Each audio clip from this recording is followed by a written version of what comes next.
enlightenment signs to the whole world wherever they are. Because enlightenment is the birthright of all human beings. Kailasa is responsible to provide that to all human beings.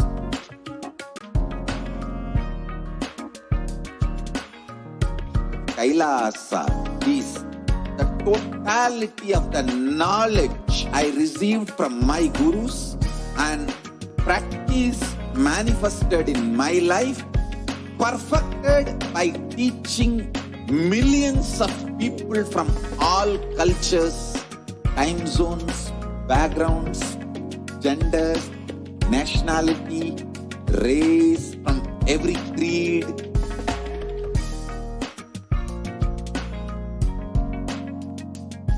So this absolutely perfected knowledge available to you, served to you in your home without even you moving out of your couch, free of cost.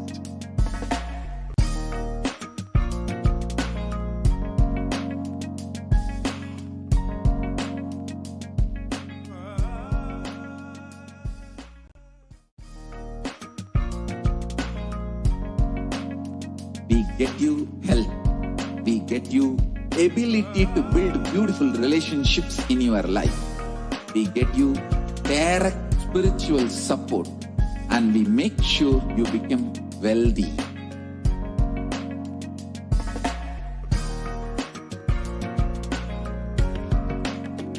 We won't stop giving you just good life. We will literally not stop till you live enlightened life. Manifesting the state of Paramashiva, space of Paramashiva, powers of Paramashiva, being of Paramashiva.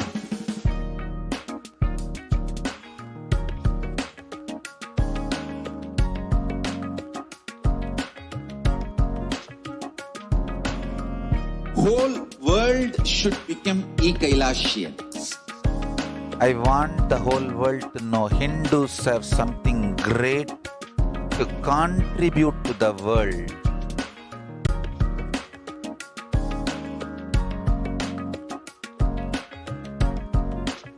We have something great to contribute to the world. Let us do that.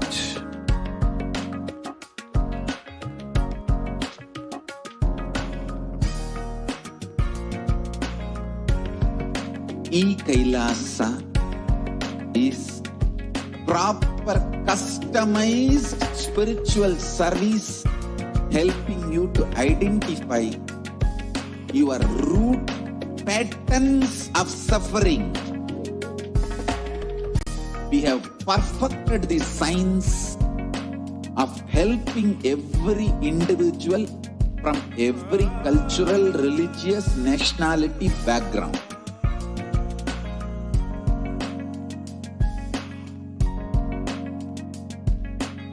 You will have lowest reactionary assumptions, highest awakened response, alive response for life continuously.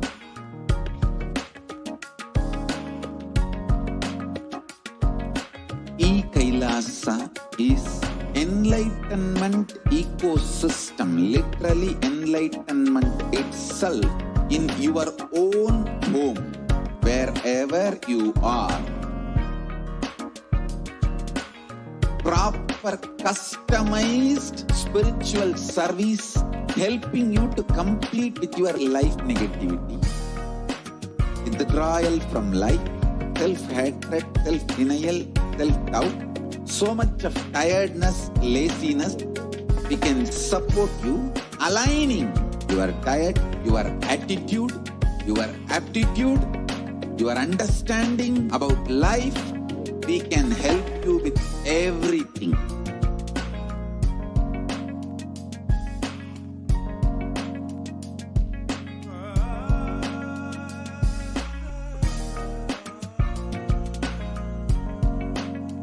If you are interested in enlightenment, we will immediately bring this to you.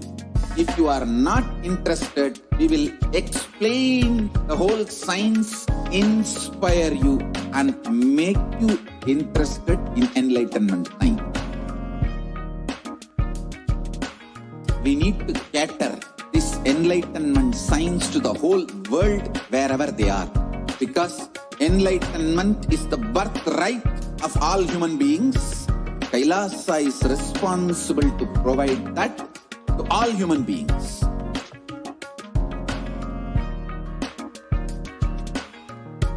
Kailasa is the totality of the knowledge I received from my gurus and practice manifested in my life, perfected by teaching millions of people from all cultures, time zones, backgrounds, genders, nationality, race, from every creed.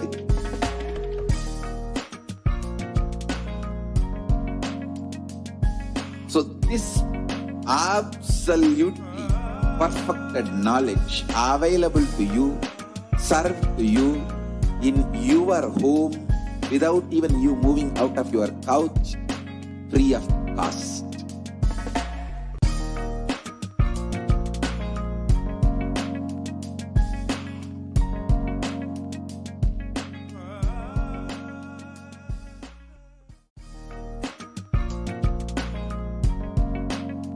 We get you health.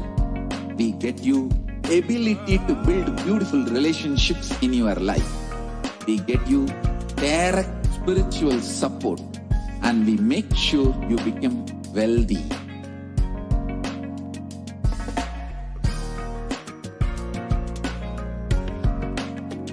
We won't stop giving you just good life. We will literally not stop till you live enlightened life. Manifesting the state of Paramashiva, space of Paramashiva, powers of Paramashiva, being of Paramashiva.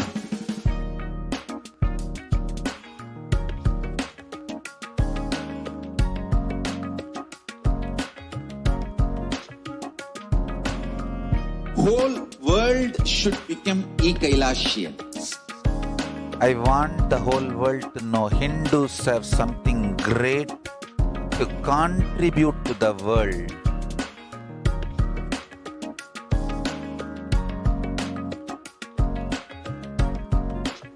We have something great to contribute to the world. Let us do that.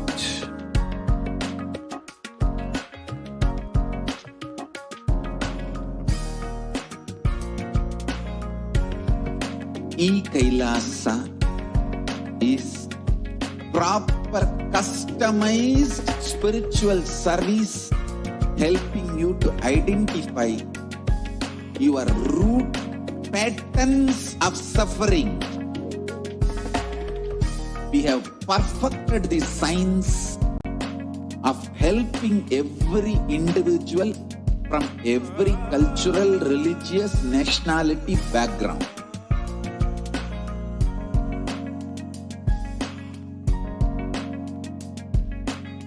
You will have lowest reactionary assumptions, highest awakened response, alive response for life continuously.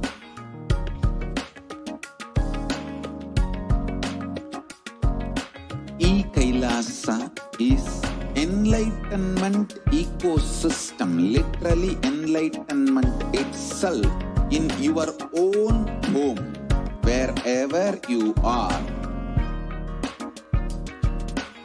Proper customized spiritual service helping you to complete with your life negativity. Withdrawal from life, self-hatred, self-denial, self-doubt, so much of tiredness, laziness. We can support you aligning your diet, your attitude, your aptitude, your understanding about life. We can help you with everything.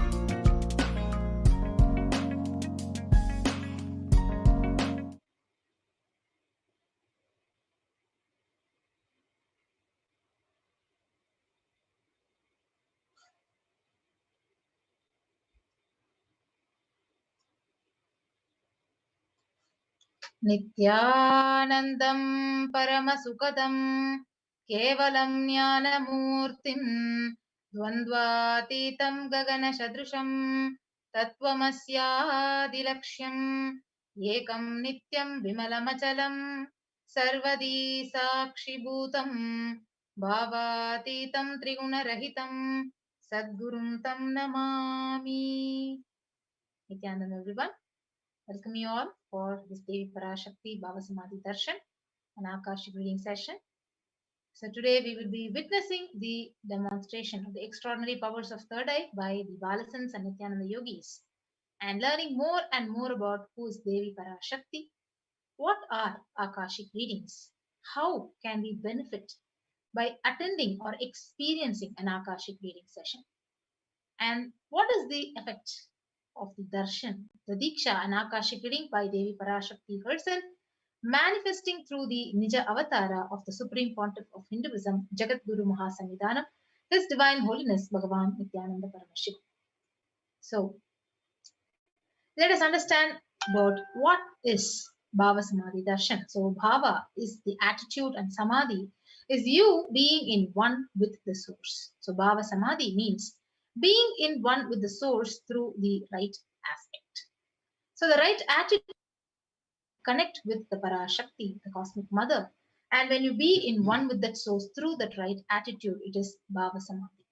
So, knowing this Bhava is the ultimate, and being in oneness, Sama, with that is the Bhava Samadhi. So, when we move on to the signs of the Bhava Samadhi Darshan, so the divine cosmic beings are real and they manifest from Kailasa, the enlightened time space, so through the deities and incarnations. So, the divine cosmic beings, they manifest through the deities, the Archavatara in the temples, and through the Bhava Samadhi Darshans in the Nija Avataras, incarnations. So, what happens exactly when you receive the Bhava Samadhi Darshan? So, Bhava Samadhi, it awakens your Kundalini Shakti, which is the latent potential energy in every human being. An awakening of the Kundalini energy, it results in extraordinary manifestations, abilities expressing through us, like the third eye awakening, ability to have remote vision, ability to scan anyone's body, the power of levitation, teleportation, materialization. So awakening your Kundalini Shakti, it just makes your whole brain come alive. So this influx of superconscious energy, it visibly slows down your aging process and improves the immunity to your disease. So with increasing levels of coherence, the whole brain, it comes alive, turning into a superconductor of conscious energies that heal, empower, and literally transform our lives. So having this darshan or the glimpse of Bhava Samadhi darshan brings a lasting transformation in us, like cleansing the lifetimes of karmas, raising you to the next level of superconscious breakthrough, like just like hitting a reset button in your very being, in your very consciousness. So during the Bhava Samadhi darshan, our neurons, they mirror that of the avatar. So mirror neurons activate and process all the observed movements or information of the avatar just by seeing. That means our entire body, it silently and without movement, it simply recreates whatever is happening distances far away, experiencing the superconscious energy that is radiated by the avatar. So Akashic reading is not a prediction, it is a reading from the cosmic archives. There is no such thing as the past, present, and future. So beyond space, creation and destruction, they happen simultaneously. And in the dimension of time starts the past, present, and future. But in Akashic records, there is no past, there is no present, there is no future. And that is why you call as whatever has happened, whatever is happening, and whatever is yet to happen is already very clearly recorded. So with that, we will move on to the introduction to Supreme Pontiff of Hinduism, Jagat Guru Mahasannidhanam, His Divine Holiness Bhagavan Nithyananda Paramashivam. He is the reviver of Kailasa, a macrocosmic, ancient, enlightened Hindu civilizational nation. The Supreme Pontiff of Hinduism is the 1008th incarnation of Paramashiva as per Hinduism, recognized by his predecessors who are enlightened masters and adepts. And the Supreme Pontiff of Hinduism has made this science of power manifestation, the science of yoga, and temple-based universities as a lifestyle for humanity. The Supreme Pontiff of Hinduism is ordained as the 233rd Guru Maha Sannidhanam of the Kanchi Kailasa Sarvagyapeetham. He is the incumbent emperor of Surya Vamsa Surangi Samrajyam, the present 293rd Jagadguru Mahasannidhanam of Kailasonatha Shamala Pita Sarvagyapeetham, the present Mahamandaleshwar of Mahanirvani Akada, the largest apex monastic order. And he is the 1008th Acharya Mahamandaleshwar of the Atal Akada, the present 23rd Guru Maha Sannidhanam of Dharma Mukti Swargaparam Adinam, and Bhagavan is elected as the Supreme Pontiff of Hinduism by a congregation of over 1000 Hindu leaders. So he is revered as a teacher of Hinduism, the most prolific, most viewed, read, and watched, and has authored 300 books, 10,000 articles in 3 languages, in English, in Tamil, and Sanskrit, which is translated into more than 50 languages with over 1,000 titles, and has released over 20 million copies of books and articles that are sold, read, and downloaded.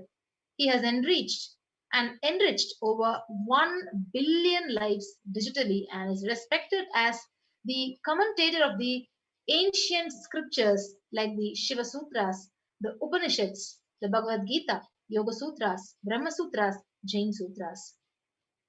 And the Supreme Pontiff is honored as the leader of Hinduism, the most awarded, internationally recognized Hindu leader, reviver of 108 ancient Hindu sampradayas, including the Rudra Kanyas, the Rudras, the Rishis, the Rishikas, Bhairavas, Bhairavis, Sannyasis. And Supreme Pontiff is the establisher of the largest Hindu university, Kailasas Nithyananda Hindu University, in the world with satellite campuses in 150 countries. He is the establisher of 1,000 and plus Kailasa enlightenment ecosystems, the founder and reviver of over 100 Sarvagyapeethas, the collector of largest Hindu library with over 1 million books, 1 million palm leaf scriptures, and over 20 million digital books. So with that, we will be moving on to the demonstration of the extraordinary powers of third eye, and we will be having Balasans joining along with us, the Nithyananda Yogis, who will be explaining to us their various experiences of the powers of third eye that are manifesting through them and how they received this initiation. And before that, we will be having a short introduction to these various powers of third eye, which are going to be now demonstrated by the Nithyananda Yogis and Balasans. Yes. So the Balasans and the Nithyananda Yogis, the initiated disciples of the Supreme Pontiff of Hinduism, will now be demonstrating the powers of third eye and sharing with us all the experiences and results of the extraordinary manifestation of the divine powers awakened in us through Diksha. So today, after the Bhava Samadhi Darshan, all of us will be receiving the initiation into third eye awakening and various other powers with the blessings and the grace of Supreme Pontiff. And we will be manifesting the following powers. The power of third eye, seeing with the eyes blindfolded, where third eye is the cosmic browsing center, which is located between our brows, which upon initiation, one can effortlessly express powers and see through the third eye, just as how you would wish to see with your 2 eyes. And the next is scanning your body, scanning the thought current. Before that, let us understand what are Shaktis.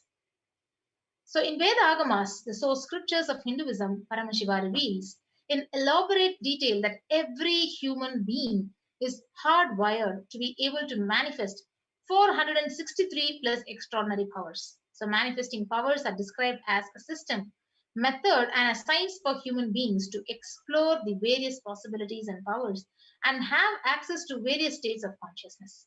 So Shaktis manifest from the fundamental cognition that you are divine and you need to manifest divine, and not that you are a man and you need to reach divine.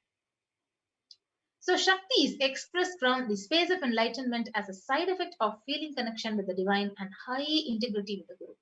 Whereas Siddhis are the powers that manifest from tapas or penance for enlightenment. Shaktis are the source of enlightenment. Siddhis are manifested when you are on the path of enlightenment. Shaktis of Paramashiva manifest through ordinary human beings in an extraordinary way after initiation from the avatar. Shaktis are permanent, Siddhis are not permanent, and Siddhis may divert you from enlightenment. So, who is the source of all these Shaktis? Paramashiva. The primordial divinity in Hinduism, the ultimate reality and cause, which is self-effulgent, all-pervading, unchanging beyond time, space, form, and causality. So, as the fundamental base of Avyakta, the unmanifest, and Vyakta, the manifest, he performs the Panchakritya or the 5 cosmic acts of Shrishti, which is creation, Sthiti, which is sovereign rulership and maintenance, Samhara, which is rejuvenation, Throbhava, that is pulling out of delusion, Anugraha, which is liberating grace for all the living entities. So, the Supreme Pontiff of Hinduism, Jagadguru Mahasannidhanam, His Divine Holiness, as the 1008th living incarnation and representative of Paramashiva and reviver of Kailasa, the ancient enlightened Hindu civilization nation, the great cosmic borderless Hindu nation, ever since the beginning of the civilization, Sanatana Hindu Dharma has been the cradle of enlightened beings and highly advanced sciences. It was where the science of enlightenment and the Shaktis were lived, taught as a lifestyle. So, for the first time in the modern day, the Supreme Pontiff is reviving these yogic sciences and transmitting it to the world at a record-breaking, never accomplished before.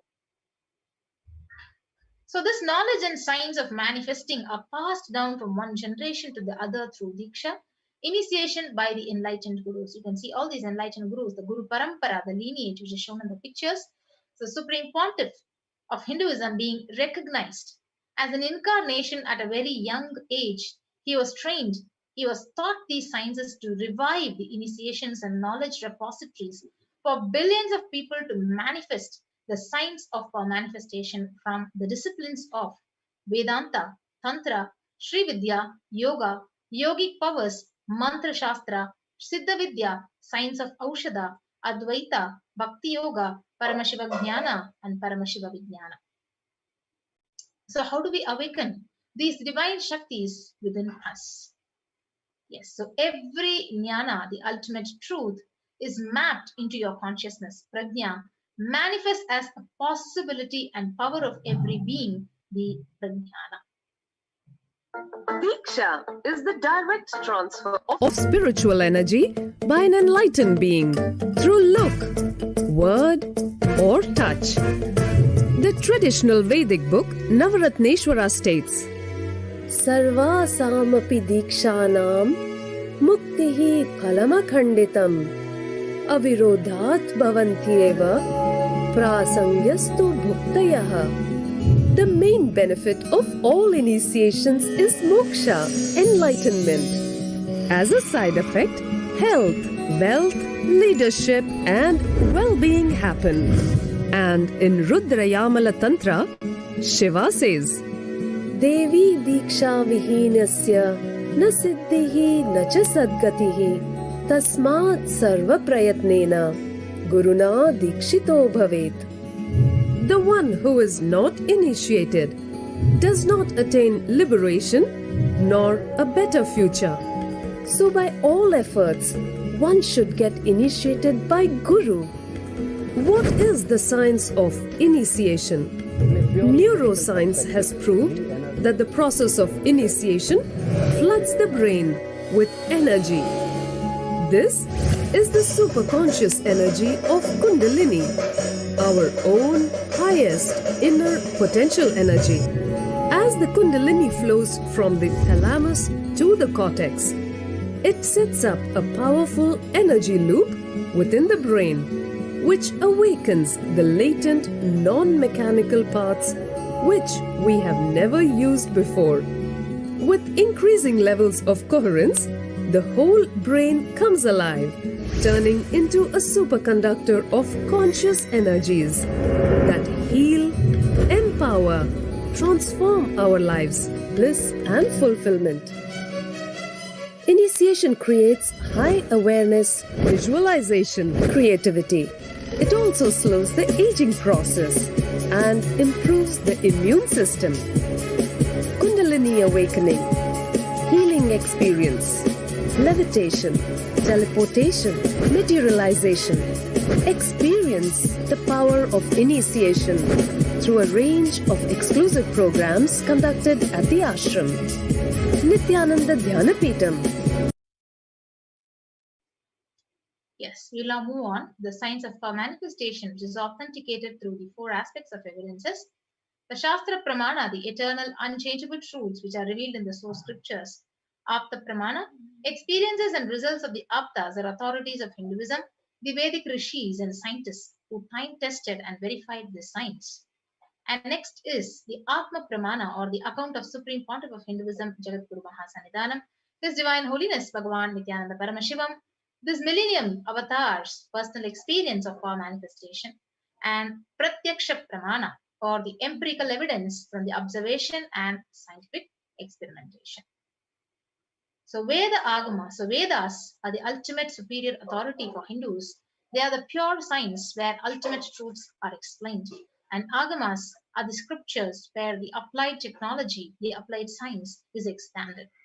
Vedas and Agamas, the Veda Agamas, are given the status of Shruti as they are directly revealed by Paramashiva.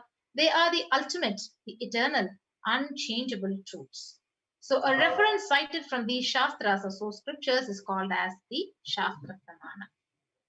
So let us now witness a very unique and exciting demonstration of the power of third eye by our Balasans and Nithyananda yogis. And before that, we will be learning and we will be seeing the Pramanas, the scriptural references for the power of third eye. First is the Shastra Pramana. Kapalantarmano tishtan bhilitalochanaha kramena manasodardhyat lakshayet lakshyamuttamam. By fixing the mind on the inner space within the crown center and sitting stably without any movement, having the eyes closed in succession, by that stability of the mind and inner space, through the power of third eye, one directly sees the ultimate goal, Lakshyam, by having the vision beyond the sight that reveals any object or place, attaining the space of oneness with the source, Paramashiva. And next we will move on to the Apta Pramana, where in the Hindu Purana Bhagavad Gita, Bhagavan Krishna initiates Arjuna into the power of third eye to behold Krishna's Vishwarupa Darshan. So the 11th chapter of Bhagavad Gita, which contains the description of Bhagavan Krishna's cosmic form, is completely narrated by Arjuna as he sees Bhagavan Krishna through the third eye. Natu mam shakyase drishtum anenaiva cha chakshusha divyam dadami te chakshuhu pashyame yogamaishwaram. Bhagavan Krishna says, but you cannot see my cosmic form with these physical eyes of yours. Therefore I grant you divine third eye. Behold my cosmic opulence. Next we will see Bhagavan's own experience. Inside and outside broke. The first experience is that I was able to see everything around me, above me, the whole 360 degree, 10 direction, below me, everything. I realized not only I was able to see, I was able to feel, experience. I felt that the skin of the stone on rock on which I was sitting and the skin of this body both carry me equally. In both I exist equally. The setting sun, rising moon, the whole Arunachala hill, all the plants, bush, shrubs,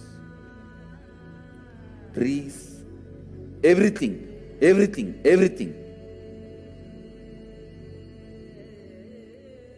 just became so alive, the idea something is inside.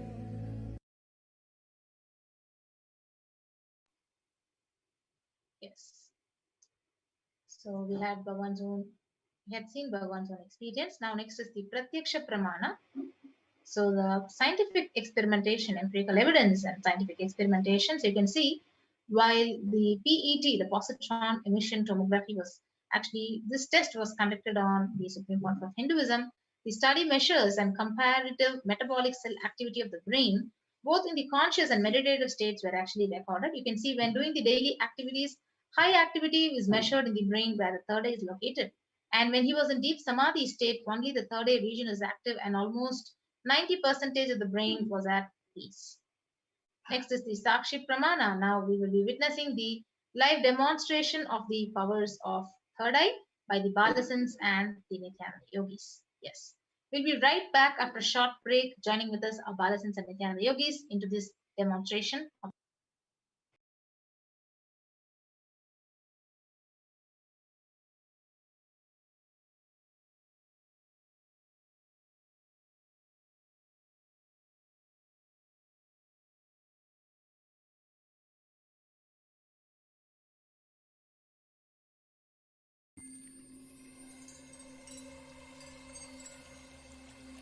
I welcome you all with my love and respect. Let you all open. We get you health. We get you ability to build beautiful relationships in your life. We get you direct spiritual support, and we make sure you become wealthy.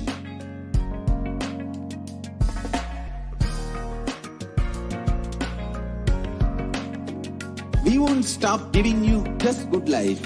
We will literally not stop till you live enlightened life. Manifesting the state of Paramashiva, space of Paramashiva, powers of Paramashiva, being of Paramashiva.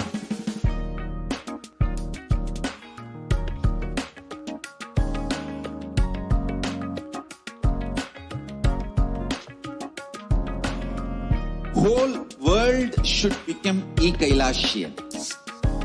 I want the whole world to know Hindus have something great to contribute to the world.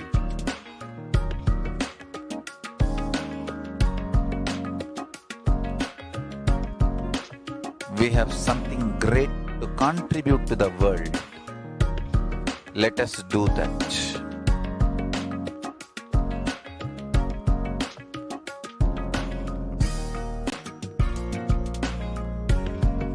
E-Kailasa is proper customized spiritual service helping you to identify your root patterns of suffering. We have perfected the science of helping every individual from every cultural, religious, nationality background.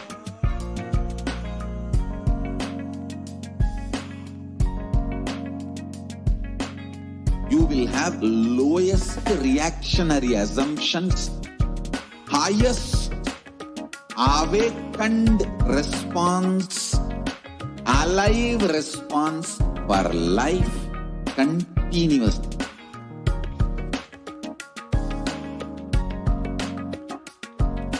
E-Kailasa is enlightenment ecosystem, literally enlightenment itself in your own home, wherever you are. Proper customized spiritual service helping you to complete with your life negativity. Withdrawal from life, self-hatred, self-denial, self-doubt, so much of tiredness, laziness. We can support you aligning your diet, your attitude, your aptitude, your understanding about life. We can help you with everything.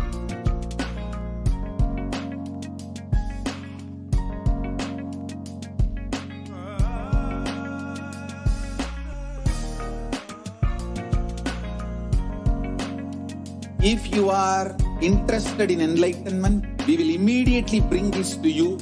If you are not interested, we will explain the whole science, inspire you, and make you interested in enlightenment science.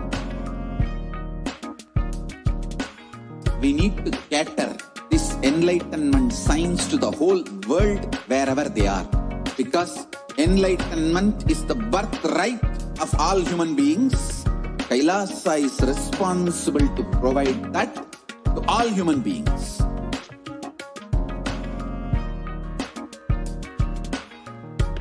Kailasa is the totality of the knowledge I received from my gurus and practice manifested in my life, perfected by teaching millions of people from all.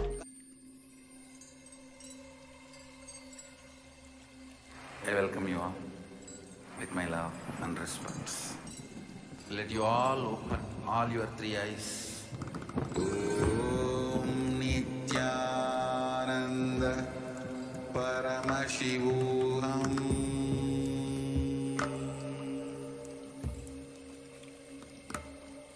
Om Nithyananda Paramashivam.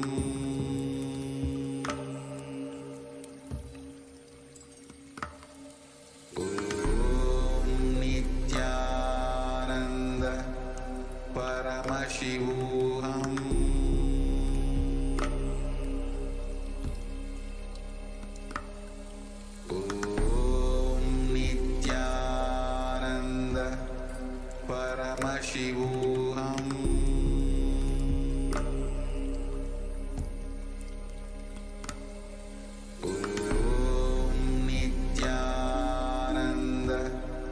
Paramashivam.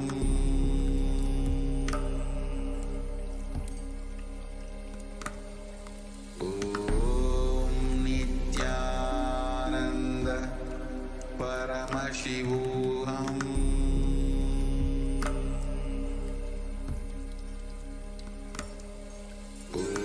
Om Nithyananda Paramashivam.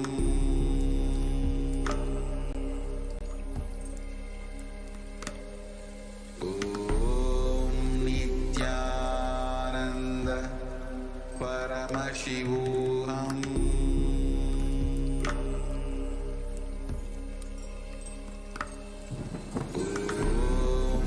Nithyananda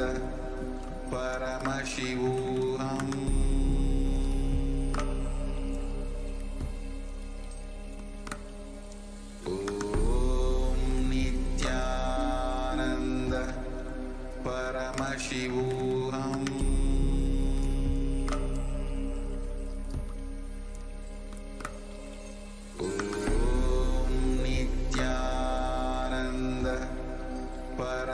Paramashivam.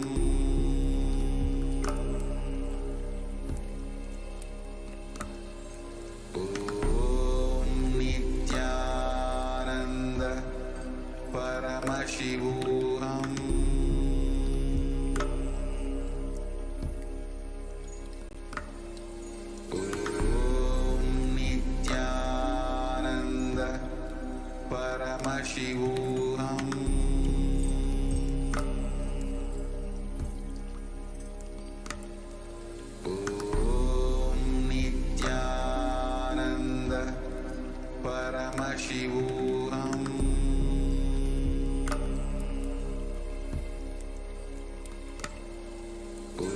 Om Nithyananda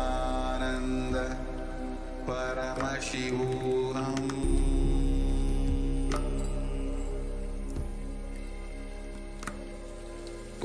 Om Nithyananda Paramashivam.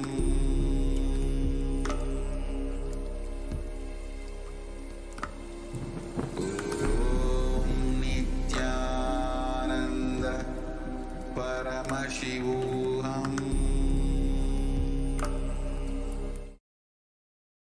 Yes, Nithyanandam everyone, welcome back. Sorry for the technical glitch.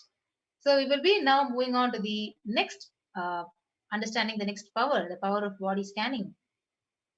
So in this power, all the diseases, any illnesses, medically diagnosed issues will be actually literally seen through the third eye, and solutions will be given just by the third eye awakening disciples and the Balasans.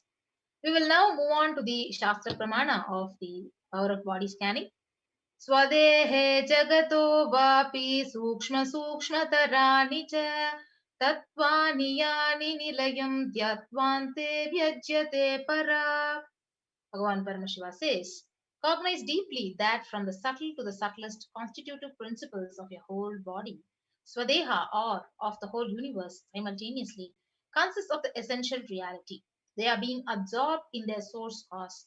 By the experience of such restful awareness, one becomes complete from all thoughts, and the ultimate universal divine power, Para Devi, Adi Shakti, is revealed, and the supreme power manifestation happens. Next is the Apta Pramana from the scriptural reference. Terayar was a Siddha and one of the most prominent disciples of the Agastya. One day, a man suffering from severe headache, he comes to Agastya for healing. And Agastya uses this power of body scanning, and he identifies the root cause of the headache. So he reveals that there is a small type of frog which is called as Terai sitting in the person's brain, and Agastya immediately instructs Terayar, his disciple, to perform an open head surgery and remove the frog. After the surgery is completed successfully, the person is healed and cured of headache, and thus he gained the name Teraya. And now we have the Atma Pramana. So on the 22nd of December 2019, the Supreme Pontiff revealed how he uses the power of body scanning.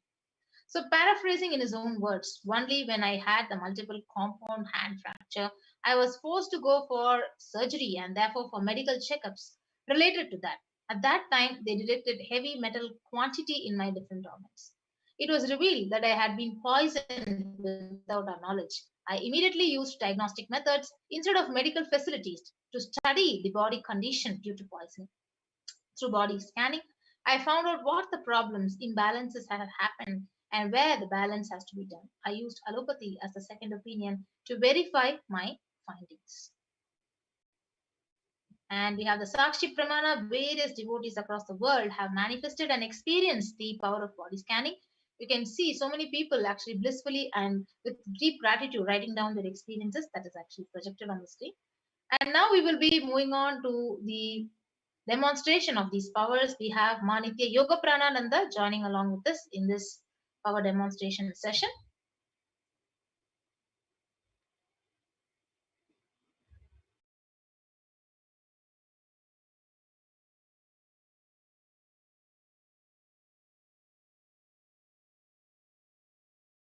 Yes, so we have the Balasans of Nithyananda order, Manitya Yoga Pranananda and Manitya Virajananda, who's joining with us. Yes, Ma, you can continue.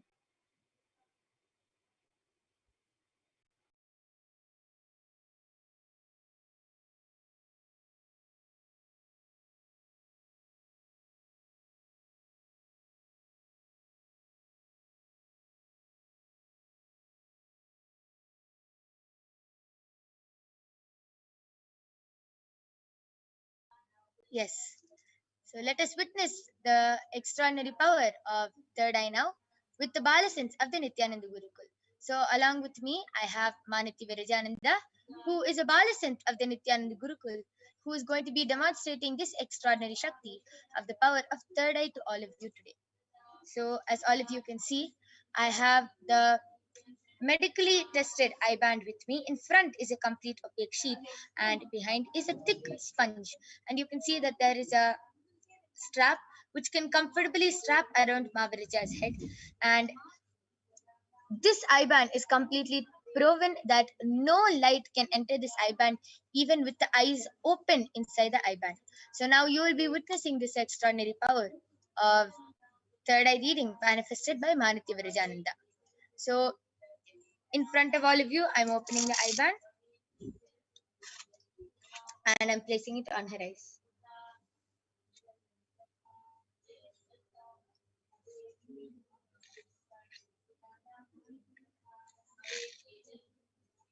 Yes, Mahaviraja, are you comfortable? Yes. Yes. So now I request all of you to start posting in the YouTube comments. In the Kailasa's SPH Nithyananda YouTube channel, you can post any comments you want, and Mahaviraja will be reading out your comments live right in front of your eyes. And if you feel that this power of third eye is fake or is some magic or is not real, you yourself can post the comments in the Kailasa's SPH Nithyananda YouTube channel, and Mahaviraja will be reading it out live in front of your eyes. So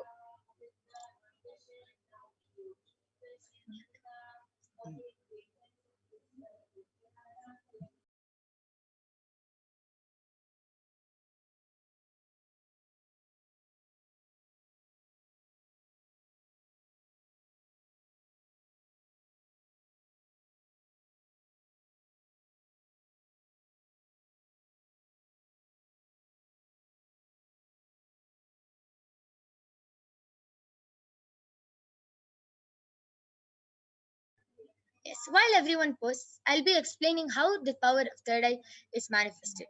So, after the initiation from the avatar himself, after just a simple word, look, or touch from the avatar, anybody, any Balasant, any Nityananda Yogi, any person, all anywhere in the world can manifest this extraordinary power of third eye. So, just with the initiation, Mahaviraja is able to manifest the power of third eye and is able to read fluently. She is able to read words, letters, pictures, numbers, anything fluently. And Balasans, initiated Balasans, can even read in the dark blindfolded. So it is a very amazing power, not only manifested by the Balasans, manifested by Nityananda yogis, disciples, devotees all across the globe. It is just with the initiation. And even all of you can also manifest this power. You might be thinking, how is this power manifested? How just with the Diksha they're able to manifest? It is exactly example, you have 100 lamps in the room. Even if one lamp is lit, you can light all the other lamps, right? Same thing. Swamiji, the avatar of Paramashiva, the incarnation of Paramashiva, is the little lamp. And he is initiating all of us to manifest the power of third eye and to manifest various other Shaktis of Paramashiva. And the first power you will be witnessing is the power of third eye.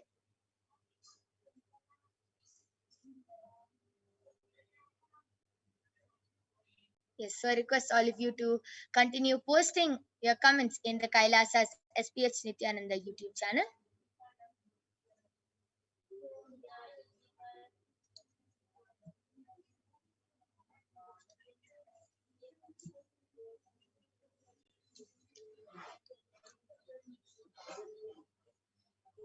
Yes, Mahaviraja, you can go ahead and start reading the comments. So before I start reading the comments, I like to show all of you that the eye band which my yoga friends put on me, it's completely glued to my eyes, completely stuck to my eyes. So I'll turn to my right, left, up, down, and all over.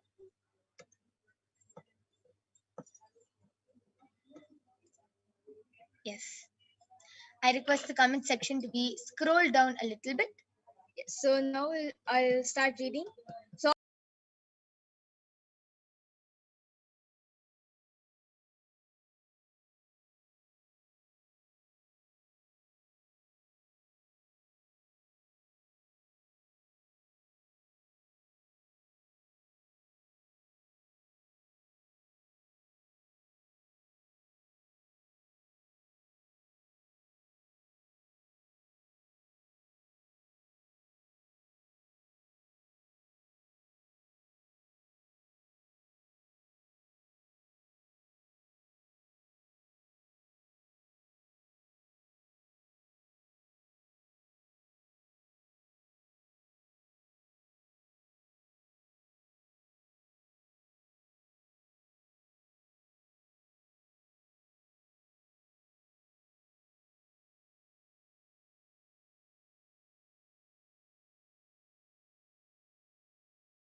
And TV is there.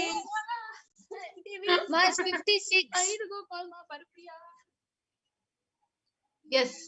So we'll have our own time and then we'll sing a lot and practice. Don't worry. Okay. So I think you can create space for tomorrow itself. 1 hour for Gurukul singing practice. Yes. Yes, you guys can go live. Ma, demo அவங்க already screen காமிச்சிட்டு இருக்காங்க பாருங்க. They're projecting us, sir. Get out.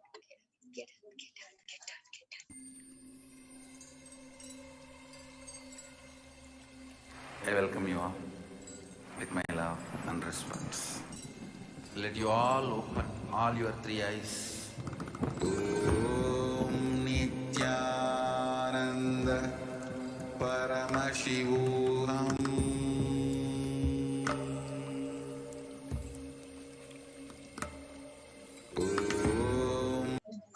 She went to call already. I'm going to my church. Nobody's done.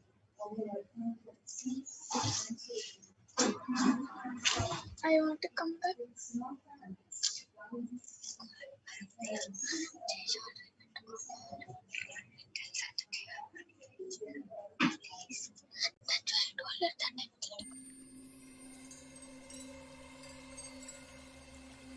I welcome you all with my love and respect. Let you all open all your three eyes. Om Nithyananda Paramashivam.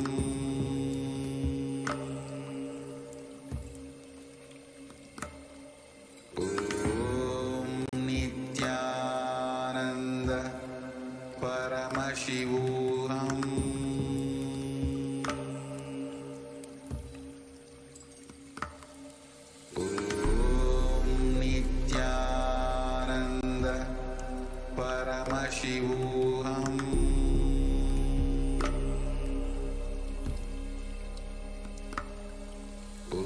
Om Nithyananda Paramashivam.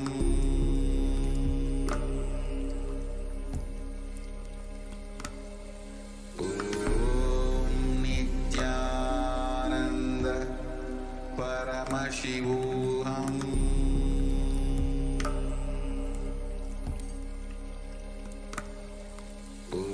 Om Nithyananda Paramashivam. Om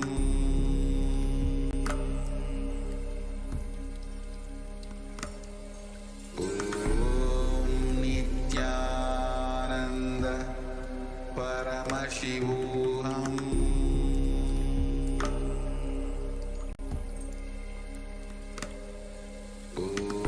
Om Nithyananda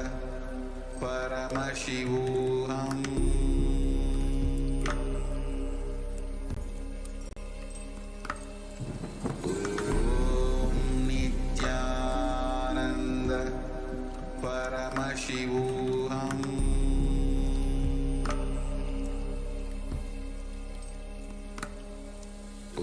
Om Nithyananda Paramashivam.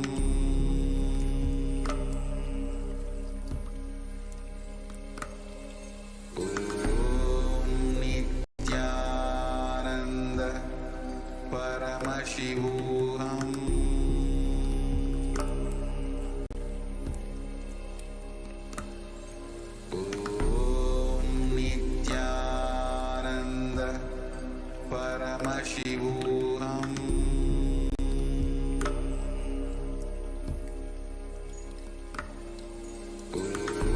Om Nithyananda Paramashivam.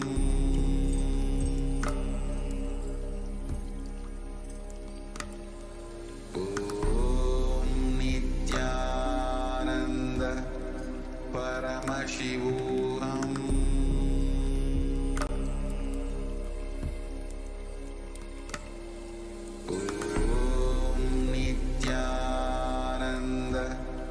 Paramashivam.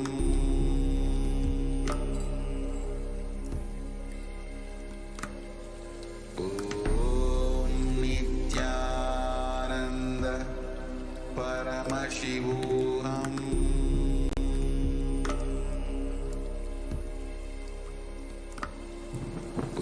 Om Nithyananda Paramashivam. Om Nithyananda Paramashivam.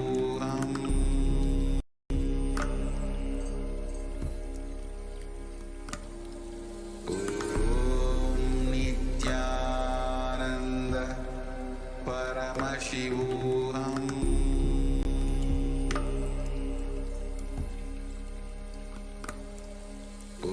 Om Nithyananda Paramashivam.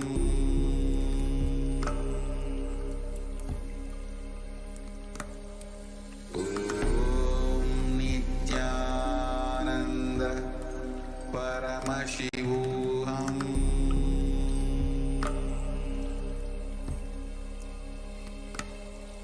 Om Nithyananda Paramashivam.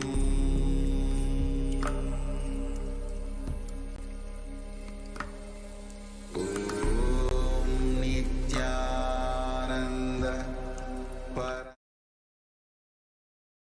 Nithyananda, welcome back to all of the viewers after the power manifestation segment. And many of you had the blessing and opportunity to be able to have your body scanned by the Balasans of Nithyananda Gurukul and witness the power demonstration, the demonstration of the powers of Paramashiva, where the Balasans are expressing the power of the third eye, where they're not even using their biological eyes and reading and interacting and seeing literally the whole world through the third eye. It is a absolutely wonderful phenomenon. And not just that, it is possible for each and every one of you to also manifest and express these powers of Paramashiva. The Supreme Pontiff of Hinduism initiates through the Darshan and Diksha of Devi PARASHAKTI, as well as all the other divine cosmic beings, and through the Nithyananda Satsang, and through all the ritualistic sevas, the initiation into manifesting the powers of Paramashiva. And at the end of this program, you'll also have a chance to begin manifesting these powers and start playing and start radiating the space of Shakti Nipada, or the space of oneness and feeling deep connection with the Guru and with Paramashiva. Now let us enter into the next segment of today's program, the introduction to Devi Parashakti, the introduction to Akashic reading, and the introduction to how you can ask your questions today if you'd like to. Now, many of you might be wondering, what are Akashic readings exactly? And you might have gone to different types of predictions and different types of horoscopes, astrology, where you have your prediction made. But please understand that the Akashic reading is not a prediction. It is not something like you have experienced before. It is a offering which is far beyond any kind of prediction that anyone can make on your life, because it is an reading from the cosmic archive, directly from what is there and that is there recorded in the archives of past, present, and future. And it is directly a reading from the cosmic archives.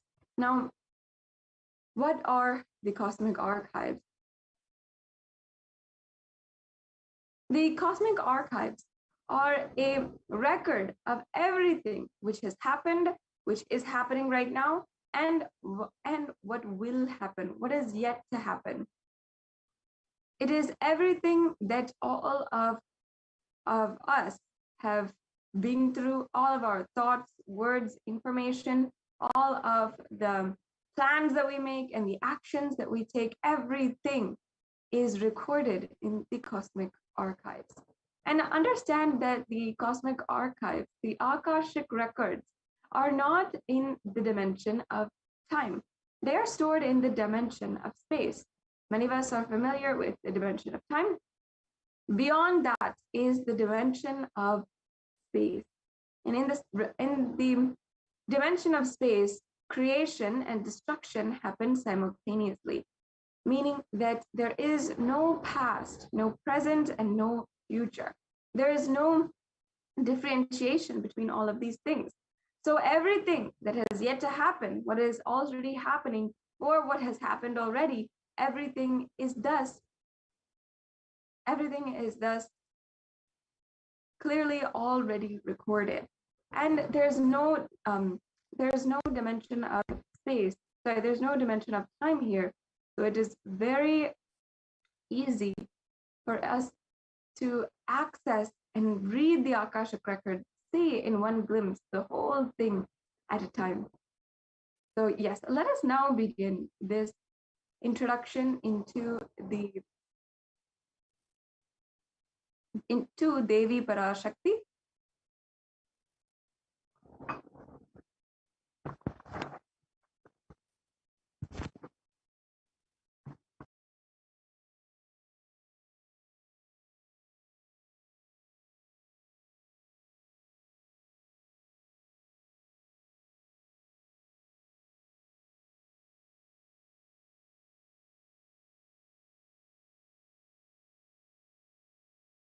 Yes. So we'll move on to the next segment about the divine feminine consciousness. And we'll chant the Lita Sahasranama. Sinduraruna Vigraham Trinayana Manikya Mauli Spurat Taranaya Shekaram Smitamuki Mapina Bhakshoruham Panibhya Malipurna Ratna Jasakam Raktotphalam Bhibhratim Saumyam Ratna Gatastha Rakta Charana Paramambikam. I'll chant translation. The Divine Mother is to be meditated upon as shining in vermilion, red body with triple eyes, sporting a crown of rubies, studded with the crescent moon, a face all smiles, a splendid bust, and one hand holding the jewel cup brimming with mead, and the other twirling a red lotus. Arunam Karuna Tarangitakshi Dhrutapashankusha Pushpabana Chapam Animadi Viravrutam Ayukairahamityeva Vibhavaye Bhavanim. Yes, and the English translation. I meditate on the great Empress. She is red in color and her eyes are full of compassion, and holds the noose, the gourd, the bow, and flowery arrow in her hands. She is surrounded on all sides by powers such as Anima for rays, and she is the self within me. So Devi, the ultimate pure feminine consciousness, Parashakti, is a cosmic mother. It is a cosmic womb from which billions and billions of universes comes out and goes in. The source where the Big Bang and black holes go on. Parashakti is the source Shakti, source energy, the source power from which all of us came, in which all of us are even now, and in which all of us are going to merge. And out of her extreme love and compassion, Parashakti is manifesting through the embodied form as Nijavatara of the Supreme Pontiff of Hinduism, gracing us, answering all of our questions, attending to our prayers, giving good boons, healing us, revealing our past, present, and future, delivering profound spiritual truths, and ultimately giving us the experience of Paramashivam itself.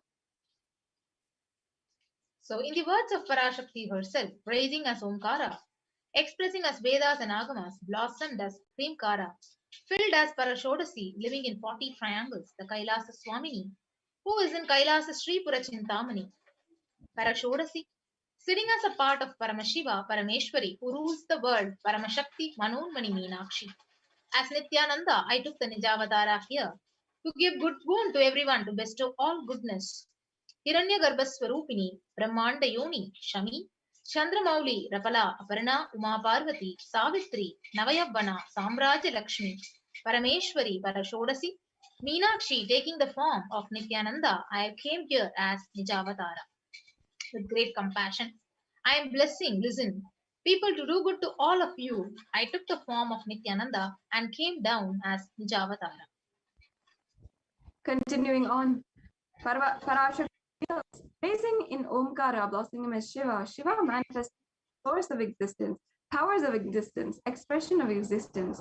From the oneness of Om, blossoming into two as Prakriti and Purusha, blossoming as three Shaktis as Icha, Kriya, and Jnana Shakti, growing as the four Vedas, expanding as five Panchabhutas, beyond the six chakras, filled as Gotras of seven Rishis, expanding as eight directions, existing as nine Grahas, creating all the worlds, bringing life to tell and make truth blossom and to do good, Parashodasi, Meenakshi, in the form of Nithyananda, I came to bless every one of you.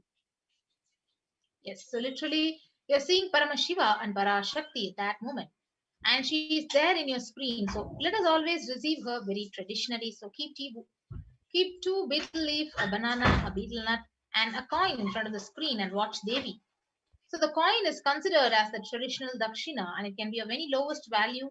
It can be even 1 paise in Indian money, and it can be even 1 cent in US dollars.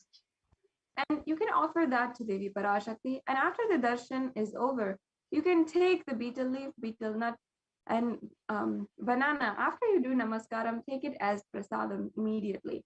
And you can collect all the coins and send it to the LA temple. This betel leaf, the betel nut, may look too small, but in a few days you will see how much it adds to your sentiment that really Parashakti is there, and you will not take the Devi darshan for granted. Rituals will break your monotonous, unconscious mentality and lifestyle and remind you to raise you to the powerful cognition. It will break your unconscious behavior. Yes, so this is how the tambulam should be arranged. A plate with a betel leaf, 1 banana, betel nut, and a coin. So we will now be moving on to the next segment. Now let us understand what are the Akashic records and how can they manifest breakthrough in your life.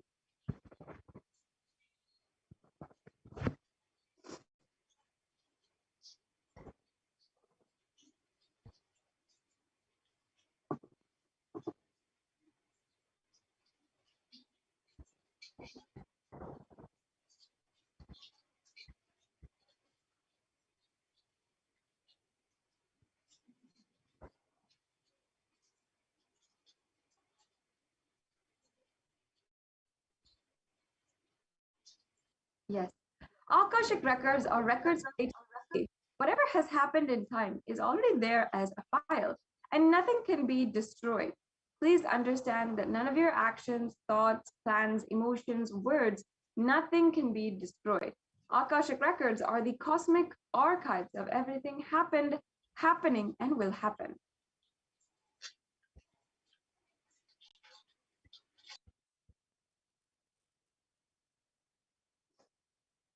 And Akashic records are the verbal, visual, five-dimensional document. Whatever is happening is getting continuously recorded.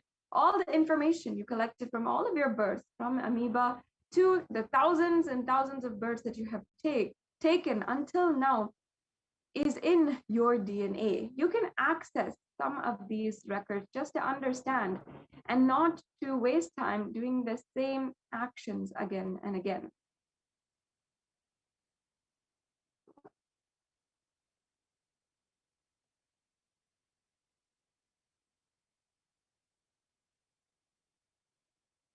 Yeah, the next slide, please.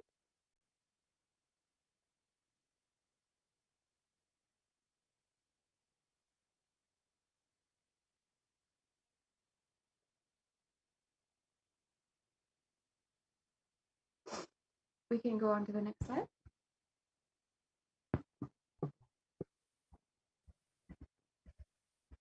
Yes, and like I had already mentioned, the Akashic reading is not a prediction. It is a reading from the cosmic archives. There is no such thing as past, present, and future. Beyond space, creation and destruction happen simultaneously. In the dimension of time, starts the past, present, and future. But in the Akashic records, there is no past, present, and future. And that is why what you call as happened, happening, and yet to happen are clearly already recorded. In the words of the Supreme Pontiff of Hinduism himself, Nobody has the right to comment on these readings. Nobody has the right to manipulate these readings, and nobody has the right to interpret and comment these readings. They are complete unto themselves, and for anybody to live in tune with the cosmos, the Jivan Mukti, living enlightenment. They do not need to practice any spiritual practice other than listening to these great readings again and again. When you listen to these great readings, naturally your negative logic is penetrated, broken, and these great truths settle in your inner space and they make you live enlightenment. And in fact, the next segments, we will be understanding, reading the divine revelations of Devi Parashakti as well. As the avatar of Paramashiva, the Supreme Pontiff of Hinduism has graced humanity with the blessings and darshan of Devi Parashakti, revealing answers to your questions, to the yearning of seekers as solutions, breakthroughs, and liberating humanity from pain and suffering. Any answer given by Devi Parashakti is not just an answer, but a karmic breakthrough for the receiver.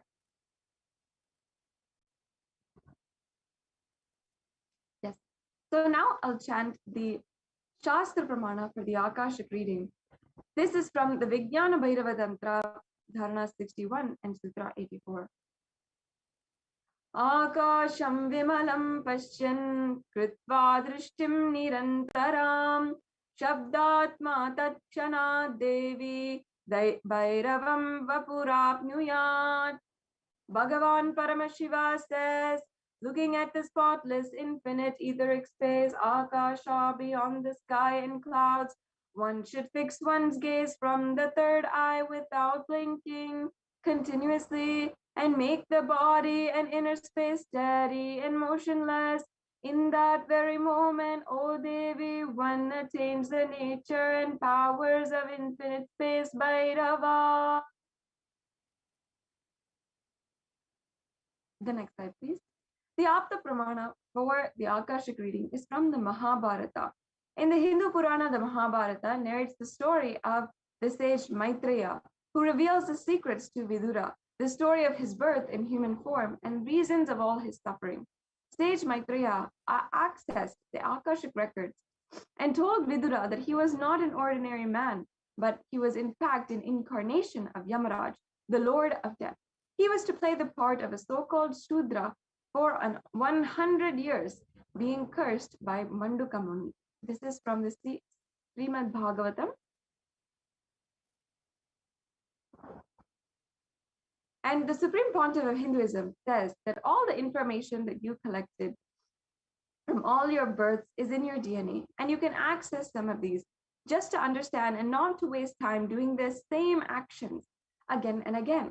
Accessing the DNA code, reading the Akashic records, will be useful for you to be liberated from your default future, bringing an end to binding cognitions, known and unknown suffering, and leading you to experience enlightenment.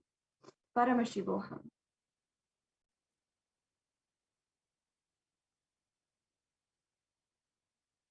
The initiated Balasams can view the Akashic records. However, only an avatar can alter, edit, upgrade, and change the Akashic records. During the Darshan and Dikshas, the Supreme Pontiff of Hinduism blesses and upgrades the Akashic records as per the prayer of the devotee. So in summary, the benefits that you can receive from the Akashic reading are absolutely immeasurable. But if I were to summarize in just a few points, what you'll be able to get is the most accurate and unbiased answer to any purpose or any everyday part of your life. You can be spiritually healed of physical and emotional problems with just a look or a word. You can understand the reasons behind your life's happenings, receive the blessings to fulfill your life's purpose and your right desires, and get the clarity to redesign your future. So all of this is what you can ask during the Akashic reading, and the benefits, the immense amount of transformation that you will be able to get.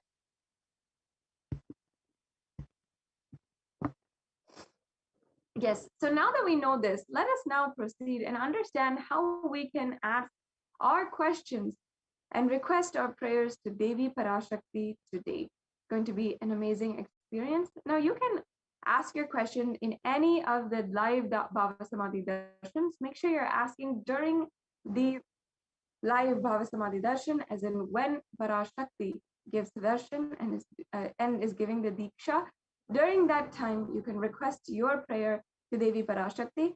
And not only that, Parashakti has made herself available in all of the social media platforms. So she herself is seeing your question, and with her eyes and her grace, she will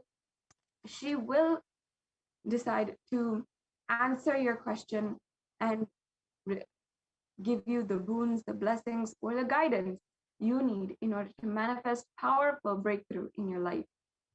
Yes, so let us understand how you can ask your questions today. Many of you are already watching on YouTube, on our YouTube channel. Please make sure that you are subscribed to our YouTube channel, and further also make sure that you are a member of our YouTube channel.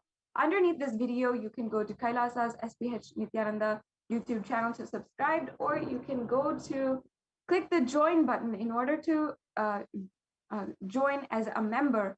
And then you can go to the chat option and you can ask your question, receive your prayers and blessings for your prayers in the chat of the YouTube live video. Yes, the next slide, please. So the next platform that you are able to ask your questions is Facebook.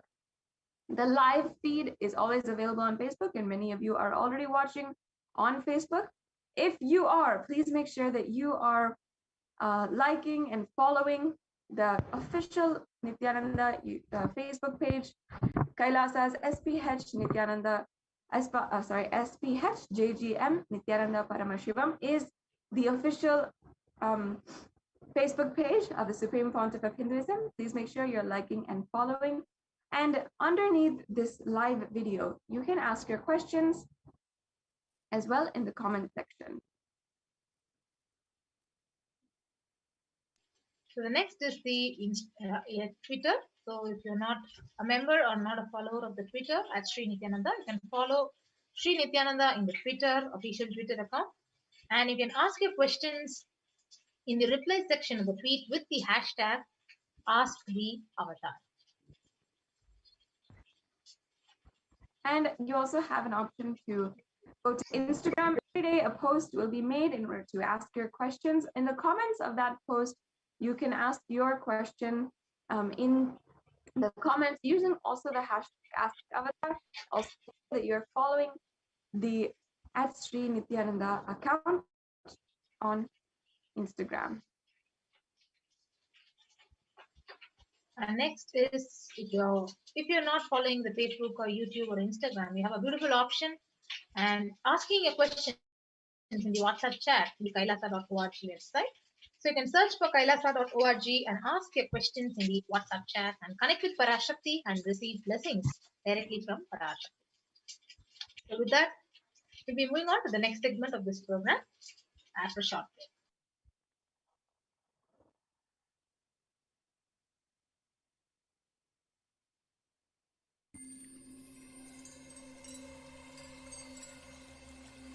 I welcome you all with my love and respect.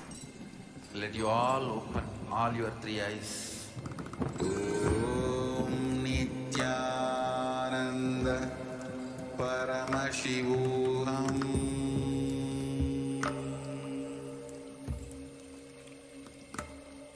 Om Nithyananda Paramashivam.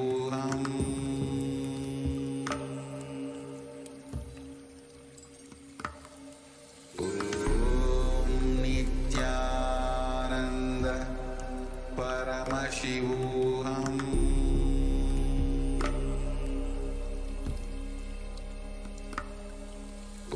Om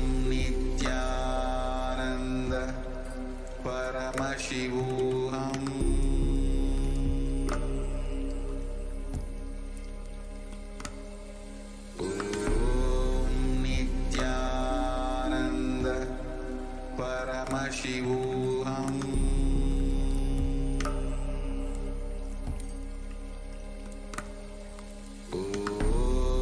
Nithyananda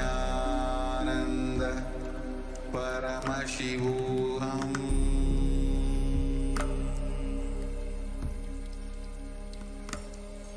Om Nithyananda Paramashivam.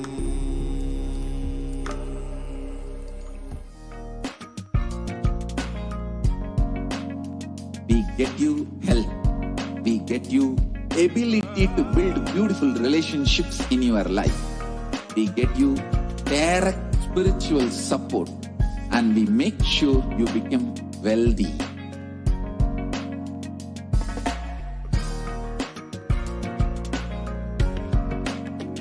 We won't stop giving you just good life.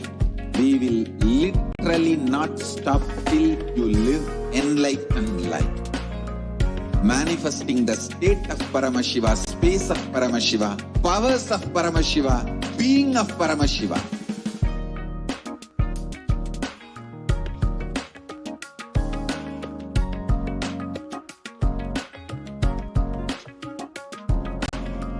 Whole world should become e-Kailashians. I want the whole world to know Hindus have something great to contribute to the world.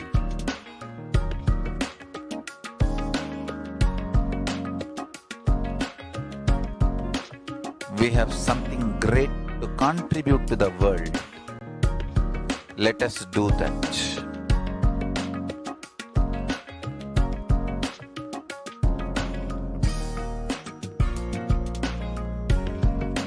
E-Kailasa is proper customized spiritual service helping you to identify your root patterns of suffering.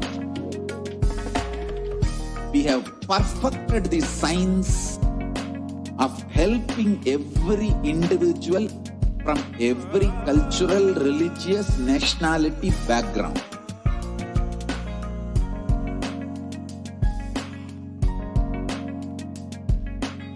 You will have lowest reactionary assumptions, highest awakened response, alive response for life continuously.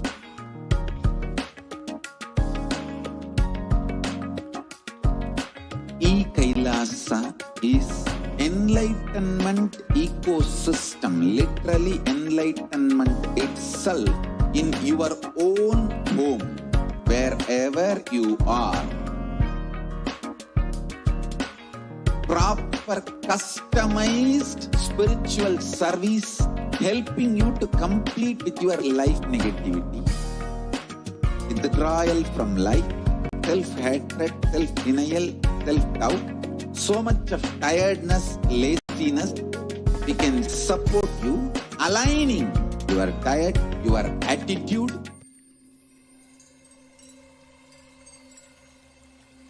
I welcome you all. உன் கேள்விக்கு உன்மூலமாய் உலகெங்கும் இருக்கும் இந்துக்கள் எல்லோரும் the revelations made by Devi PARASHAKTI and உத்திரம் கேட்டு வாழ்ந்தால் உங்கள் வாழ்க்கை பத்திரம். நன்றாய் கேளுங்கள். பிறப்பின் ரகசியத்தை நன்றாய் கேட்டுக்கொள்.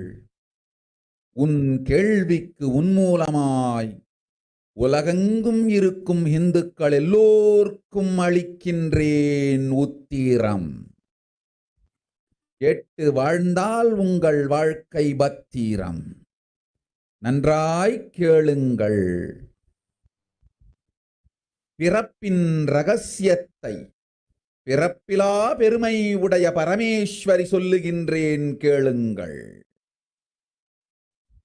அண்டஜம், யோனிஜம், ஜலஜம், பீஜம் எனும் 4 விதமான பிறவிகளில் 84,000 யோனிகளில் பிறக்கும் பிறப்புகளிலேயே பெருமை வாய்ந்ததும் உத்தமமானதும் மனித பிறவி.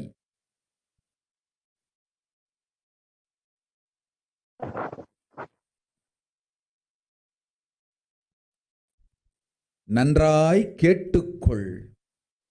உன் கேள்விக்கு உன்மூலமாய் உலகெங்கும் இருக்கும் இந்துக்கள் எல்லோர்க்கும் அளிக்கின்றேன் உத்திரம்.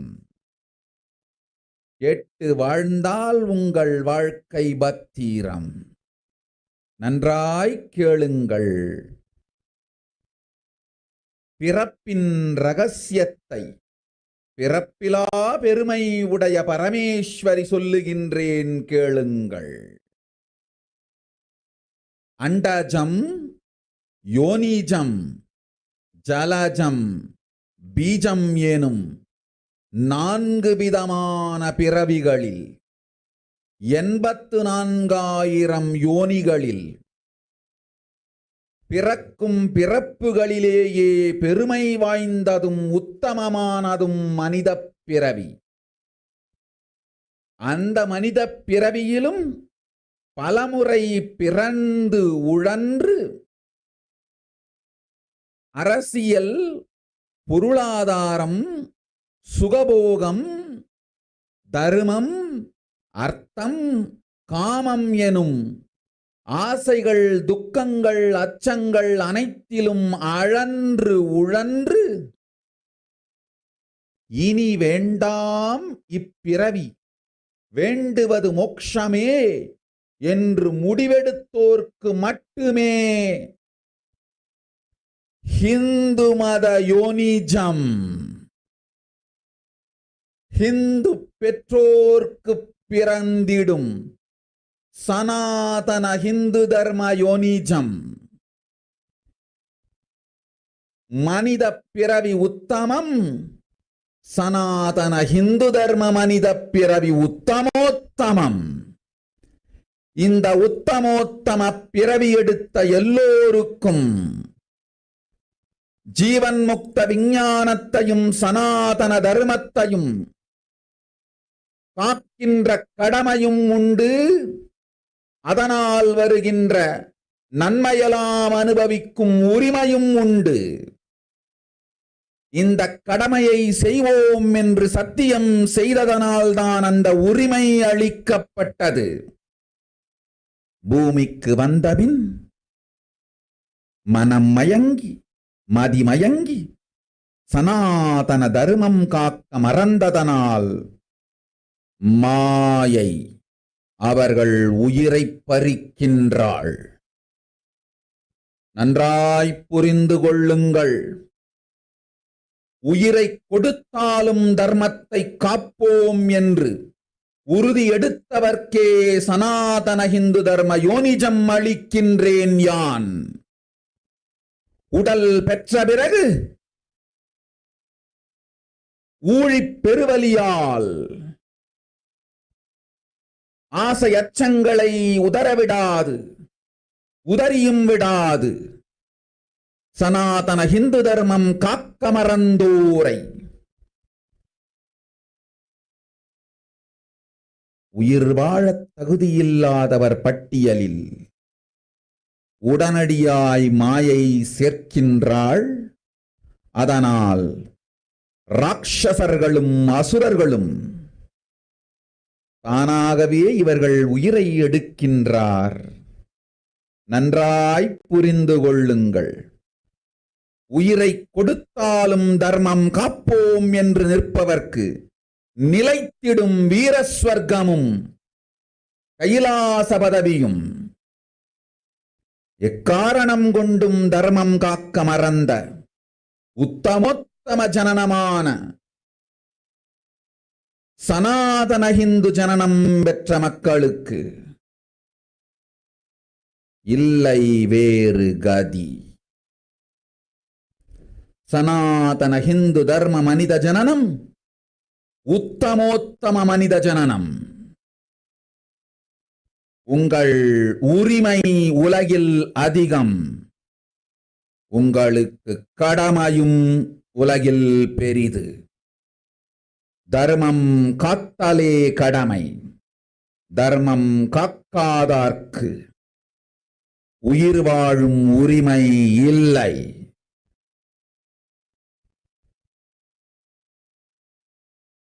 நன்றாய் புரிந்து கொள்ளுங்கள்.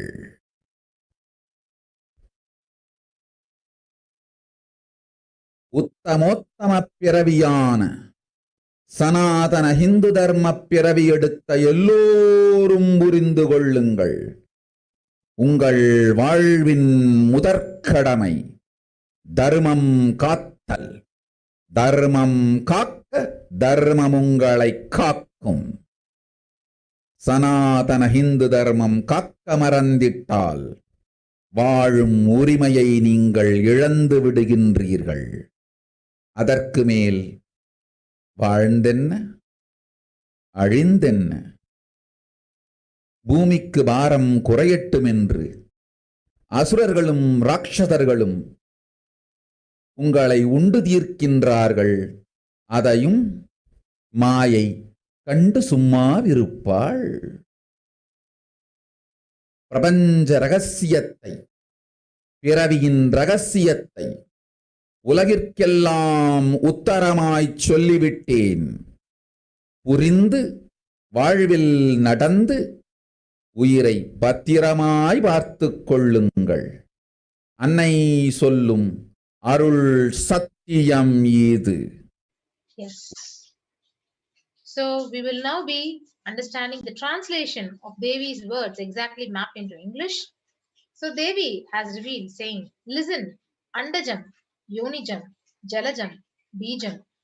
Like this, in 4 types of birds, in more than 84,100,000 yonis in all these birds, the most greatest birth of them all is human birth.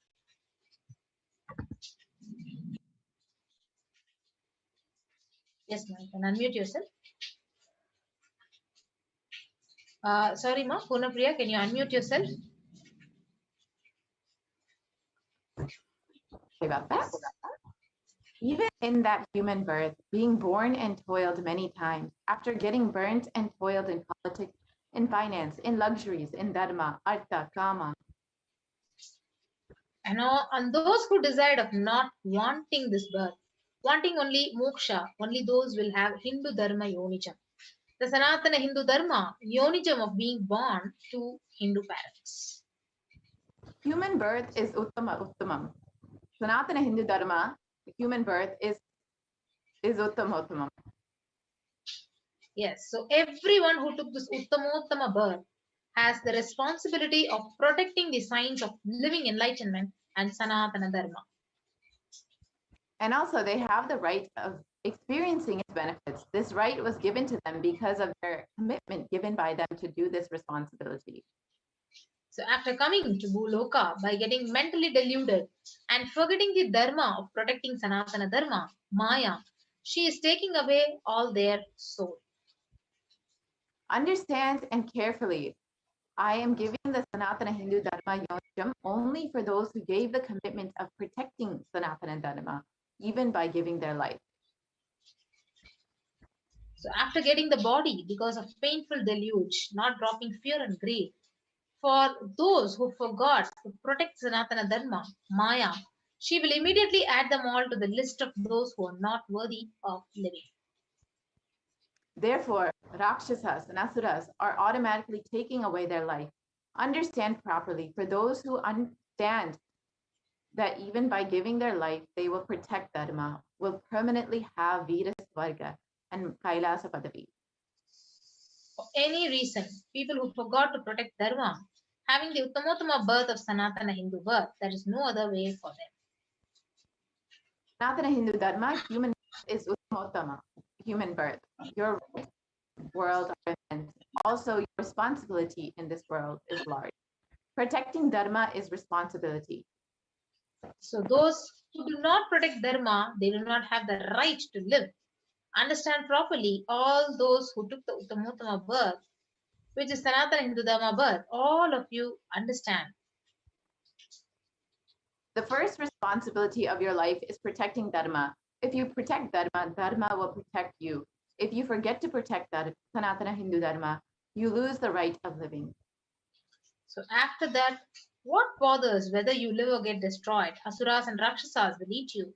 so that the burden on earth is reduced, and seeing that Maya, she will keep quiet. So let us understand what is the responsibility of Hindus and why we need a Hindu nation.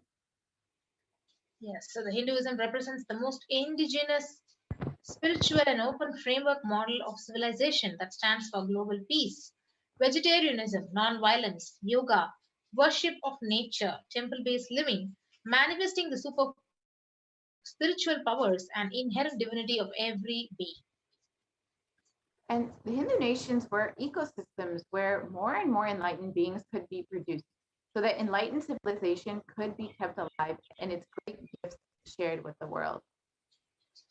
So, reference of the Hindu nations from the ancient Hindu scriptures. The Hindu nation ruled by Bhagwan Rama, the Ram Rajya, there were no widows to lament, nor there were any danger from wild animals, nor any fear born of diseases.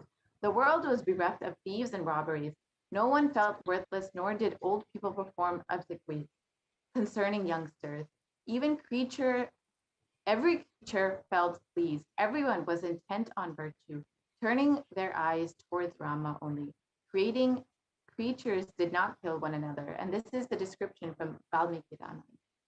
Yes, again, the Ramayana, Valmiki beautifully says in the Yuddha Kanda, people survived for thousands of years, thousands of their progeny, all free of illnesses and grief. The trees, they were bearing flowers and fruits regularly without any inquiry, without any injury by pests and insects. The clouds were raining in time and the wind was delightful to the touch. Every caste were performing their own duties, satisfied with their own work, and bereft of any greed. So people were intent on virtue and lived without telling lies. See, all the people were endowed with excellent characteristics and all were engaged in virtue. And in Yudhishthira's kingdom, the Devas on. The world became free of all diseases. There was no hunger or thirst anywhere. There was no mental suffering. Those without livelihood were given livelihood. There was abundance all around. There was no worldly worries left for anyone, and there was no cause to fear either. Happiness on earth was in fact even greater than in the heavens. And this is the description from Srimad Mahabharata. Yes. So what are the contributions of Hindu nations? So Hindu nations had and has so much to contribute to the world in every field. The field of enlightenment, health, the field of medicine, art, science, technology, aviation, dance and music, clothes and jewelry, social system, judicial system, the political system, and the legal system. So how were Hindu nations actually destroyed? So if you see, the phase one destruction of the Hindu civilization by the Islamic invasions between 800 to 1700 AD, the physical destruction of the Hindu civilization. So the Mohammedan conquest of India is probably the bloodiest story in history. The Islamic historians and scholars have recorded with great glee and pride the slaughters of Hindus, forced conversions, abduction of Hindu women and children to slave markets, and destruction of temples carried out by the warriors of Islam during the 800 AD to 1700 AD, and millions of Hindus were converted to Islam by sword during this period. So, million more were raped and murdered and dismembered. And then the second phase was the Islamic invasions, the first phase continued was that Hindus are like the description from the Islamic law prescribed for Hindus conveyed that Hindus are like the mud. If silver is demanded from them, they must with greatest humility offer gold. If a Mohammedan desires to spit into a Hindu's mouth, the Hindu should open it wide for the purpose. God created the Hindus to be slaves to the Mohammedans. The Prophet had ordained that if the Hindus do not accept Islam, they should be imprisoned, tortured, and finally put to death, and their property confiscated. To keep the Hindus in abasement is especially a religious duty because they are the most inveterate enemies of the Prophet. So you can see the Islamic invasion literally 200 million were Hindus slaughtered by the Muslim invaders, 100,000 temples were destroyed, and more than 1 million deities and sculptures were destroyed just by the invasion of the Mughals. And then the phase two was the British occupation from 1700 to 1947. The economic and psychological destruction of the Hindu civilization was vast during this time. According to Will Durant, I have seen a great people starving to death before my eyes, and I am convinced that the exhaustion and starvation are due not, as their beneficiaries claim, to overpopulation and superstition, but is to the most sordid and criminal exploitation of one nation by another in all recorded history. And here you can see the photos from the Bengal famine. Yes. Yeah, these are. And the British Empire used all the possible means to destroy the Hindu civil and cultural institutions in order to delegitimize, demoralize the indigenous people of India, so they would become slaves in their own homeland. So you can see discriminatory laws to instill feelings of the racial inferiority, engineered famines to starve the natives into submission, annexed Hindu kingdoms to undermine the native rule, mistranslated Hindu scriptures to instill anti-Hindu narratives, destroyed indigenous Gurukul education system, destroyed local industries and forced importation of British goods, and banned the Indians from owning or producing the firearms. The British came to one of the richest countries of the world, and over 200 years of exploitation, looting, and destruction reduced it to a poster child of the third world poverty. And this is a quote from Sashi from the Indian Parliament. And over the course of the British occupation, over $45 trillion was looted from India, with 45 million Hindus put to death due to famines and poverty imposed by the British policies and reprisal killings of the 1857 mutiny, and over 680 native kingdoms usurped by the British Raj. Yes, and the phase three includes a secular India. So the brown phase is British attitudes and policies towards Hindus. So Jawaharlal Nehru, so it says, what a disgusting savage people we are. Politics, progress, socialism, communism, science. So where are they before this black religious savagery? So India can never be a Hindu republic. So this is what exactly was said by Jawaharlal Nehru. And that is where the civilization's destruction started.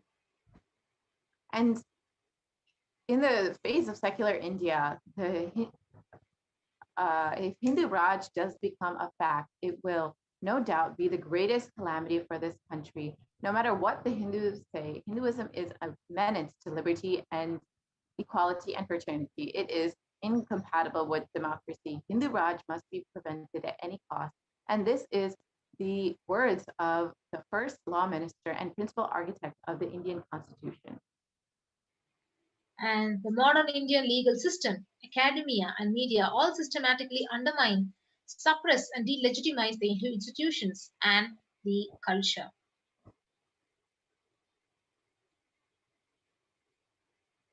And the media narratives use stereotypes to demoralize Hindus.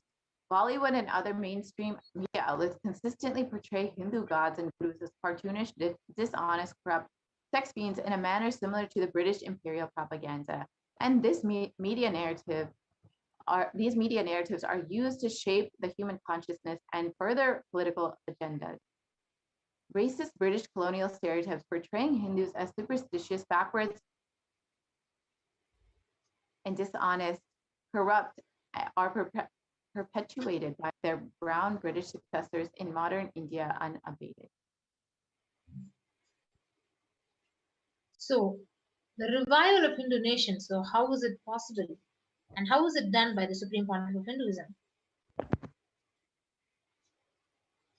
So, from the words of the Supreme Pontiff of Hinduism himself, during the time of Mahabharata, we Hindus had 56 deshas, countries, 200 states, 1,700 samsthanas, and 10,000 sampradayas. In all 56, we Hindus are persecuted. Now we have lost all of the 56. The last one to fall was Nepal. I am the collective voice of all the persecuted Hindus. I will revive and rebuild a Hindu nation built on Vedagamic principles as a refuge for all the practicing and aspiring Hindus, a safe haven for all persecuted Hindus. Yes. So this revival of the Hindu nations is for the life of the enlightenment and all the great things it has to offer to the world, and bringing legitimacy to all the offerings Sanatana Hindu Dharma and sharing it with the whole world is the purpose of this Kailasa, the Hindu nation. So the administration of Kailasa will be revived with the cosmic constitution. Kailasa is the model nation of how enlightened civilization should be living and administered. Politics, judiciary, education, economy, everything will be revived as Paramashiva revealed in the Vedagamic Sanatana Hindu Dharma scriptures. And being one of the most persecuted civilizations, Hinduism is on the brink of extinction such that the next generation may know about Hinduism only through historical books. So what can we do to stand up for the Hindu civilization and all that it has to offer to the world? Today, Hinduism is a political orphan. The preservation and restoration of Hinduism's scriptural and cultural heritage is impossible without a Hindu identity. So what can we do to save Hinduism? Yes. So reclaiming our Hindu identity, that is the only solution to save Hinduism and the Hindus and the destruction of the civilization. And as many of us know, Hinduism is responsible for our successful life. If you are healthy, wealthy, rich, successful, peaceful, happy, respectable, have a stable family, and have a best mental health, Hinduism is responsible. Hindu identity is responsible. Hindu scriptures are responsible. It is the Hindu scriptures which gave us the best mental setup. All the best things we Hindus have, Hindu scriptures are responsible. And Hindus are the richest and the most successful ethnic community in the world. Hindu scriptures, Hindu lifestyle, our enlightened masters are responsible for this, and Hindu thought currents are responsible for this. And not just anti-Hindu elements being active, it is a responsible Hindus being inactive that is responsible for this whole destruction of Hinduism. Let us now take responsibility for Hinduism and let all the Hindus all over the world reclaim our Hindu identity. Yes, so what is the responsibility of all the Hindus that we need to be doing? It is the responsibility of Hindus to revive this enlightened civilization again and again and give all the gifts of the enlightened civilization to humanity. Revival of the enlightened civilization, the Kailasa, the Hindu nation, is the survival need of humanity.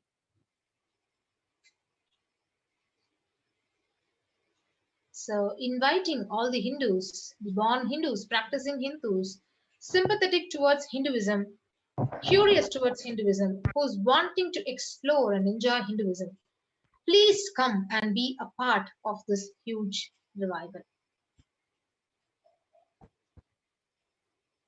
And here you come up in Devi's own words why Kailasa, the only Hindu nation, is needed for humanity.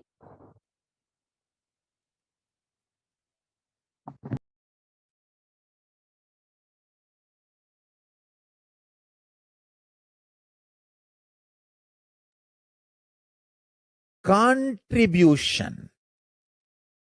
Hinduism, Veda Agamas have great things to contribute to the world. Like the great power manifestation science, the ancient culture and arts, the ancient lifestyle truths, the ancient medical practices and medicinal knowledge, the ancient indigenous cultural heritage and jewelry, perfume, dance, music, In every level, Hinduism has so much to contribute. Veda Agamic traditions have so much to contribute. To share all this with the world, to contribute to the world.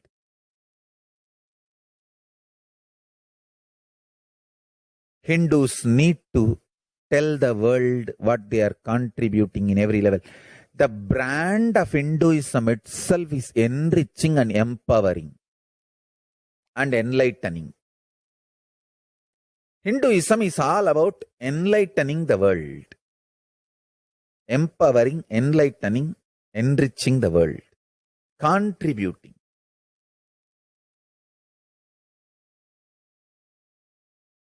That is our spiritual life. That is our spiritual strength. That is our spiritual core principle. O humanity,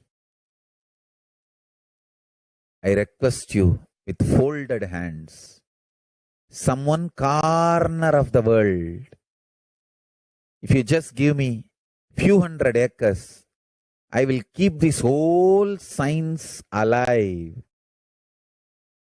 Leave it for the whole humanity freely. Fortunately, Paramashiva has given me the power to decode all this Hindu medicinal system, Hindu judiciary system, Hindu social law and order system, Hindu power manifestation system, Hindu mental science system, Hindu yogic sciences, the sciences of Hindu biology, Hindu physics, Hindu psychology, Hindu physiology, Hindu chemistry, all this Paramashiva has given me the power to decode. Whatever the remaining scriptures are available with the humanity, Paramashiva has blessed me, and I have collected, not only I have collected and organized, I can decode. This whole science can be kept alive in any one corner of the world. Just few hundred acres are given for me to live peacefully and exist peacefully. I can store this whole thing alive and contribute it to humanity. Humanity and better contribution.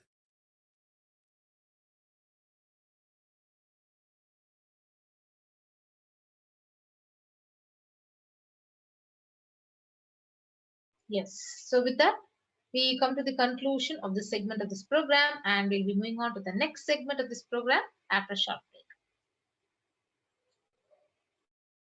Thank you, everyone. We'll be meeting you in the next segment after a short break.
Nithyananda.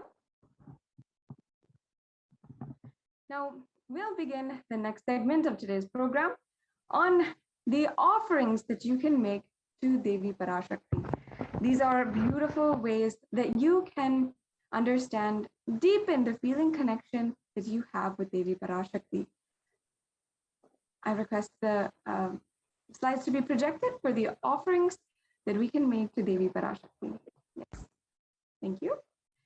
Understand that offering is giving a gift, a divine gift of pure love, devotion, and oneness, and it consists of two parts, giving and accepting. Only when the divine accepts what one offers, the offering becomes complete. An offering is not made out of fear or out of greed. When an avatar lands, the offerings are purely a part of the grand Leela played out for the only for the purpose of enlightenment. Again, this offering is entirely for the purpose of enlightenment only. And it is such a beautiful way that each and every one of us can deepen our connection to Devi Parashakti. Yes. So next we'll move on to the Dhyana Shloka from the Manunmani Dhyanam. So, Induni Bhaveda Karavakni Nayanam Syat Pankajavara Japaksha Sarayuktam Angahimabhushana Vichitra Vasanam Syat Tunga Makutojvala Manunmani Swarupam. Yes. And we can now the English translation. Moonlight face holding the Vedas on hand, fire in eyes with the lotus flower gracing and blessing hands on one hand with the Japamala, beautifully decorated with jeweled ornaments and wonderful clothes and shining bright crown. Her name is Manonmani. The next Dhyana Sloka from the Manonmani Dhyanam, it says, Dhyaya Devim Trinetram Sashiri Bhavadanam Veda Hastam Dadhanam Savye Padmam Varadama Pare Chapayam Chakshamalam Divyairabharanai Vibhushita Tanum Brahmadi Vipujitam Devi Meva Manonmanim Pratidinam Kamarta Datrim Shubham. And the English translation once again. I meditate on Devi with three eyes glowing like a moon and holding the Vedas, lotus embracing with blessing and gracing hands. She is wearing beautiful ornaments. She is worshipped by Brahma and other many gods and showers auspicious boons for all actions every day. Once again, this is from the Moolagama Manonmani Dhyanam. So let us understand of the divine element gold. Here is a Shastra Pramana from the Atharva Veda. Yes, so the Shastra Pramana, it says, Treda Judam Janmanedam Hiranyam Agnerakam Priyatamam Bhabhuva Somaskai Minisasya Parapatata Apamekam Veda Sambreta Ahustatte Hiramyam Trividaspyatyavise. Yes, and the translation, triply born by birth is this gold from the atoms of Agni is one. It becomes dearest to Agni. One fell away from some Soma when it was heard. One they call the seed of virtuous and power Apaha. Let that triple gold be for your long life. Now, in Sanatana Hindu Dharma, gold is a divine element. It purifies anything that it touches. It is an element of pure spiritual significance and great spiritual power of healing and enlightening. The vibration of gold has a power to infuse sattva energy and positive thought currents in anyone who wears and anyone who sees or operates in its vicinity. Yes. So gold is present in all the scriptures, like the Vedas, the Agamas, the Shrutis, Smritis, Itihasas, Puranas. All Hindu scriptures, it is abundantly displayed that gold is the most auspicious and purest metal, which purifies our very being. So in Hindu civilization, everything was built in gold, exchanged in gold, and ritual feasts were offered in golden bricks. When one was to be saved from life-threatening illnesses, gold was offered as a ritual fee. It was in abundance and used for weighing equivalent amounts of commodities, including cows. Kingdoms were built with huge doors of gold. Streets would have huge columns, huge archways made of gold, and horses and cows were dressed up in gold. The Hindu civilization thrived on the banks of rivers of gold. The Indus River was called the Hiranyamaya, and the river of gold in the Rig Veda, and the river Saraswati was called the Hiranyavartini in the Atharva Veda. The gold is a supreme element for offering gifts to the ones we love and revere. And even in the Vedic civilization, temples are constructed and paved in gold Deities are made in gold and decked and adorned in gold, and because it preserves that enlightenment energy for thousands of years, it literally lasts forever. Yes. So with that, we'll be moving on to the first offering to Devi Parashakti, the E-Hundi offering. So the Shastra Pramana, it says, Bhakti Priya, Bhakti Gamya, Bhakti Vashya, Bhayapaha, Shambhavi Sharada Radhya, Sharvani Sharmadayini. Yes, and the English translation? Devi is fond of true devotion and is realized through true devotion. She can be won over through true devotion, and she removes all fear.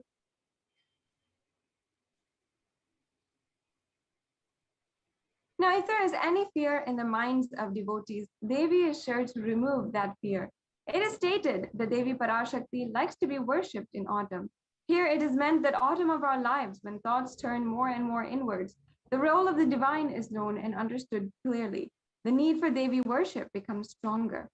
So here in this verse, Shambhavi means the consort of Shambhu, Lord Shiva. Sharadharadhya means worshipped by Sharada or Devi Saraswati. Charvani means wife of Lord Shiva, and in the Linga Purana, Lord Shiva is called Sharva in his earth form. Sharmadayini means Devi who bestows happiness on devotees. Now, today you can offer gratitude and devotion to Devi Parashakti, and you will receive the blessings of Devi Parashakti through this E-Hundi offering. Yes, the next offering is offering of Sankalpa chanting. The Devi Mahatmyam, chapter 12 and verse 34, it says, Tayaitan mohyate vishwam saiva vishwam prasuyate saya chitta cha vijanam tushta ruddhim prayashyati. And the English translation, the goddess enchants this universe and she herself gives birth to this universe. The goddess being prayed without interest, anything gives that knowledge that leads to salvation and gives wealth in the materialistic sense. Once again, this is from the Devi Mahatmyam, chapter 12, verse 34. Offering the sankalpa or the conscious resolution blesses the person offering with all the fruition and all of the desires and wishes he is yearning for. And the next offering is offering of Devi Sahasranama Kasu. So the Lalita Sahasranama, verse 731, it beautifully says, Nam Parayana Prita. She who likes the repetition of her various names. So this is the offering of 1008 names of Devi Parashakti, and it's a very special and unique archana offered to the Mahameru of Devi Parashakti. So you can offer a golden coin inscribed with each of these 1008 names and receive the blessings to have the Ananta Kalyana Gunas, all the divine qualities of Devi Parashakti. It is available at 3 sizes and 3 denominations, $75, $151, and $251.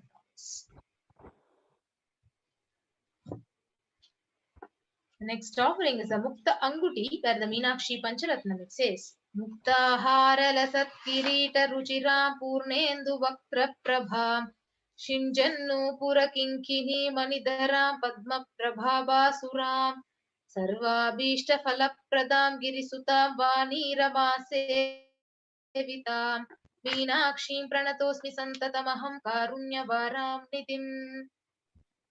And the English translation, I bow down to the goddess Meenakshi, whose crown has garlands of pearls and face shining like a full moon, who wears anklets that are studded with gemstones and has small bells, who is shining like the splendor of a lotus, who grants all the wishes, the daughter of the mountain is worshipped by goddess Vani and Rama. I remain ever bowing to the goddess Meenakshi, the ocean of compassion.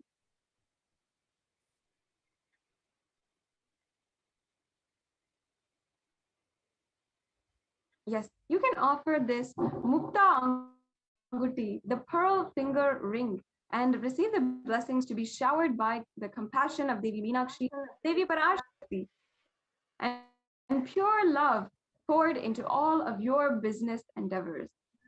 So once again, if you would like to make these offerings, you don't need to wait. You can go ahead to tiny.cc/Devi offerings.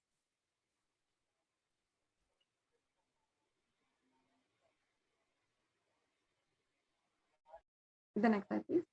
The next offering is the Padma Pushpa, Swarna Padma Pushpa. And in fact, in the Kamika Agama, it describes that all the kalashas should be wound around with suitable thread and covered with new cloth. They should be adorned with the lotus flower made of gold. So this is the Swarna Padma Pushpa. And as you can see, it's there in the Kamikagama itself about the golden lotus. And not only the Kamikagama, but there are hundreds of scriptural references for using lotus in the worship of Paramashiva. Almost everything in worship of ultimate involves the consecration of deities of worship or meditating with the mudras and asanas used during the worship involve the lotus flower, the lotus leaf, the lotus pericarp and petals, and the lotus and itself is a divine flower. In fact, the Shakti of Paramashiva is called a lotus. The base of the Paramashiva Linga is also called a lotus. And the disciple of Paramashiva is also considered as a lotus about to bloom. Now, you can offer the golden lotus in any size that you wish and be blessed to have the state, space, and powers and being of Devi in your inner space amidst any and every adverse situation in your life. In this, just as the lotus in muddy pond water can grow, you will be blessed to have that strength to grow and evolve and in any adverse situation in your life. The next slide, please.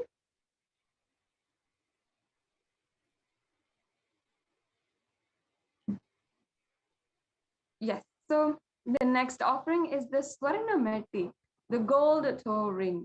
This is a very traditional offering of the gold toe ring. It's a traditional piece of jewelry that all Hindu women wear. And it represents, especially with Devi Parashakti, it represents such auspiciousness. And I'll now chant the Shastra Pramana for the Swarna Meti offering. Nakhadidite samchana namajjana tamo guna padadvaya prabha jala parakrita saroruha. And the English translation. You whose brightness from toenails destroy the darkness of ignorance from the minds of devotees who prostrate at your feet, you whose brightness from 2 feet overpowers that of the lotus flower. The next slide, please.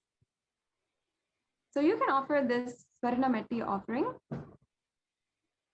adorning her sacred feet to be in constant gratitude for receiving her blessings, even in the most difficult aspects of your life. Once again, the link is provided if you want to proceed with the steps to offer this Swarna Meti offering.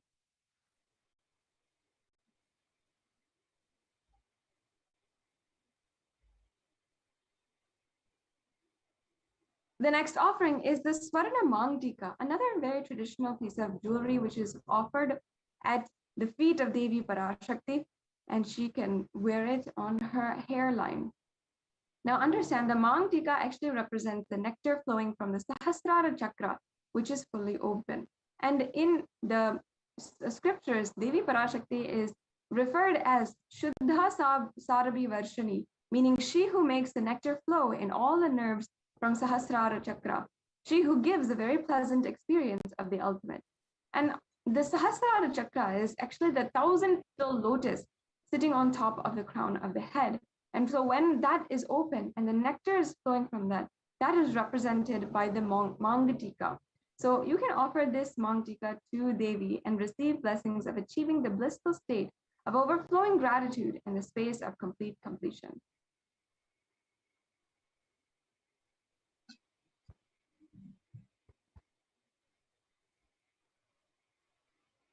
Yes. The next offering is one very exciting offering, especially now that it is Guru Purnima season. It is the festival of Guru Purnima. In just one day, we will be starting the Brahmotsavam, the 10-day festival for the Guru Purnima. And this time it'll be extremely celebratory, celebrating the presence of Guru in each and every one of our lives. So we can celebrate that the presence of Guru, the avatar in our lives, through the Pratyaksha Pada Puja. I'll just chant first the Pramana for the Pratyakshapada Puja. Nakhadiditi samchana namajjanatamo guna padadvala pradbajala parakrita saroruha. The illuminating splendor of Devi's toenails dispel the darkness of ignorance in the devotees prostrating at her feet. Her feet defeat the lotus beauty. In Shlokam number 83 of the Saundarya Lahari, it states that the nails that have been sharpened by constantly being touched by the crowns of celestial beings who always prostrate before Devi. Tamoguna is darkness, and in the stotram, tamas is indicative of ignorance in the minds of devotees, and constantly prostrating before Devi, their ignorance is removed and they attain knowledge. Offering this Pratyakshapada Puja is a beautiful way for you to offer your gratitude at the feet of the Supreme Pontiff of Hinduism, and you will be showered with the blessings and all auspiciousness in your life. Especially now, make sure that you are offering the Pratyakshapada Puja on the Guru Purnima day, which is July 23rd. You can start planning in some way, some form that the Pratyakshapada Puja is offered on your behalf to Devi Parashakti, to the Supreme Pontiff of Hinduism on the Guru Purnima day. The next slide, please. The next offering is the Vastra Seva. The Vastra Seva is a sacred adornment, the sacred cloth offered at the feet of Devi Parashakti. This is another offering that you can make and offer to receive the blessings of Devi Parashakti.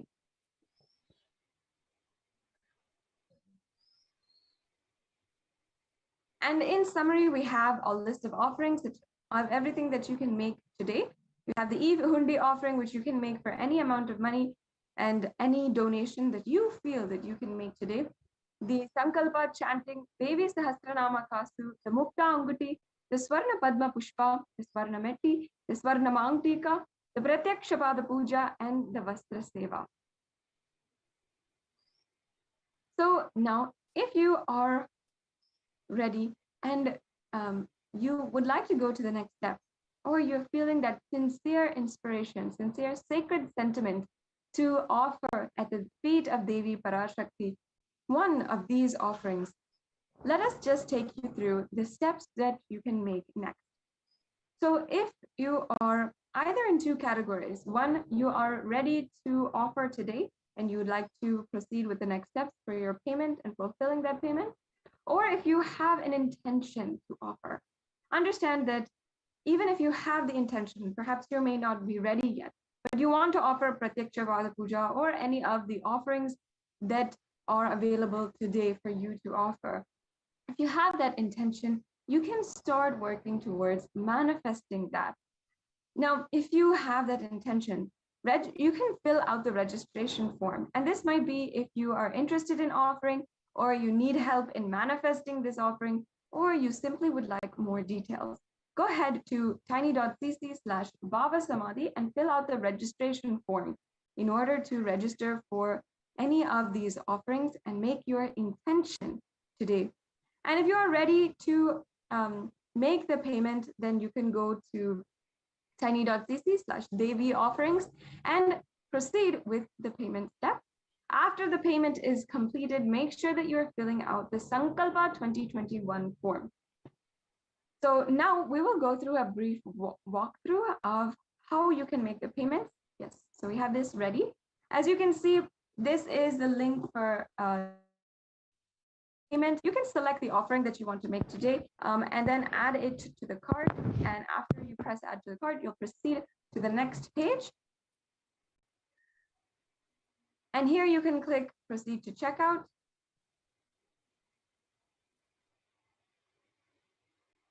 And then you fill out your billing details, your payment details, and go ahead and submit your payment today. The next step is to ensure that you are filling out the Sankalpa names form. So this asks for your name and your family members' names and different items that are required in order to make the offering happen, and so that all of the blessings, the auspiciousness from the offering, from the ritual is bestowed upon you. The next option we have here is also the YouTube super chat. So this is an option that you can do if you'd like to make the e-hundi offering or the next step is to ensure that you are filling out the Sankalpa names form. So this asks for your So you can go to the option. You have to be a member, so make sure that you are joined as a member. And you can go to the option Super Chat as is shown here. And then once you click on that, you will go through the next steps for payments and for either you can pay through credit card or PayPal for making just any donation that you want to do. So this Super Chat option is a really perfect way, easy way for you to donate if you want and offer your gratitude for the divine presence in your life today.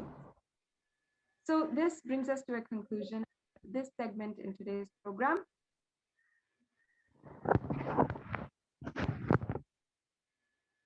I encourage each and every one of the viewers who are watching, ensure that in some way or form you can offer these offerings at the feet of Devi Parashakti. Now, whether it is the offerings of gold or the Pratyakshapada Puja or the Vastra Seva, every single offering is such a unique way to fulfill your deep connection with the Cosmic Mother and through the form of a Supreme Pontiff of Hinduism. Understand that the Supreme Pontiff of Hinduism manifesting today as Devi Parashakti is not a joke. And in fact, that in March of this year, Supreme Pontiff of Hinduism did an intense fast. The 35-day Pache Patani fast, Pache Patani Vratam fast, which is an intense, prayerful fast that the Supreme Pontiff of Hinduism led for 35 days. It was, and not only that, people from all over the world had also been participating, following in the lead of the Supreme Pontiff of Hinduism, who was doing this extremely intense fast for healing the world from coronavirus. And it was for healing the world from coronavirus, the impending attack and the extremely overwhelming number of deaths that are happening in India and all over the world from the second and third wave of coronavirus. And not only that, in so many different ways, the effects of the COVID pandemic. The Supreme Pontiff of Hinduism had taken up this fast in order to ensure that the whole world is healed, and so much of positive spiritual energy is brought down, is manifested into the world. And immediately after that 35-day fast, the Supreme Pontiff of Hinduism began manifesting as Devi Parashakti. It was such a beautiful way that after this 35-day fast, actually in the Vedic tradition, the Pache Patani Vratam is a traditional penance and fast taken up by Mahamari Amman, and is traditionally overseen as a ritualistic offering as a traditional fast in the Samayapuram Mariamman temple. And Mariamman is the Kula Devata of the Supreme Pontiff of Hinduism as well, meaning it is the traditional community goddess, community god for the Supreme Pontiff of Hinduism. So having this sacred sentiment, the Supreme Pontiff of Hinduism had taken up this extremely powerful fast, and immediately after which Devi Parashakti herself began manifesting for the whole world every single day since then, answering questions and giving boons for people. And we've seen even on NTV how Devi Parashakti has literally transformed the lives of so many people, has literally manifested in so many different ways in the lives of those who are devoted to her, those who declare just out of their simple integrity and simple devotion that they will be devoted to her. Now, We've seen how people have manifested wealth, people have manifested health and longevity and good health in their life, how people have manifested long-lasting relationships. And we've also seen how Devi Parashakti has given the guidance for beginning for so many people on what next to do in them. We understand, of course, that there's so many people who have different various forms of crises in their life, especially in these extremely dark and intense times where we are seeing extreme amounts of deadly disease and pandemics, even pandemics within pandemics. We're seeing so much of social upheaval, crisis, and so much of instability in different authorities and different institutions. We're seeing the failure of the health institution across the world in curbing and protecting the people from the coronavirus pandemic. And across the world, just desperation to seek protection, desperation to ultimately save your life, even at the very basic level. And we have seen how the Supreme Pontiff of Hinduism himself has opened up the Kailasa COVID care centers, a very beautiful way that he has ensured and given the protection for all human beings, for anyone who needs it at this time. And without discrimination against any caste, creed, religion, any gender, anything, the Supreme Pontiff of Hinduism has opened the doors of Kailasa for the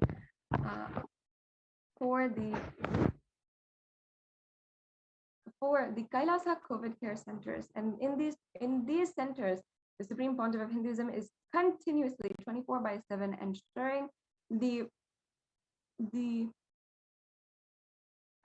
multi-layer quarantine is established, as well each and every person inside is protected, is given so many supplements even to boost the immunity, the Ayurvedic supplements to boost immunity and protect each and every one. Not only that, ensuring that each and every one is nurtured, fed properly, and taking care of them entirely. Honestly, it's one of the most compassionate and nurturing movements and initiatives that the Supreme Pontiff of Hinduism has taken up. It's such a beautiful way that we've seen the Supreme Pontiff of Hinduism serving the public, even in this extreme amount of time of insecurity that we're facing in the outside. So we'll now be entering into the next segment of today's program, where the Adi Kailasha Sarvagnapeetham administrators will be giving us the update from Adi Kailasa Sarvagnapeetham and all the Kailasa COVID care centers in India. So once again, thank you for joining us for this program, and we'll be moving on to the next segments of today's program, and we'll be right back with you after a very quick break.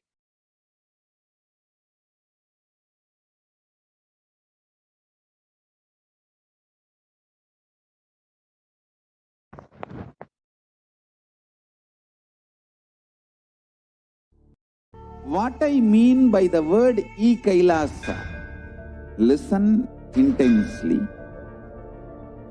Enlightenment ecosystem, literally enlightenment itself in your own home, wherever you are. If you cannot come to Kailasa, it's okay. Kailasa can come to you. Kailasa coming to you is e-Kailasa.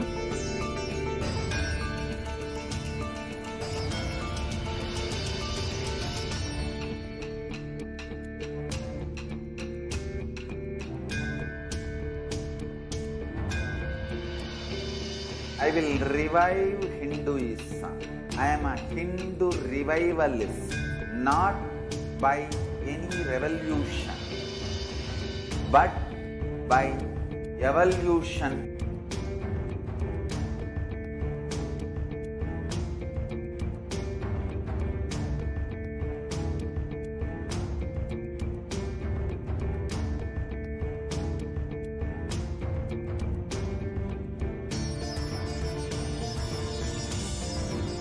and setting model community.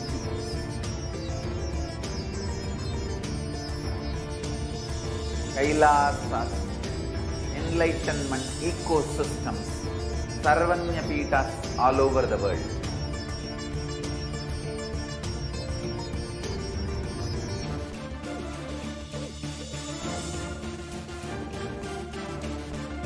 All powerful cognition, knowledge, only when you live, power manifestation and possibilities manifestation happens. It's a fundamental truth.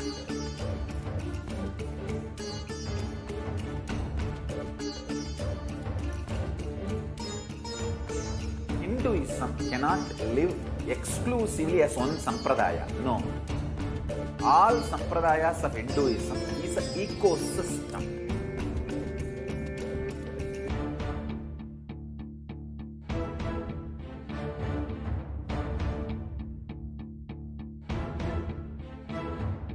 So don't keep quiet thinking that if one sampradaya is attacked, only that sampradaya is going to be affected.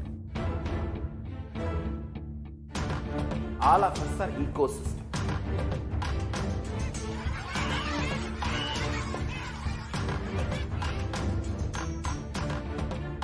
I invite all of you to get involved and enjoy Hinduism by the principle of Dharmo Rakshati Rakshitaha. When you protect Dharma, Dharma protects you. You will make the whole planet flourish spiritually. The spiritual prosperity will happen to the whole planet. We all have to coexist together.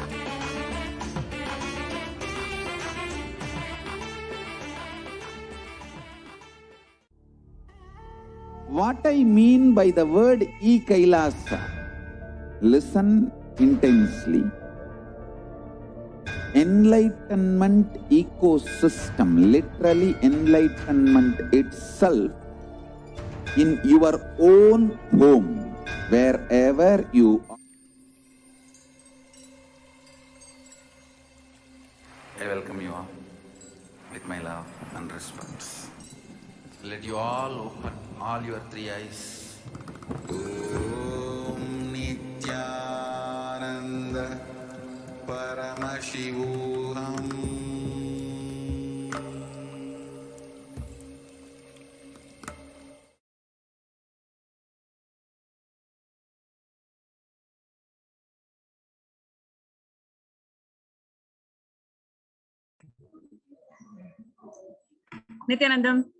Nithyananda, dear viewers, next segment is going to be about Kailasa's multi-layered quarantine opportunity for COVID care protection in India. Now, let us look into the revelations to the world by Devi PARASHAKTI on 12th of May, when the Supreme Pontiff of Hinduism, Jagadguru Mahasannidhanam, His Divine Holiness Swamiji, manifesting as Devi PARASHAKTI, revealed that India is the biggest land where enlightened beings happen again and again, flower as the enlightened beings, and benefit the entire world. We cannot afford to lose only Bharadam. We cannot lose the enlightenment womb.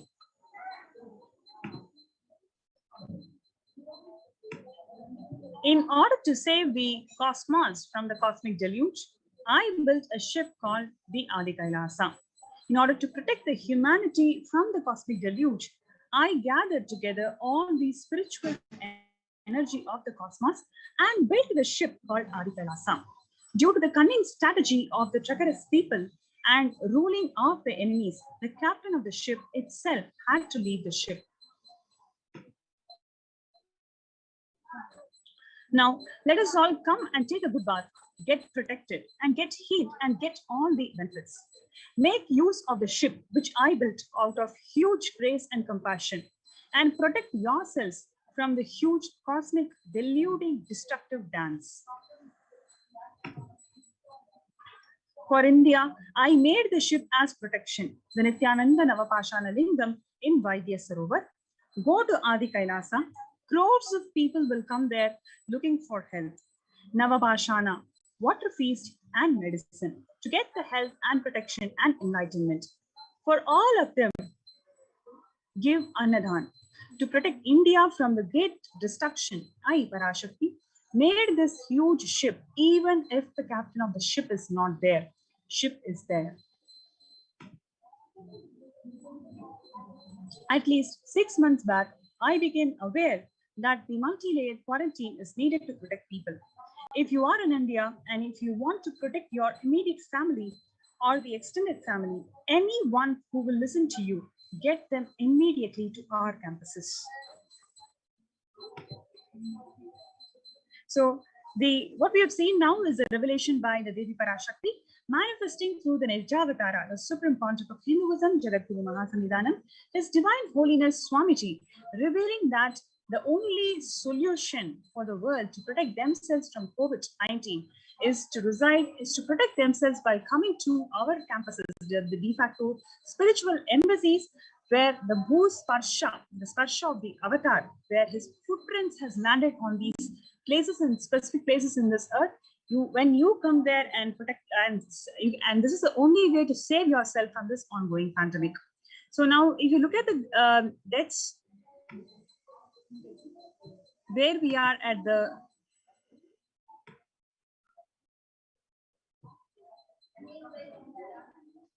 coronavirus live updates, 80,834 new COVID cases in India and 3,000 deaths in last 24 hours. Maharashtra sees over 10,000 cases, 483 deaths. Mumbai reports about 700 plus infections. Karnataka, Bangalore live updates, where you can see that state reports 7,810 fresh cases, 1,300 cases from Bangalore urban alone. Coronavirus highlights 462 black fungus infections in Bihar, and so far 76 deaths due to black fungus infection. Black fungal infections are the secondary infections. So once you are recovered from COVID, or if you are vaccinated for COVAX, for COVID-19, then you are prone to secondary infections, and these infections cause deadly deaths.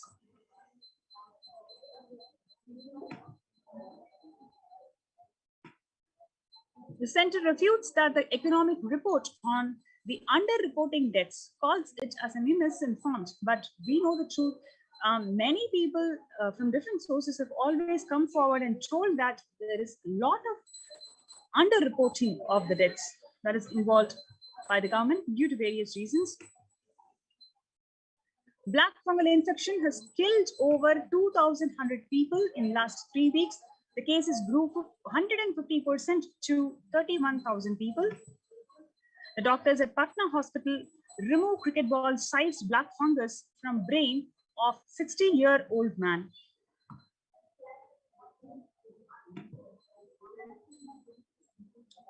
COVID diabetes link leading to black fungus, feel experts. COVID-19 directly affects the beta cells of the pancreas, due to which the sugar level of the patient skyrockets. The coronavirus directly damages the beta cells, which causes hyperglycemia.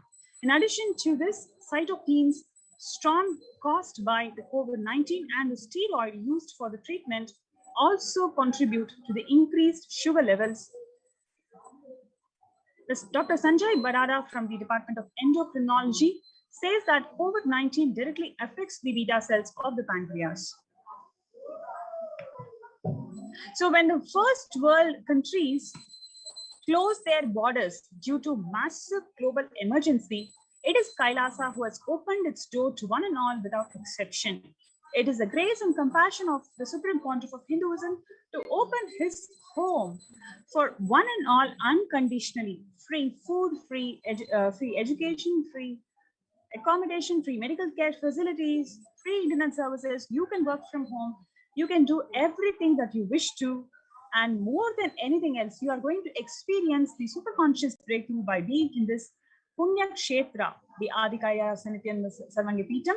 So it is a fantastic opportunity for one and all to feel protected in this ongoing pandemic. So we welcome you all to this de facto spiritual embassies of Kailasa and feel protected during this ongoing emergency. The free COVID care protection centers that are open across India includes Adi Kailasa in Vidhi.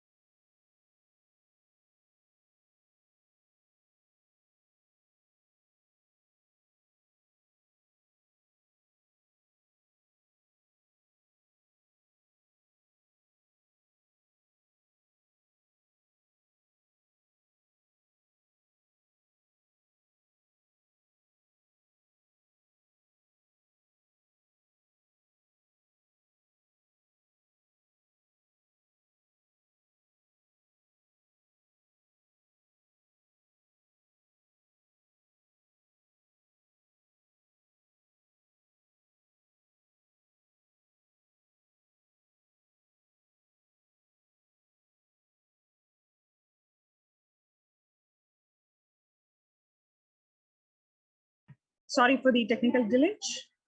So the Kailasa rushes to help as the India finds itself on the verge of COVID-19 third wave. So in addition to the multiple free COVID care centers that are open in India, there are number of social services, spiritual services that are being offered in these de facto spiritual embassies. And more than anything else, the cosmic revelations by Devi PARASHAKTI on the global pandemic. On just few minutes before, we saw how the governments are not able to report the actual stats for various reasons. But on the other hand, the Supreme Pontiff of Hinduism, Jagadguru Mahasannidhanam, His Divine Holiness Bhagavan Nithyananda Paramashivam, manifesting as the Devi Parashakti, preparing the humanity on what are the next steps. How do you prepare yourself? How do you protect yourself from this ongoing pandemic? What are the different steps that you need to do medically, spiritually, and physically for you to protect yourselves from the ongoing pandemic? He is continuously preparing the humanity, making them enabled, empowered on this global emergency situation. The number of social services that are offered during the pandemic in these de facto spiritual embassies across India includes the medical care, infrastructure to accommodate thousands of people, emergency ambulances, personal protective medical equipments, food security management through food banks, organic farming, emergency ambulances, ICU on wheels, etc. So we welcome one and all to this amazing opportunity to be part of this COVID Care Protection Center and evolve yourself spiritually and feel protected in this ongoing pandemic. So let's take a few minutes to register yourself in kailasa.org/Kailasa Care, KAILASA.org/KAILASACARD. So let's take a few minutes for you to register in this link, kailasa.org/Kailasa Care. We'll take a short break and we'll be right back.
Welcome back. And to give a glimpse of the huge history, legacy of Kailasa's humanitarian services worldwide under Kailasa's Department of State, one can see the Saffron Om working for world peace, conflict resolution, and religious freedom. One can see above in the picture, it shows the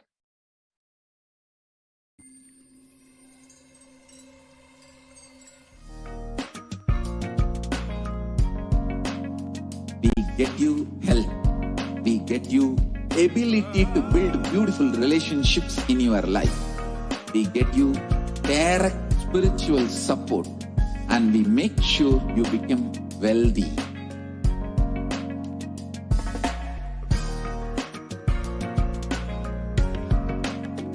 We won't stop giving you just good life. We will literally not stop till you live enlightened life. Manifesting the state of Paramashiva, space of Paramashiva, powers of Paramashiva, being of Paramashiva.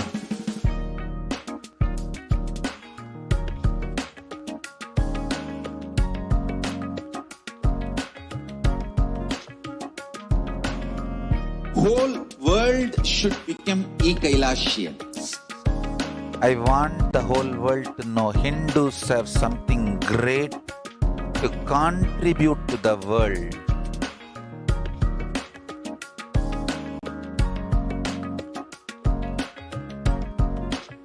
We have something great to contribute to the world. Let us do that.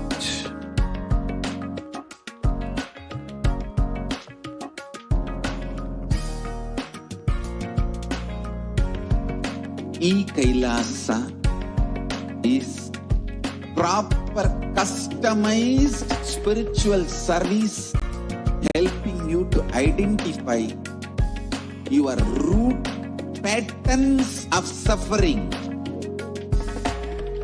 We have perfected the science of helping every individual from every cultural, religious, nationality background.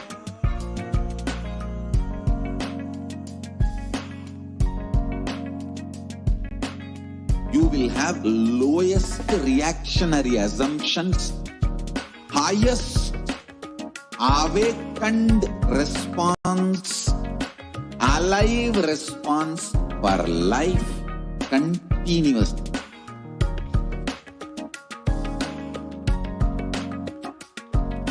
E-Kailasa is enlightened.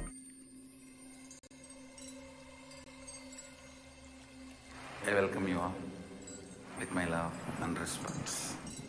Let you all open all your three eyes. Om Nithyananda Paramashivam. and welcome back. Global services under Kailasa's Department of State. Now, this is really the legacy, the history, more than the proof of concept for the various humanitarian services offered by Kailasa's Department of State. Amongst the various services, Saffron Om works for world peace, conflict resolution, and religious freedom. One can see in the pictures peace walk by millions of peacekeepers of Kailasa in the sacred town of Tiruvannamalai in South India, being one of the examples of the efforts for world peace. The Red Om provides relief work for natural and man-made calamities, working to eliminate world hunger so that no stomach goes without food. In fact, as the Supreme Pontiff of Hinduism, Bhagavan Nithyananda Paramashivam says, before a person feels hungry and asks for food, food shall be available. That is the aim and motto of Kailasa's food services. Here one can see the Supreme Pontiff of Hinduism, personally organizing relief efforts and Thane flood relief in the state of Puducherry in 2012.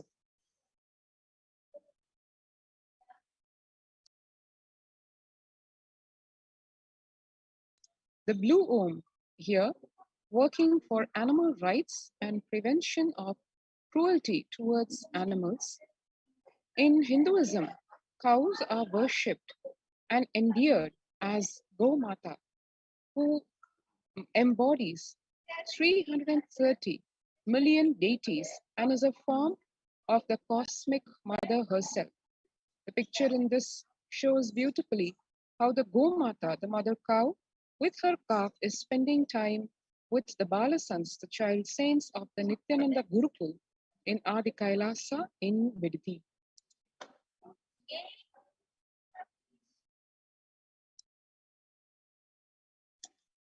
White Om, providing the psychological healing, spiritual counseling, and a superconscious breakthrough. One can see here engineering college students attending a meditation program organized by Kailasa's White Om in Karnataka in 2008. The Yellow Om provides Sat Vidya, yogic, Ayurvedic solutions, and medical care, including access to libraries and knowledge. At the top, one can see one of Kailasa's many free medical camps set up during the relief efforts for the Thane cyclone relief in Pondicherry region in 2012. And in the bottom, one can see free yoga classes held around the world organized by Yellow Om for people of all ages. The Green Om works for protecting the environment. Organic fruits, vegetables, and grains cultivated by the peacekeepers of Kailasa, led by the Supreme Pontiff of Hinduism, the produce is offered as Annadan, charitable service of providing free organic meals to everyone through various embassies and centers of Kailasa. Kailasa's Department of Health makes the traditional kashayams, or the sacred medicines from the Siddha tradition, for all the residents taking refuge from the COVID-19 pandemic within Adi Kailasa's protective, preventive, multi-layered quarantine facility. The following is the concoction being made within the Adi Kailasa campus. Each and every herb being used in the concoction has been organically grown within the campus itself, adhering to the guidelines laid down by Paramashivam in the Vedas and in the Agamas. So one can see here literally how the kashayam is made, the constituents of it, which include curry leaves, mango leaves, neem leaves, dhruva grass, drumstick leaves, bilva leaves, lemon leaves, the night jasmine flower, that leaves, tulsi leaves, guava leaves, and what is called the herb Ponnangani leaves, Kiranali leaves, pomegranate leaves, agatti leaves, fig leaves, jaggery, and ginger. One can see here how these various herbs are mixed together and put to a boil, and the resultant mixture, the syrup that comes, is the kashayam, which helps in very many ways, including importantly immunity boosting. And how each of these leaves play their role, what is their efficacy, what are their medicinal properties. Let us see. Curry leaves, they help with smooth digestion, cleanse the stomach and intestines. As many of us would know, curry leaves form a very primary component of seasoning in all Hindu cooking. In Bhaga Shastra, curry leaves play a major role as they prevent the growth of cancer cells in the body, increase the growth of hair, increase red blood cells, increase the hemoglobin level. Mango leaves, they stop vomiting, stop the nauseous sensations, stop hiccups, and boost immunity. Neem leaves, remove digestion problems, remove parasites from stomach, heal skin-related diseases, boost immunity, cure chickenpox, clear all lung-related problems. The dhruva grass, as one can see, kills germs, increases immunity, helps with the menstrual cycle, strengthens the bones, increases longevity, and cures urine-related problems. Drumstick leaves, they help in maintaining the blood pressure and sugar, cure ulcer, and help with the menstrual cycle.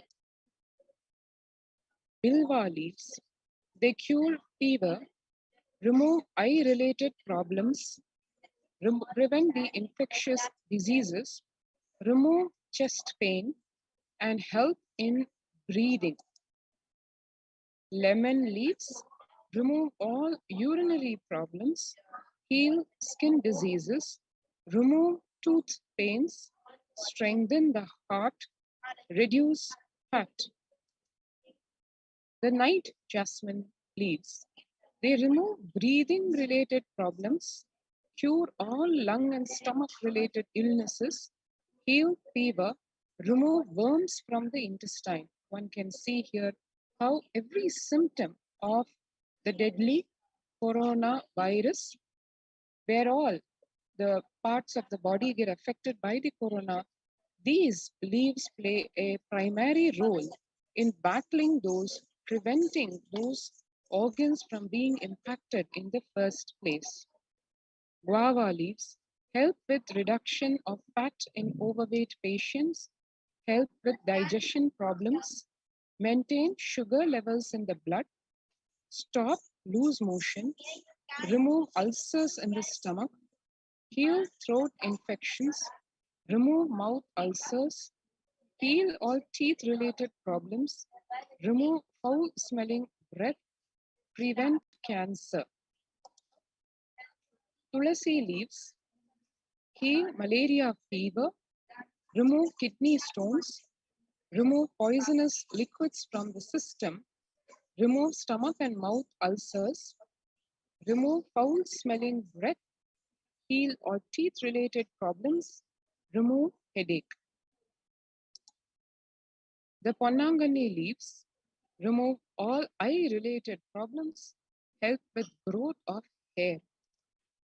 The Keranelli leaves cure even jaundice, remove cold, stop loose motion, and remove teeth pain. Pomegranate leaves prevent cancer, cure all heart-related problems, maintain the blood pressure, cure skin problems. Agatti leaves remove germs from the system, stop a running nose, heal wounds, reduce the body heat, increase the hair growth, remove long-time cough, remove skin diseases. The Atti leaves maintain sugar levels, remove excess cholesterol, remove ulcers, help with digestion, remove external swellings.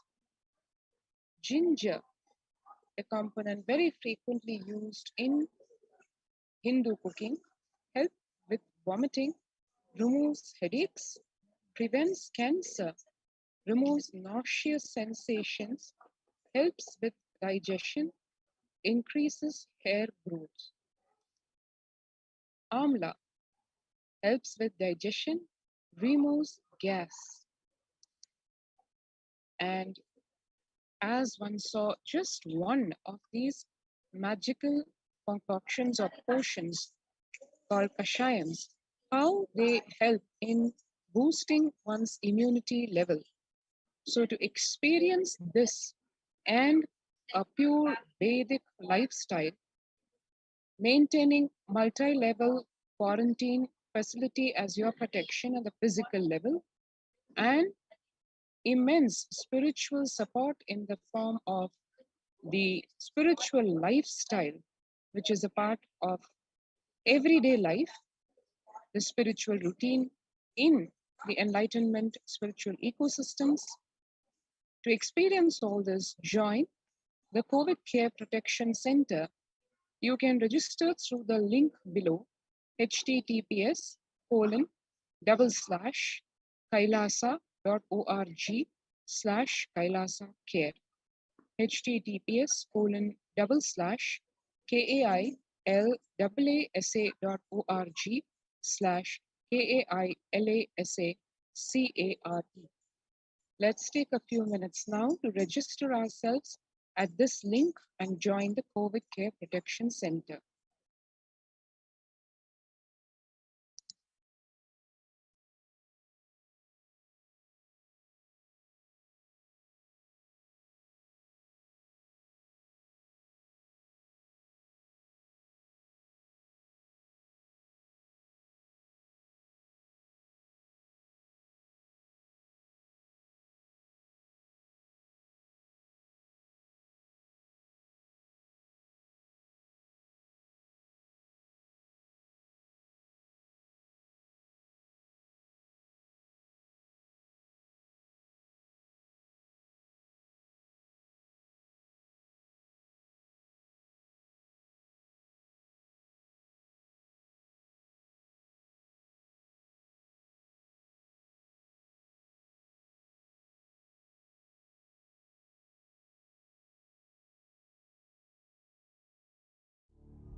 What I mean by the word e-Kailasa, listen intensely. Enlightenment ecosystem, literally enlightenment itself, in your own home, wherever you are. If you cannot come to Kailasa, it's okay. Kailasa can come to you. Kailasa coming to you is e-Kailasa.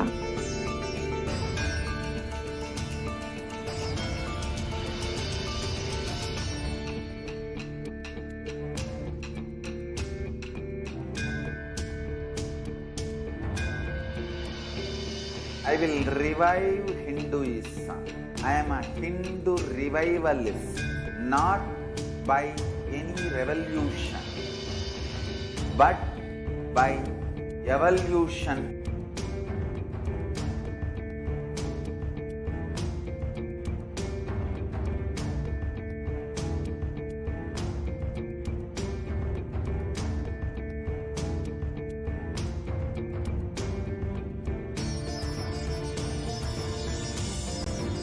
And setting model communities.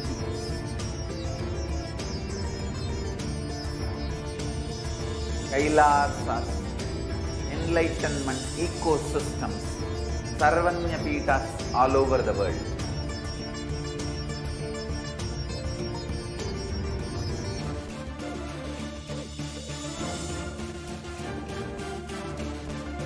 All powerful cognition, knowledge, only when you live, power manifestation and possibilities manifestation happens. It's a fundamental truth.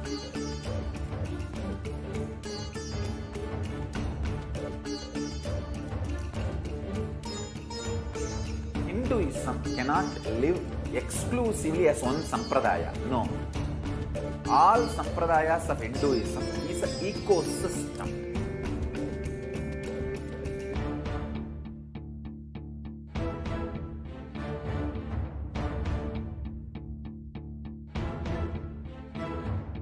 So don't keep quiet thinking that if one sampradaya is attacked, only that sampradaya is going to be affected.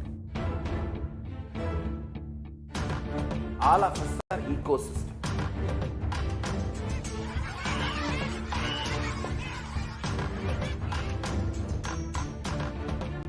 I invite all of you to get involved and enjoy Hinduism by the principle of Dharmo Rakshati Rakshitaha. When you protect Dharma, Dharma protects you. We will make the whole planet flourish spiritually. The spiritual prosperity will happen to the whole planet. We all have to coexist together.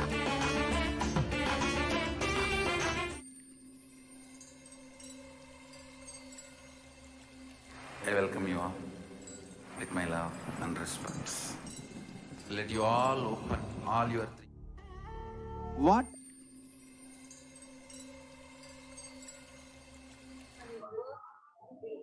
Yes, Nithyanandam, thank you for joining with us back. So next we are going to watch a very interesting video. So we have seen that on 12th of May 2021, Devi Parashakti has revealed that the only solution for the humanity to protect themselves from ongoing pandemic is to dip themselves in the Navapashana, Nithyananda Vaidyasarovar Lingam, Ananda Lingam in Vaidyasarovar in Adi Kailasa. That is the only solution, only alchemy that Paramashiva himself has made 12 years before and made it prepared for the humanity for us to get protected from this ongoing pandemic. So now what we're going the Supreme Pontiff of Hinduism, Jagadguru Mahasannidhanam, His Divine Holiness Swamiji has prepared the sacred concoction. The Navapashana Lingam is made of the sacred concoction, and that has got immense healing properties. So, which is getting ripened with this Guru Purnima, that is going to be used as a solution for the whole of the humanity to get benefited.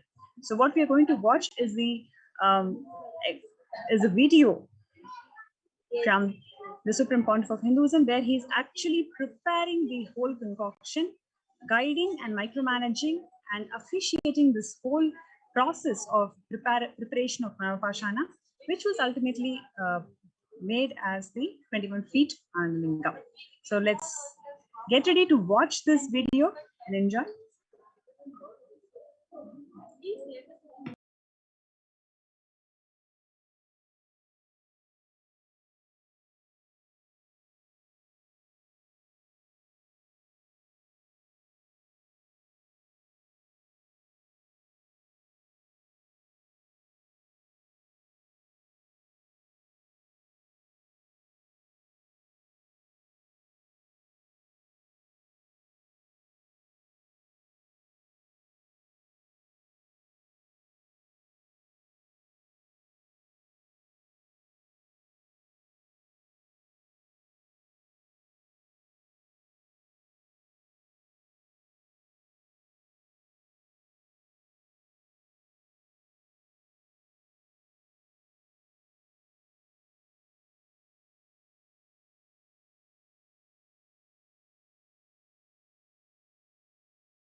யோக நவபாஷாணத்திலே பண்ணி வச்சிட்டாரு.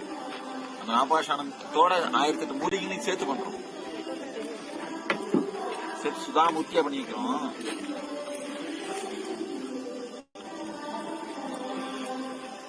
அதப்பா உருண்டையெல்லாம் எடுத்து பாக்கல, நல்லா வேகட்டும்.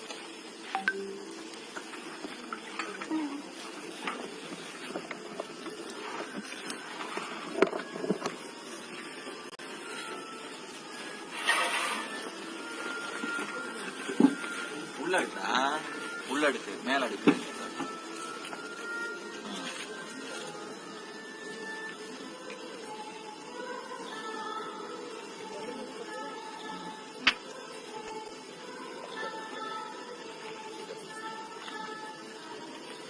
என்ன கீட்டு பத்தியா? அந்த நெருப்பிட்ட போய் அவளை வீட்டுருக்காரு. இந்த நெருப்பு எங்க அடிக்கா இருக்கணும். காரணம் எரிஞ்சது எரியுது. சாம்பலாக்கணும். படம் போடுறதுக்கு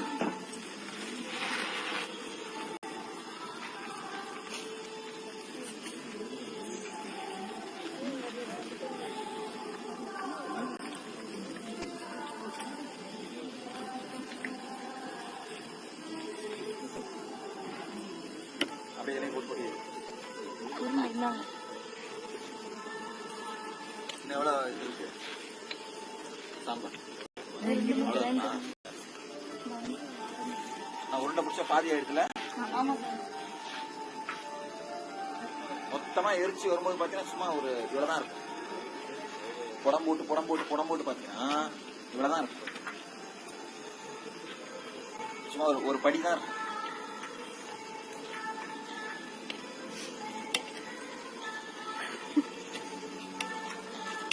பருப்பு எத்தனை அந்த அதுல முக்கா சாம்பல் இருந்ததுல அதை புடம் புடிச்சிட்டீங்க. இவ்வளவுதான் இருப்பாரு. எல்லா உருண்டையும் அடிக்கிறீங்களா?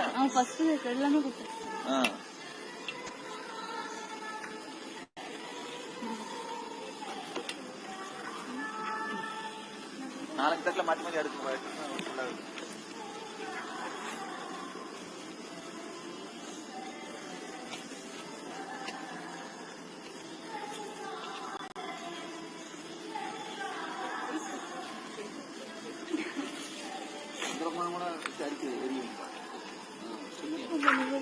கூத்து வருது பாத்தியா?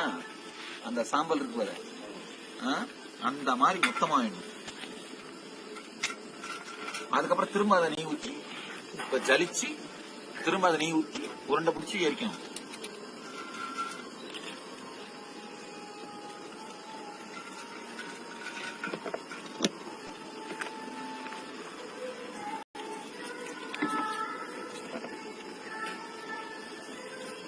சும்மாவே கல்விக்க போறாங்க பண்ணுங்க. எங்க அதை நல்லா பாஷா அர்த்தம் வந்தீங்க. வீடியோவை பிடிச்சி வச்சுடா, பிடிச்சி வச்சு காமி ஜனங்களுக்கு.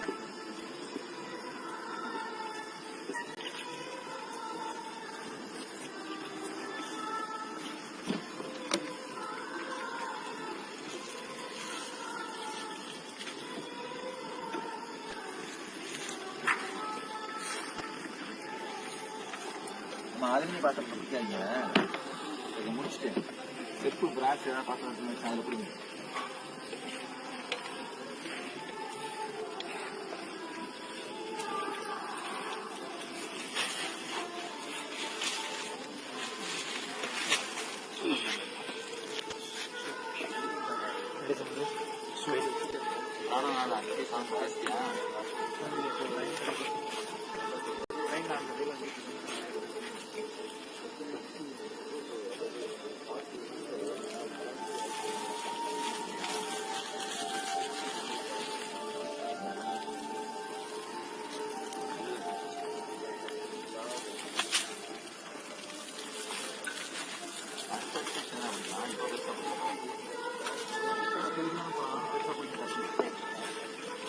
அடுத்து பிடிக்கிறதுனா அப்ப நல்லா வேவும்.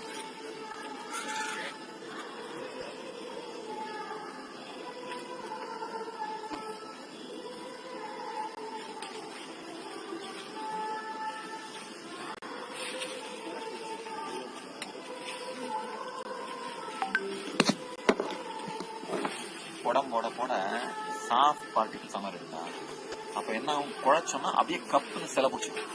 புரியுதா? பண்ணிட முடியும். மெடிசனல் குவாலிட்டி ஜாஸ்தி ஆகிடும். க்யூர் ஆக ஆக இதில் சேர்க்குற மெடிசன் வந்து குணம் கெடாமல் இருக்கும்.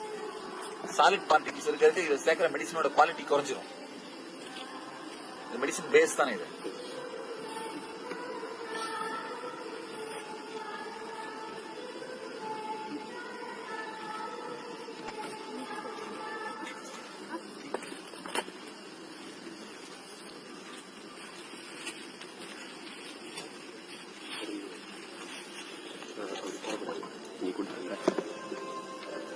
போடாத, உடச்சிடாத.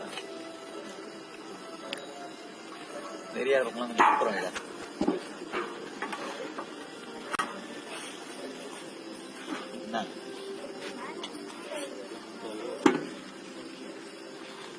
நீங்க தெரியுமா லட்டாடி பிடிக்கிறீங்க.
Yes.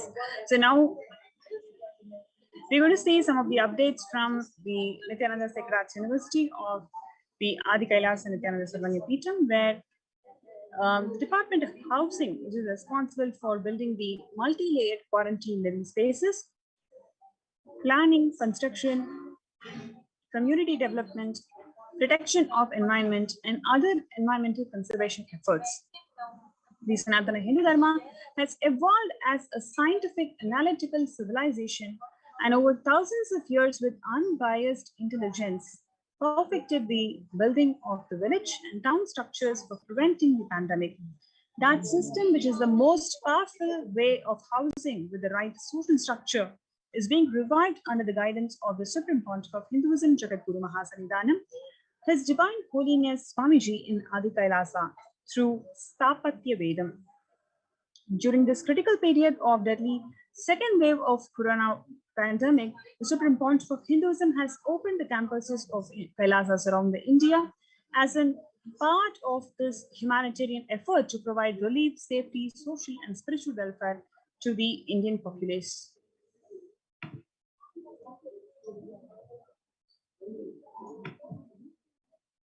What we are seeing is the glimpses of Adi Kailasa's protective, preventive, multi-layered quarantine facilities. And the participants also perform the spiritual routine that includes the yoga, puja, and the satsang. The more glimpses from the members in the Grihastha campus enrolled in the Kailasa's COVID care protection initiative as they enter into day 14 of the morning spiritual routine in the enlightenment ecosystem of Adi Kailasa. The morning spiritual routine makes up the first 5 hours of anyone's day, is one of the most fundamental and vital practice for any seeker, anyone on the path of achieving enlightenment.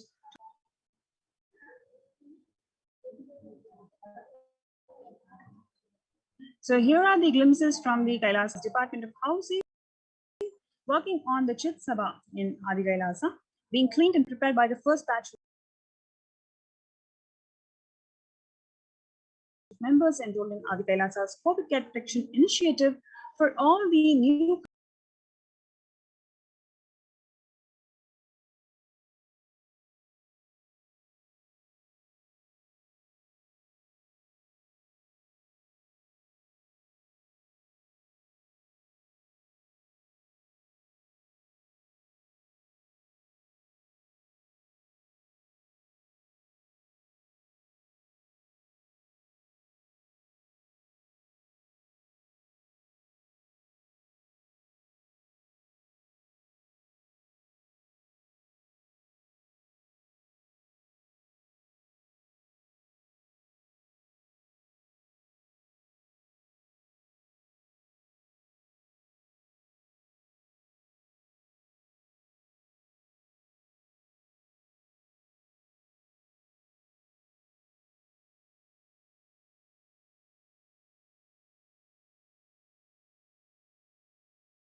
knowledge I received from my gurus and practice manifested in my life, perfected by teaching millions of people from all cultures, time zones, backgrounds, genders.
We won't stop giving you just good life.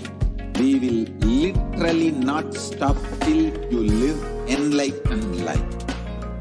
Manifesting the state of Paramashiva, space of Paramashiva, powers of Paramashiva, being of Paramashiva.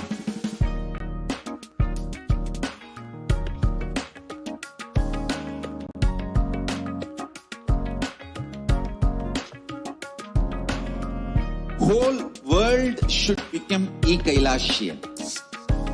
I want the whole world to know Hindus have something great to contribute to the.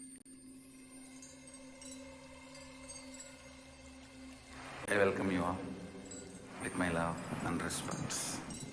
Let you all open all your three eyes. Glitch, you're right back. So we have Sri Nithyananda and Sri Agni Ayya from Bangalore, who's sharing their experiences of being part of Adi Kailasa's COVID Care Protection Center. So Agni Ayya, you were sharing about how blissful the community living is. So Yes. we like to continue from where Yes, we ma'am. left. So, yeah. So that is one of the great thing that we enjoy here is the dimension of community living, where people are really enjoying in all the levels. One is the spiritual level, where this Adi Kailash is bubbling with spiritual energy of Swamiji, and that is one thing. And second one is at the emotional level, whatever that we don't see outside, right? So we are stuck in one place, and the emotional shock sometimes we feel go through, especially working people. Like if you're working from home, and I know if it's with the stressful meetings, then you are still stuck in the same room or a same place where you are there, and you will not have anything to just relieve your stress. Whereas here it's just one community eating is actually keeping you a very like a everyday kind of a function actually. Like every day we just come and talk to the people, and we see many people. I think it's going like a celebration. So I think this is the only place where in the entire world the celebration is happening right now, in considering the pandemic, right? So that's extreme difference between what is there and outside and what Swamiji has really blessed us here. So that is one thing. And the third part is the kids really I'm really personally happy for my kid that we are here with along with the family. One thing is they are not using any mobiles. So whereas in my home the only option, the only way out for them is to see mobiles, and then how much ever we try to play in our small home, we cannot ask the kids to enjoy the same ambience. Here it's literally like their energy levels are totally different, and even they are also joining us for yoga and morning routine as puja every day, and the gurukul classes that are happening. I'm really like relieved, like okay, my I have created a best ambience. At least I've taken a best decision. So Swamiji has actually given us a best ambience, and I have taken a best decision to be part of that ambience. So that is something that it's very extraordinary. And yeah. So and even sometimes yesterday even my kid was actually fighting with me that one day I did not woke her up for a yoga, and she came for a puja, and she was literally fighting with me. Why you didn't woke me for the yoga? And I have not seen anywhere like that. Like even before also, she used to plan to woke up for yoga, but this is the only time she is literally fighting with me that why you didn't woke up for yoga. They are just waiting to go and do puja. And sometimes the puja kits also, she just steals some small good puja kit from me, and she uses. And I am really like, even if I'm there sitting in home, definitely I would have not given such a this one. And I was so happy, and I'm so thankful to Swamiji for giving us this beautiful ambience, and that to this stage. And the one more thing which I also wanted to share, even now, yesterday I heard that there are some cases which are rising in Bangalore, and the law unlock that is happened right now, it is actually very dangerous. And even the unlock, just it's not we who are waiting for the unlock, even the corona is also waiting for the unlock. So that kind of a dangerous situation outside, and the extreme opposite diagonal where every day is becoming celebration, relief, stress free, and that is the life that we are currently living.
in you talk about completion, you talk about Vadavarna, people are caring about the body. People are caring about the body. I'm not expecting her to come and do the yoga, but it happened when we are together. When she saw somebody is doing yoga, they can be able to wake up at 3 o'clock, and this is a routine. Slow and steadily, she's aligning. I'm not expecting her to come at 3 o'clock and doing it. Of course, she does the puja at evening time and other thing. But at 6 o'clock, she started doing puja, and she's opening up herself with the doctor and somebody listening, not from a medical point of view, not from a medicine point of view, spiritually, somebody could able to listen to her. It does a lot of healing to her. I know there is a lot of healing happening her inside. Of course, she has done an IA, she know completion and all. But this something happening in this field is it's a I honestly am touched that I can do this service to my mother. I'm happy about it.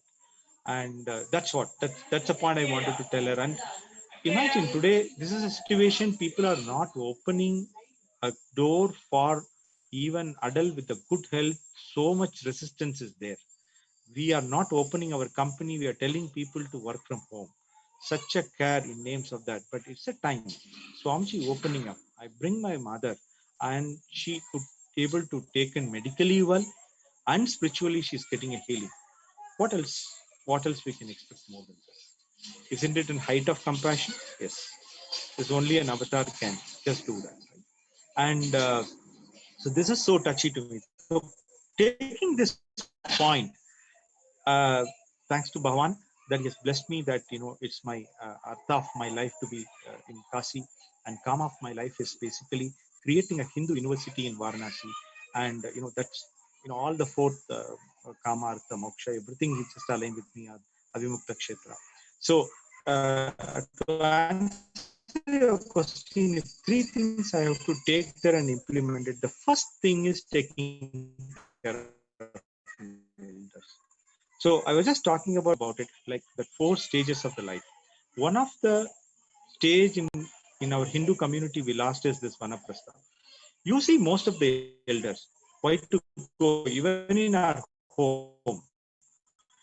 We started using most of our elders for holding them for the society responsibility. Okay, whether the grandchildren with the grandson and grandchildren, they started once again be part of a society. They are it's a rough word, but to let me use that, they become an utility for the society. So spirituality is not something one at the age of 59th and 12th month or 11th month, 30th day, you just say, tomorrow I'm retired, I want to become spiritual. It doesn't happen. Part of life. Vanaprastha was a thing where people slowly. So Swamiji says Vanaprastha, when we start creating in Varanasi, which is going to be the place for graceful exit, that's a place where this kind of an elderly people, or we have to create an environment medically beautifully aligned, spiritual healing way, and make the crowd for a graceful exit. That's what I just this giving me an internal belief that it is possible, because I'm just experientially seeing that. So mechanically making my mother giving medication, all we do, but internal space wise, I can just uplift somebody and I can hold the space for them for the graceful exit. I was doing that with the pressure, but now beautifully with Swamiji's Vadavarana, I can do it me. We have to create a space for Vanaprastha, and that's when enlightenment society can, of course, Swamiji has done beautifully sannyasa orders, he has made a Gurukul, and this Vanaprastha, if you could able to create it, it will be one of the real breakthrough for a Hindu community. The second thing I'm trying to take it from is a community living. What a job or responsibility for a grahastha, how they have to support a sannyasi community and Gurukul community. It is the job of grahastha. So that has gone deep inside me, and I'm just getting an experience of getting trained from seniors people like you. I'm sure this all would be very handy in taking up something in the Abhimukta Kshetra. So this is the way I'm just seeing, and I don't know how to thank Swamiji, and I'm still thanking, and it's a continuous process. With all gratitude, once again, I'm surrendering all this happiness, all the moods to this lotus feet of Bhagavan. So beautiful, Aya. Thank you so much for your very in-depth, candid sharing. Honestly, I'm sure a lot of people out there watching are resonating with what you're saying, but I'm sure we never ever thought about it in this angle because it's not something that we could have conceived as an imagination. Like exactly like you said, it is the supreme pontiff of Hinduism, Bhagavan Nithyananda Paramashivan's absolute grace and compassion that the experience is just like that made to happen.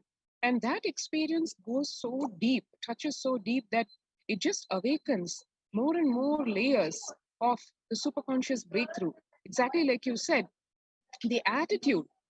Before you may have taken up the Vanaprastha sannyas as probably a deep desire or a responsibility, but making it happen where it is just so natural and you enjoy it so much, and it is like one more offering of gratitude at the feet of Bhagavan, only he can do. It's so wonderful what you just shared. I'm sure all our viewers really got a taste of what the COVID care protection centers, which Bhagavan has graced the whole of India with by opening all the de facto spiritual embassies of Kailasa in India.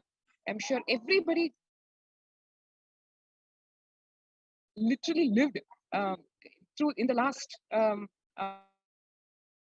over half an hour from the sharings of Avimukaya and Agniyaya. Thank you so much for being a part of this show, and we're ready to move on to the next segment, where on the one hand, we just heard so much filled to the brim about gratitude of the devotees, disciples on what Bhagavan has done for them, the immense compassion just showered on every single being and their family, and in return, what the world has given back to Bhagavan.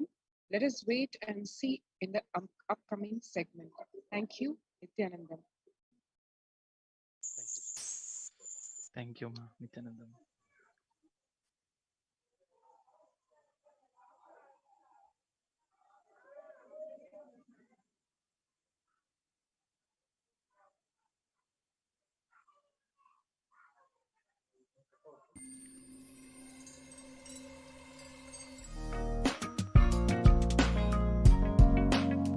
We get you health.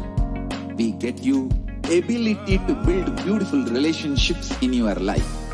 We get you direct spiritual support, and we make sure you become wealthy.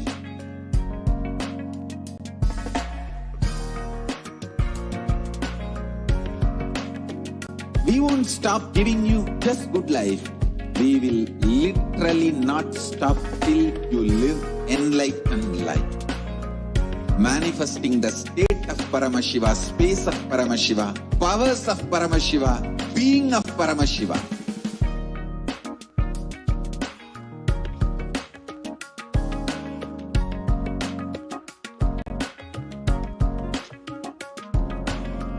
Whole world should become e-Kailashians.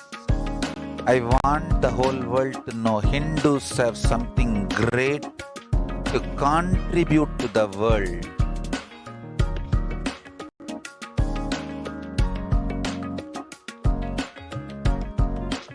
We have something great to contribute to the world. Let us do that.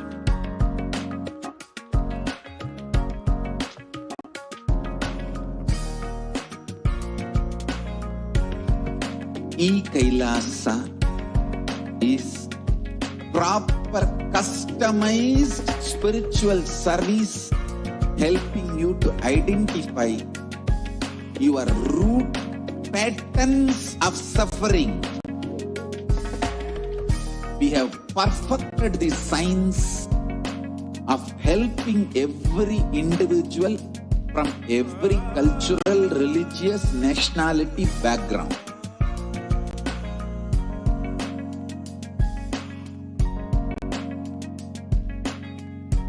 Have lowest reactionary assumptions, highest awakened response, alive response for life continuously.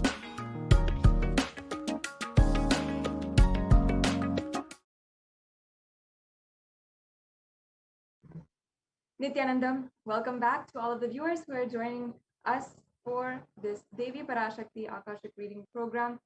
In the previous segment, we had just been able to have a one-on-one discussion, conversation with the Adi Kailasa Sarvagna Peetham administrators and the people, the residents of the Adi Kailasa Sarvagna Peetham during this Kailasa COVID care multi-layer quarantine that is being offered from the Adi Kailasa Sarvagna Peetham. And it was such a beautiful interview and beautiful sharings from two of the residents of Adi Kailasa Sarvagna Peetham who are sharing how much of benefit they feel, how much of relief and peace they feel, entirely protected by the Supreme Pontiff of Hinduism, while so much is going on in India. Now, I know that each and every one of us are eagerly awaiting the divine darshan of the Supreme Pontiff of Hinduism at 9 p.m. IST, Indian Standard Time. I'm sure that each and every one of you is literally waiting with your heart pacing and waiting, sitting straight and listening eagerly to as we are coming closer to the darshan of the Supreme Pontiff of Hinduism. Now, we'd like to take a few minutes during today's program and continuing on the series that we have been presenting on the persecution against the Supreme Pontiff of Hinduism. This month in July, we are observing the Hindu Persecution Awareness Month, and it being the month of Guru Purnima festival as well, each and every one of us is also remembering the value, the immense impact, influence, and transformation that Guru brings into our lives. And we're seeing how every single day, how Guru, the Supreme Pontiff of Hinduism, is continuously guiding us, protecting us. Just 2 weeks back, we had the the beautiful news that we heard that finally, after 2 decades of this ongoing persecution against the Supreme Pontiff of Hinduism, the Supreme Pontiff of Hinduism had, due to his hard work and insistence that the international audience see the truth about what is going on against Hindus worldwide, finally we have been able to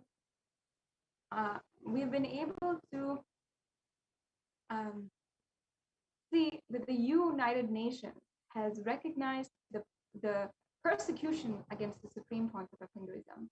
So let us now begin this next segment on understanding the Hindu Holocaust and the persecution that the Supreme Pontiff of Hinduism has undergone.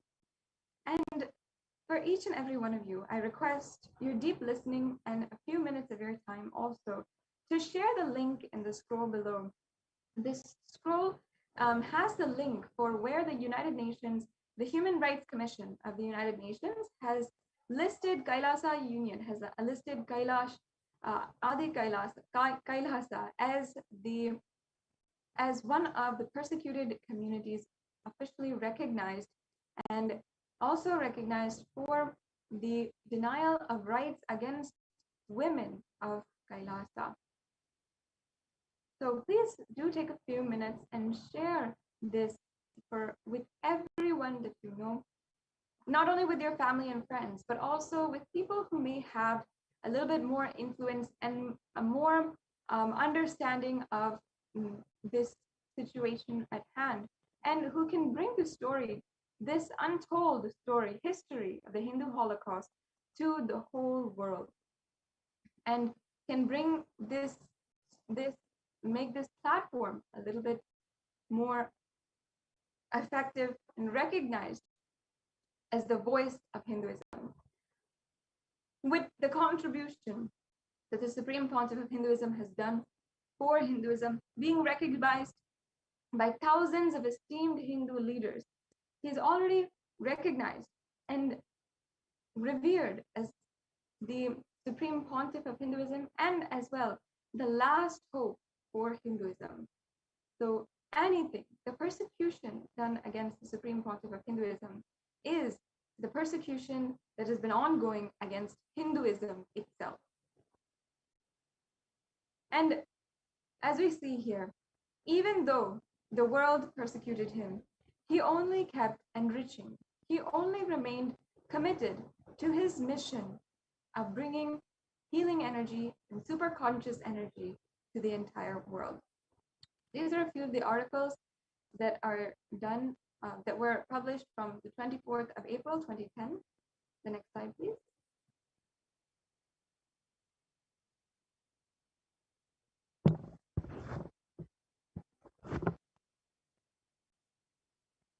We can go on to the next slide.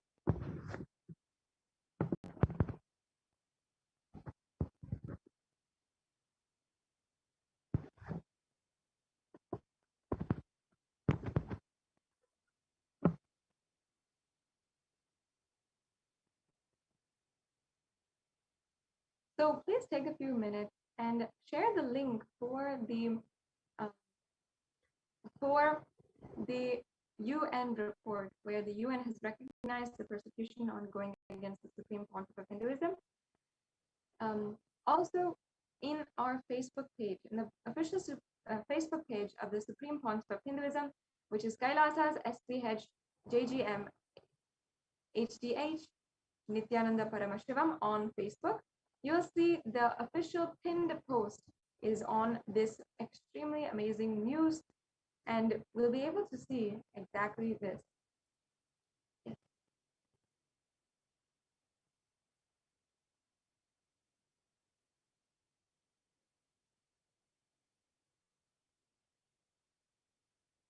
Yes.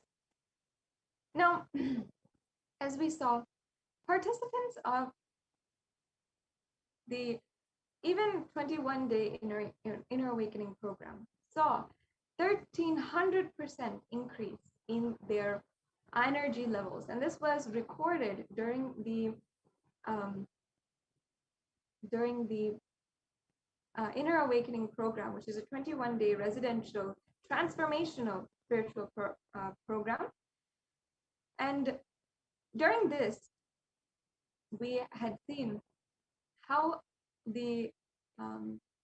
during these programs, we had seen so many different participants share their powerful experiences of what happened during this program. So in the following video, I request the NTV to project the video that we just had.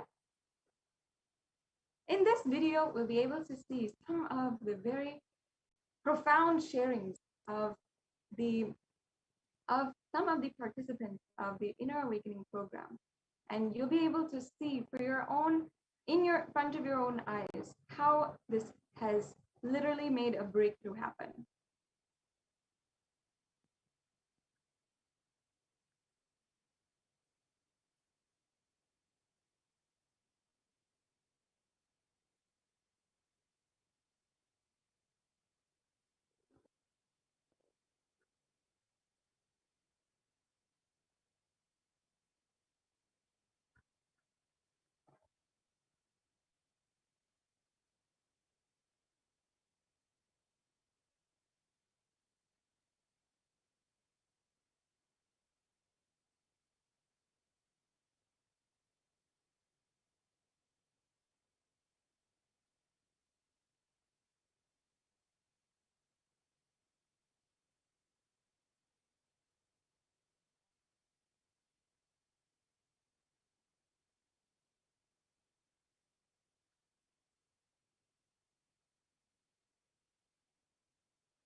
As you can see, the Supreme Pontiff of Hinduism, through these programs where we experience the powerful cognitions from the sacred Hindu scriptures revived by the Supreme Pontiff of Hinduism, it has brought breakthrough in the lives of so many millions of people, and even healed paralysis, even healed so many years of depression and anxiety. And as you saw in this video, it's even helped children transcend their autistic tendencies or autism itself.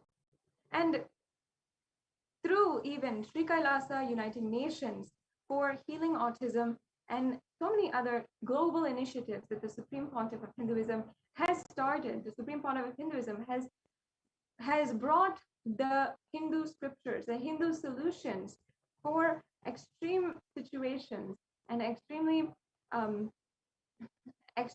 personal conflicts, such as even healing with your own body, to the whole world. The next slide.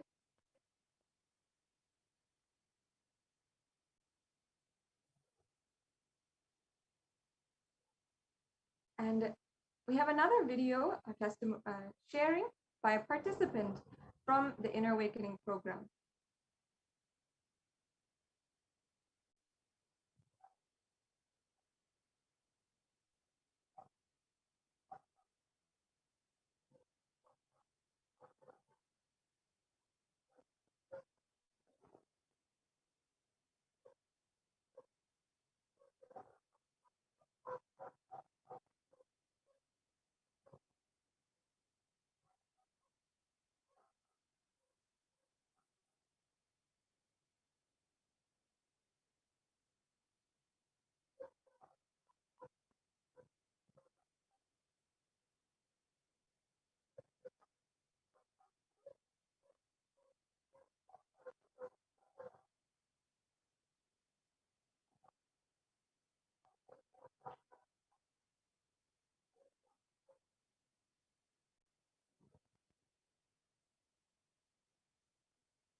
Yes, moving on to the next slide. It seems we had an issue with the audio.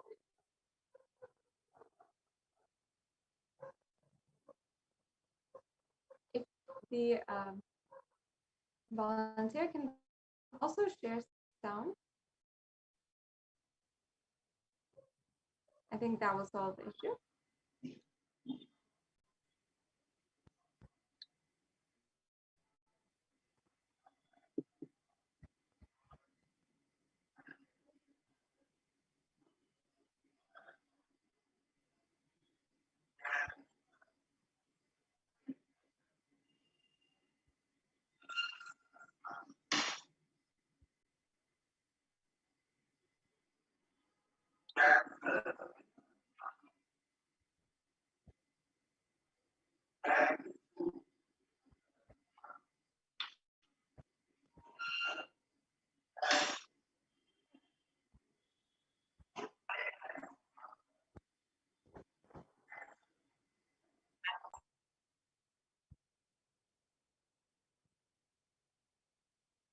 Yes. Sorry for the technical glitch. We'll just be right back with you after a few minutes.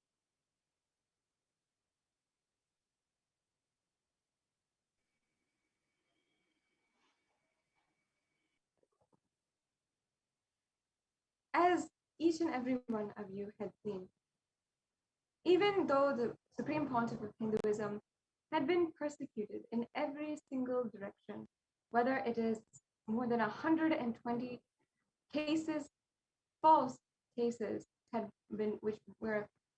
baseless allegations and absolutely no evidence against the Supreme Pontiff of Hinduism being filed against him, or over 70 assassination attempts against the Supreme Pontiff of Hinduism. Or if we are seeing the attacks against the property, the ancient heritage and the ancient kingdoms that the Supreme Pontiff of Hinduism revived and protected, or if we're seeing the brutal attacks and assaults of the initiated disciples of the Supreme Pontiff of Hinduism. In every single way, we have seen how there has been so much of absolutely incessant, relentless persecution against the Supreme Pontiff of Hinduism. And yet, even today, even now, more than anything, the Supreme Pontiff of Hinduism is ensuring to protect the people and protect those who need it the most. Out of his utmost compassion, even in Adi Kailash, in the place where we are seeing so much going on with pandemics within pandemics and so much of corruption and not even having enough medical supplies, the Supreme Pontiff of Hinduism is continuing to help the whole humanity and raise the whole humanity, protect humanity during these extremely dark times. Yes. So, as we were discussing, the participants of the 21-day Inner Awakening Retreat experienced 1,300% increase in mitochondrial cell energy levels. The next slide, please. And as you can see here, this is a graph of the healing recovery results during the 21-day Inner Awakening program. On the y-axis, we're seeing the percent of the participants who had significance of recoveries. So, and then we have a various list of different ailments that people were that were going under, including fatigue, depression, eating disorders, even arthritis and low energy, and panic attacks, anger and frustration. Here, even arthritis, osteoarthritis, even having low moods, asthma, even all of these were addressed, and we're seeing more than 50% recoveries in each and every one of these levels. And these are our daily conflicts that we're undergoing. Many of us are undergoing, and many of us are not able to find a breakthrough from, whether it is fatigue or depression or having an eating disorder or having arthritis or high blood pressure. Each and everything is something that we as individuals go through on a daily basis. Imagine if these problems that you're not able to find a breakthrough have a sudden breakthrough in your life, and your life is working in more than 50% more than your previous productivity. That is the kind of result that the Supreme Pontiff of Hinduism, through these programs that revived the ancient Hindu teachings and were revived by the Supreme Pontiff of Hinduism and were designed according to the ancient Hindu scriptures. That's the power that each and every one of these programs had in millions of people. The next slide, please.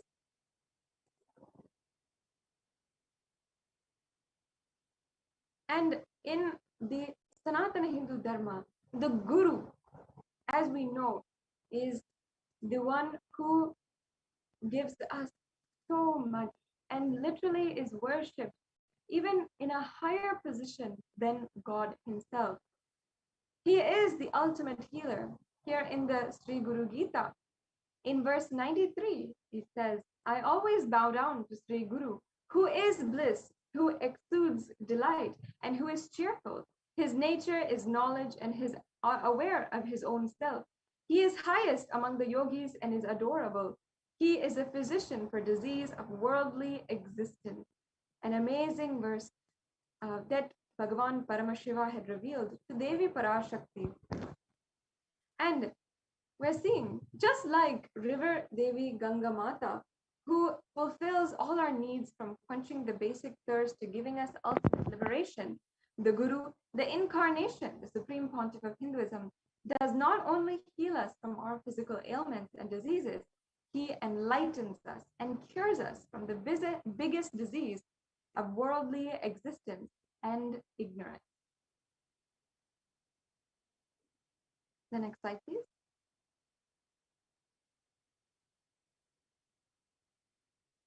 But though the Supreme Pontiff of Hinduism had been healing so many millions of people, even from their deepest, most painful experiences, either in trauma or in the diseases that afflict them, the Supreme Pontiff of Hinduism had undergone the worst persecution, whether it is character assassination, ideological terrorism, cyber terrorism, delegitimation of principles, lawfare and malicious prosecution, and mob lynching. This is the untold story of over 2 decades of organized systematic persecution against the Supreme Pontiff of Hinduism. And the scale at which these attacks have been made on the Supreme Pontiff of Hinduism and Hindu leaders across Hinduism has no parallel in human history.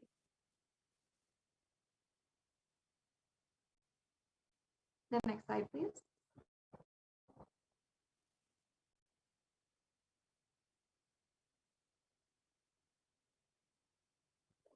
If we see, first of all, the illegal arrest of the Supreme Pontiff of Hinduism, on the 21st of April, the anticipatory bail was denied. But what was the truth behind this? Police had lied that they had already arrested the Supreme Pontiff of Hinduism. And a few hours later, at 2:30 p.m., a team of CID officials illegally arrested the Supreme Pontiff of Hinduism. This happened on the 21st of April, 2010, as the whole world watched the devastation of the arrest of the Supreme Pontiff of Hinduism by state-sponsored elements and the anti-Hindu terrorists. And we saw a blatant crime being committed here, but we were entirely hopeless, entirely incapable of doing anything about it, because the media, the anti-Hindu terrorists and the nexus that they had formed against the Supreme Pontiff of Hinduism was absolutely determined to ensure that they execute their plans, conspiracy, and strategy against the Supreme Pontiff of Hinduism. The next slide, please.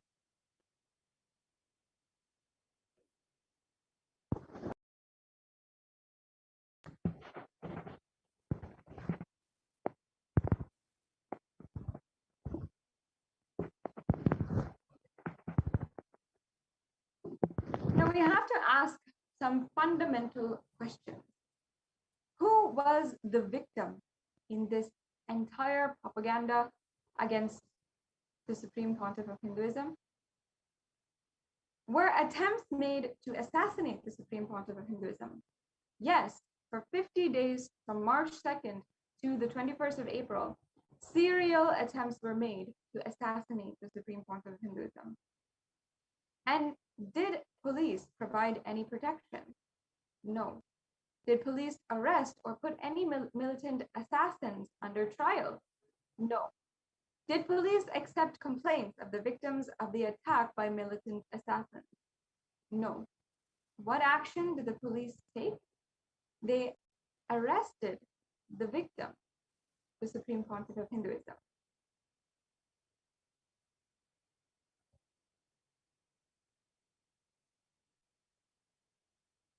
And not only that, they subjected the Supreme Pontiff of Hinduism against the media, who was outright demonizing the Supreme Pontiff of Hinduism.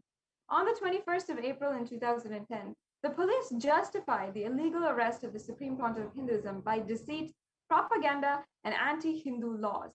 At the Chandigarh airport, upon instructions of the media, the police officers deliberately covered the face of the SPH, and the media used this footage to portray the Supreme Pontiff of Hinduism as a guilty terrorist.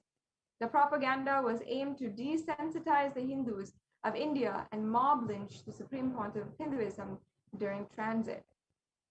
Again, was there a victim of the crimes that they alleged against the Supreme Pontiff of Hinduism? Absolutely not. And at that time, an acid attack was executed against the Supreme Pontiff of Hinduism while he was in police custody. A shoe containing an acid egg was thrown at the Supreme Pontiff of Hinduism, and the assassin had aimed this on the face of the SPH, and it hit the SPH on his left thigh. This was done outside of the Bengaluru airport. The acid egg burst open. The video was shown on the news channel, including NDTV, as a subject to ridicule the Supreme Pontiff of Hinduism.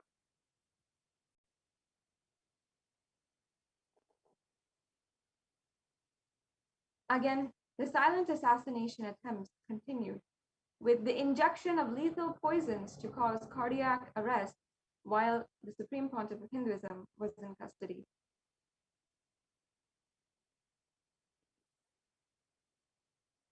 The next slide, please. The police forced conditions of starvation and terminal dehydration on the Supreme Pontiff of Hinduism, and he was the one who fed millions and was starved and dehydrated for 7 days and nights. The next slide, please. And can you imagine if the Pope, religious leader of Catholicism, was starved for 7 days? The Supreme Pontiff of Hinduism, who has revived Hinduism from a grassroots level to span the whole planet with his revival of Sanatana Hindu Dharma, with his hard work and compassion, through his hundreds of spiritual embassies and thousands of individuals who established and were inspired by his teachings. The standing principle and rule number one of the Supreme Pontiff of Hinduism from day one has been no hungry stomach. And everyone who walked in was given food for the last 22 years, continuously over his entire mission. The blatant lawfare had only handicapped his disciples from enabling even a small meal for their guru, the Supreme Pontiff of Hinduism, but it was a great risk for his welfare and health.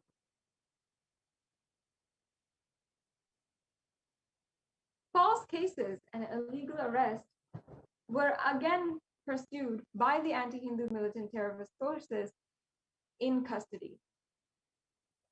Their attempts to assassinate the Supreme Pontiff of Hinduism had actually induced hypothermia, and they treated the Supreme Pontiff of Hinduism worse than an animal. They made him sit on the cold floor and wetted by cold urine mixed with toilet water made to leak from the toilet.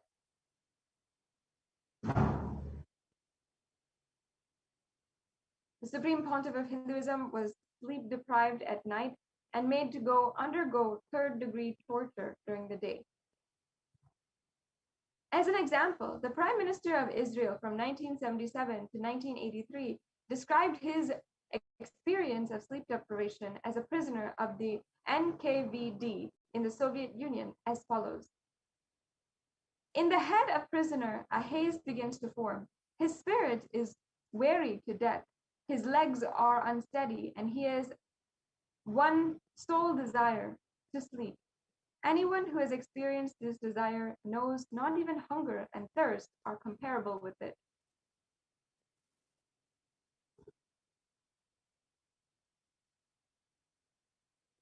Psychological warfare, sound torture by incessant cutting of tiles at night, and forced asphyxiation and induced mesothelioma, or cancer of internal organ, by forcing to breathe powdered asbestos dust.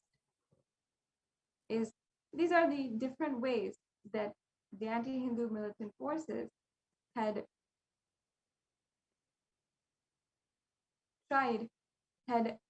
implemented third-degree torture on the Supreme Pontiff of Hinduism, while they had kidnapped and placed him in illegal custody.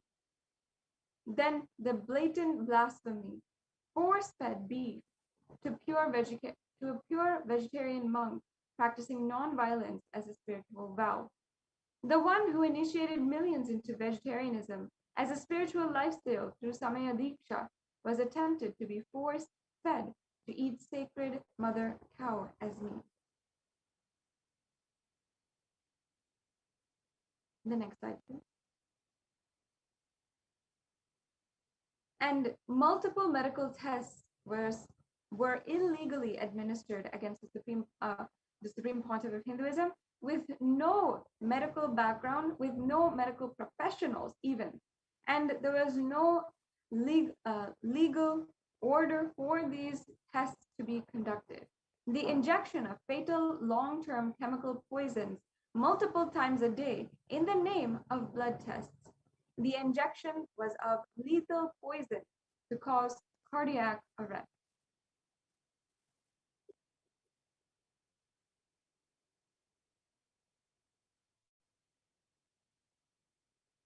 Now, if this was happening to you, what would you do if you went through this? The monasteries were made out of blood. His own blood sweat were destroyed. The assassin mobs were on a lookout to kill him. The entire country was programmed into confusion by the media to hate and ridicule. And if you had gone through starvation, dehydration, sleep deprivation, hypothermia, lethal injections, countless blood tests, excessive withdrawal of blood, and assassination attempts. The next slide, please. They not only had done this, but they tortured his body. The Supreme Pontiff of Hinduism still remained committed to his mission of healing. The induced cardiac arrest that the Supreme Pontiff of Hinduism had led the Supreme Pontiff of Hinduism to need to go to the hospital in the middle of the illegal police custody. And he needed emergency medical treatment. But even then, the media took this as an opportunity to mock and ridicule the Supreme Pontiff of Hinduism. While on the outside, millions of us across the world, Kailashians, were heartbroken to see what was happening against the Supreme Pontiff of Hinduism. All of us wondering what was going on to our beloved Guru. The next slide, please.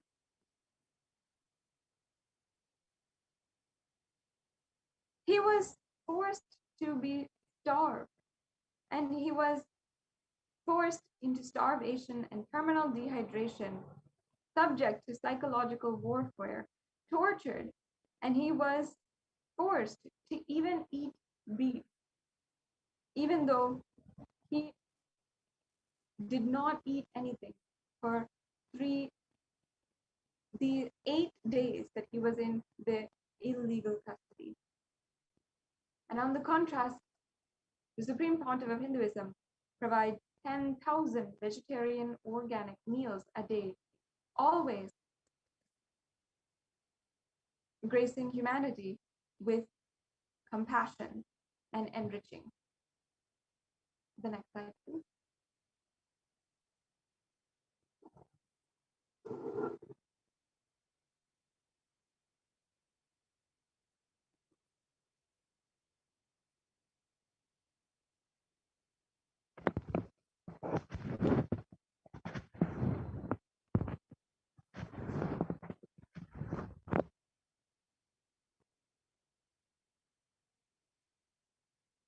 And not only this, we saw how they had continuously been injecting lethal poison in the name of a blood test to cause cardiac arrest to the Supreme Pontiff of Hinduism.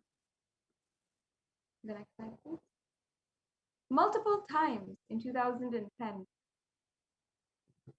blood was taken by the state medical team involving injection of unknown chemicals to the Supreme Pontiff of Hinduism, which had actually caused a fatal cardiac symptoms in him.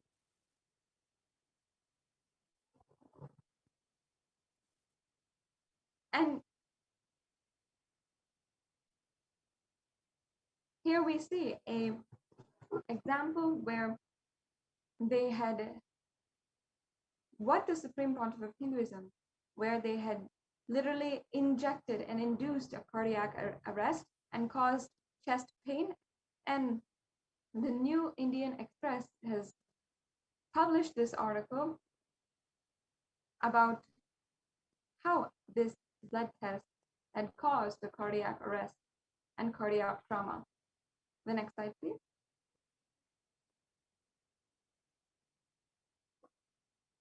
On the 27th of April, the New Indian Express again posted how lethal injections were subject on the Supreme Pontiff of Hinduism on Monday morning, 26th of April 2010.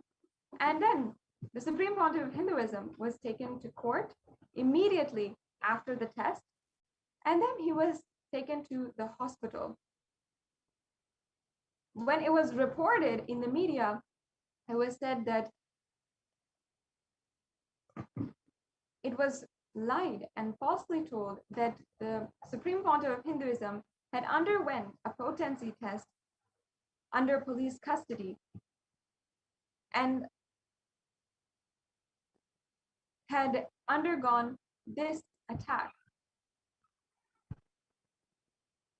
And it also had said that all security arrangements were ordered by the Ramanagara Deputy SP were in place, but the CID wanted to conduct the test under police custody and not in the hospital. It was such a blatant crime against the Supreme Pontiff of Hinduism here. And this is the morning of the 27th of April at Jayadeva Hospital. And this is taken from the report by DNA. The next slide, please.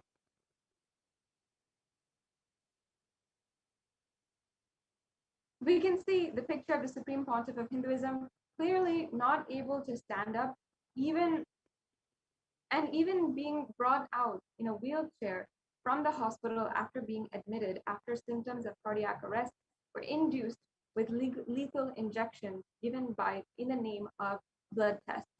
And on the right, we're seeing news clips in the media, the same article showing the police making a blatant, inhuman mockery of the Supreme Pontiff of Hinduism, claiming they were stressed out after torturing and attempting to assassinate the Supreme Pontiff of Hinduism. Understand, would the police in your country torture somebody and then ridicule that person in the media? How does it make you feel to see Swamiji on a wheelchair? For millions of us across the world, including myself, to see these images was absolute devastation. And to see the Supreme Pontiff of Hinduism, whom for years and until now, seeing him, worshipping him as my guru and God, it brings so much of heartbreak to see him absolutely alone, defenseless, while he is the incarnation of Paramashivam himself. The Supreme Pontiff of Hinduism was hospitalized after cardiac trauma caused by lethal chemical injection. And yet the media was falsely publicizing lies and mockery against the Supreme Pontiff of Hinduism, trying to say that he was complaining of chest pain. Is it a complaint when what the Supreme Pontiff of Hinduism had gone through was a literal heart attack? We even had later on the devotees who had immediately rushed to the hospital. First of all, they did not even know when the Supreme Pontiff of Hinduism was rushed to the hospital. They only saw, only in the media, that the Supreme Pontiff of Hinduism was in the hospital. They immediately rushed to the hospital and were shocked to see the Supreme Pontiff of Hinduism being subject to so many different tests, even in the hospital, not even being given a proper hospital room. And he was not even able to ask for himself for the proper medical treatment for the induced heart attack that the anti-Hindu militant terrorists had put him through. The next slide, please. Again, here we see what the media had said against the Supreme Pontiff of Hinduism. They're trying to say controversial self-styled God-man arrested on rape and other charges was admitted to hospital here tonight, and he complained of severe chest pain. The next slide, please.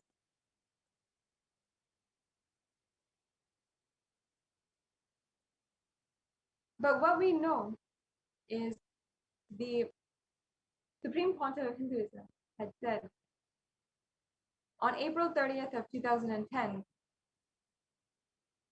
they quoted the word from the Supreme Pontiff of Hinduism saying, "I am a Swami. If I die, please don't subject my body to a post-mortem, because I'm a spiritual leader who will do good for the public. I would rather prefer to get buried than to go under the knife." Swami Nithyananda holds CID slugs while being taken to Jayadeva Hospital after he complained of chest pain on Monday.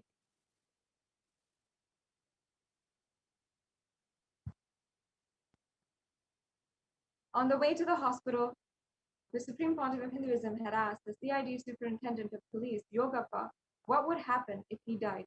And Yogappa replied that in that case, his body would be sent to post-mortem, adding for good measure that he, Yogappa, would be arrested following Swami's custodial death. And that was Nithyananda made the remark about the knife. In this article, you can see the Supreme Pontiff of Hinduism pleading with the man who had induced the attack against the Supreme Pontiff of Hinduism that his body be protected, to follow the Hindu rite and to follow the Hindu ritual of how the Swami and sannyasis should be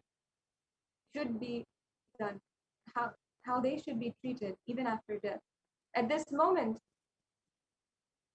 as he was being rushed to the hospital and undergoing severe chest pain, the Supreme Pontiff of Hinduism had no option, was only thinking of what's going to happen if he dies, if he needs to leave the body.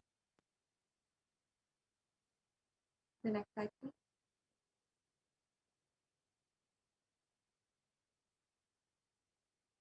In this condition, the Supreme Pontiff of Hinduism was made to run on the treadmill.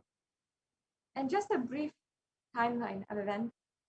On the 21st of April, from Solan, Himachal Pradesh, the Supreme Pontiff of Hinduism was arrested. And until the 25th of April, he was under illegal custody. 4 days, the Supreme Pontiff of Hinduism was forcibly interrogated, tortured, and was ridiculed in the media. On the 26th of April evening, seeing the Supreme Pontiff of Hinduism suffering and undergoing cardiac trauma, the judge ordered medical attention, and the Supreme Pontiff of Hinduism was admitted to Jayadeva Hospital on the 27th of April 2010 morning, as shown in the picture alongside here. As you can see, the Supreme Pontiff of Hinduism was made to run on a treadmill in this condition. On the 27th of April 2010 at 3:30 p.m., again, the CID restart their grilling. Was the admission to the hospital itself one more assassination attempt? What were they trying to do here? Even the police and media say he is cooperative. So why again and again did they start interrogating? On the 26th of April,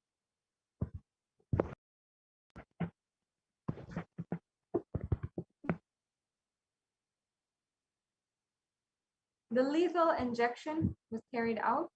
On the 26th of April, again, seeing the suffering, the judge ordered medical attention. And on the 27th of April, the Supreme Pontiff of Hinduism was discharged from the Jayadeva Hospital. Again, on the 27th of April, 3:30, the CID restarted their assassination attempt against the Supreme Pontiff of Hinduism. And even the High Court is asking, how long will you torture?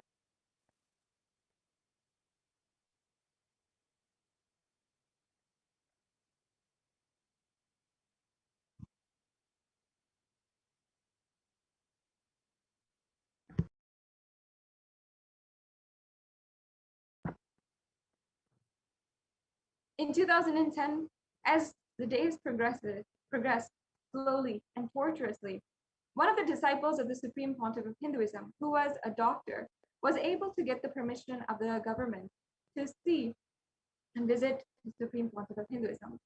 This disciple recollects the trauma. I saw Swamiji in a dark cellar, and I have never seen Swamiji like this.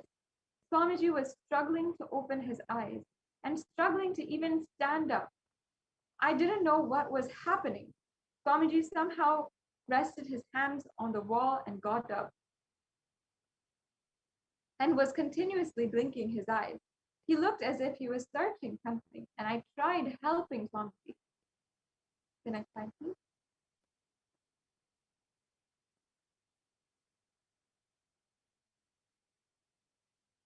The police again and again suppressed their crimes. How much the Supreme Pontiff of Hinduism was tortured under the hands of the anti-Hindu militant terrorists. On one hand, what the Supreme Pontiff of Hinduism was saying during the interrogation and how that was projected in the media was colluded between the police and the media and not shown to the world in the right light.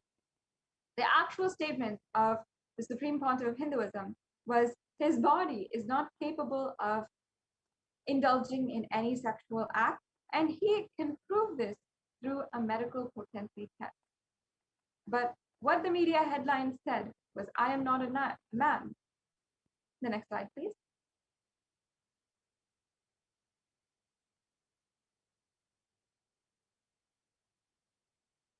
In the denial, the police lied shamelessly, saying no medical tests were done on the Supreme Pontiff of Hinduism in 2010. From 2012 to 2014, the state police and media mafia both openly lied and stated that in 2010, during the arrest, no medical examination was done on the Supreme Pontiff of Hinduism, which was absolutely not true. In the SC 86 in 2014, the High Court observed that medical tests were done on the first day of arrest itself and even mentioned the page numbers of where the tests were attached in the charge sheet of the document. The CID did the medical test, which caused the Supreme Pontiff of Hinduism acute trauma more than once, and they very well knew that the Supreme Pontiff of Hinduism was impotent. And can the state police in any country lie so that shamelessly in the court to do such a thing, and that also multiple times? Is this justified? Is this in any way okay? Please continue. Again, if we see on Monday morning, on the 26th of April, a lethal injection was subject onto the Supreme Pontiff of Hinduism. The next day, the Supreme Pontiff of Hinduism was taken to court immediately after the test. And then, because the court had ordered and seen and witnessed the state of the Supreme Pontiff of Hinduism, who was complaining of chest pain, the court ordered that he be taken to the hospital immediately.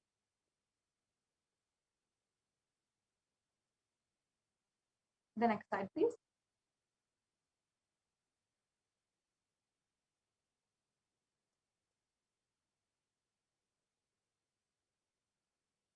As if the courts and justice meant nothing, police and media shamelessly lied in public, saying no medical tests were done on the Supreme Pontiff of Hinduism in 2010. The High Court not only observed that the medical tests were done in 2010, it is also mentioned the page numbers where medical tests were attached in the charge sheet in the order. The next slide, please. Now we have to ask ourselves, the anti-Hindu forces made an offer to the Supreme Pontiff of Hinduism that they would stop the persecution, but he would have to comply to what they said. Why the Supreme Pontiff of Hinduism never allowed the anti-Hindu forces to have their way in destroying Hinduism?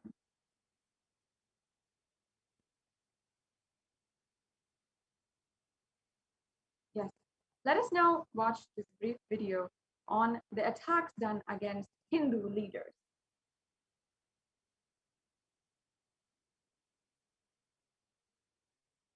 In the past 30 years, nearly 90% of all prominent Hindu gurus have been labeled with fake sex allegations. There are more than 75 leaders whose names come up on a simple Google search. It is obviously a planned attack. Hindus need to speak up and take seriously the need to restore authentic Hindu practices and ensure something other than stress, addiction, and social disharmony is available for our grandchildren.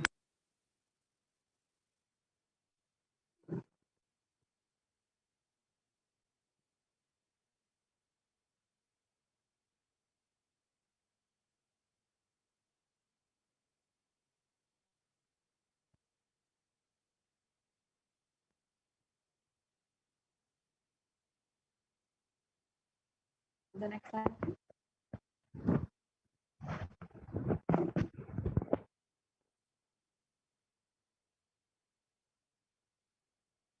Now, let us understand the culture of genocide and the history of murder of Hindu gurus. On the 23rd of December 1926, 70-year-old Swami Shraddhanand was assassinated by a mob lyncher. On the 17th of November 1966, 5,000 Hindu sadhus were killed, but the reports had showed that only 375 were killed. On 15th of February in 1973, on the contrary, the government falsely accused and arrested the leader of Ananda Marg, M.P.R. Sarkar, and he was poisoned in prison, allegedly by the jail doctor. After recovering, he went on fast seeking justice. He fasted for the next 5 years, 4 months, and 2 days. And on the 2nd August 1978, when he was released from jail after having been acquitted of all charges. On the 30th of April in 1982, 16 males and 1 female Hindu sannyasi of Anandamarg were pulled out of a cab and burned alive near a bridge in broad daylight. More than rupees 30 crore were spent by government on various court trials and tribunals, and the result was absolutely no justice. On the 23rd of August in 2008, Swami Lakshmananda Saraswati and 4 other disciples were murdered in the state of Odisha in India. Swami Lakshmananda was a Hindu monk and highly revered spiritual leader who lived life dedicated to service and to the welfare of the forest dwellers of Kerala. The next slide, please.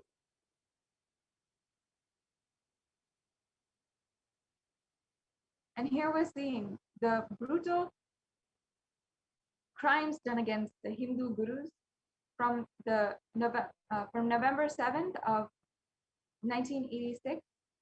5,000 Hindu sadhus who were killed in police action. And from 1982, 16 males and 1 female Hindu sannyasi of Anandamarg pulled out and burned alive on a bridge in broad daylight. The next slide, please.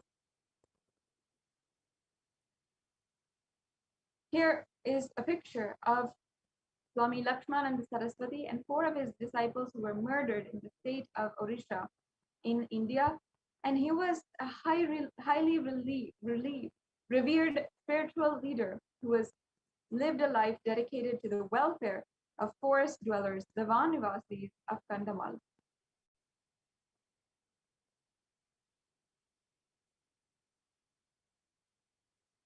Swami Premananda in 2011 was killed in Kudalur Central Prison, and he has been imprisoned on false charges of rape.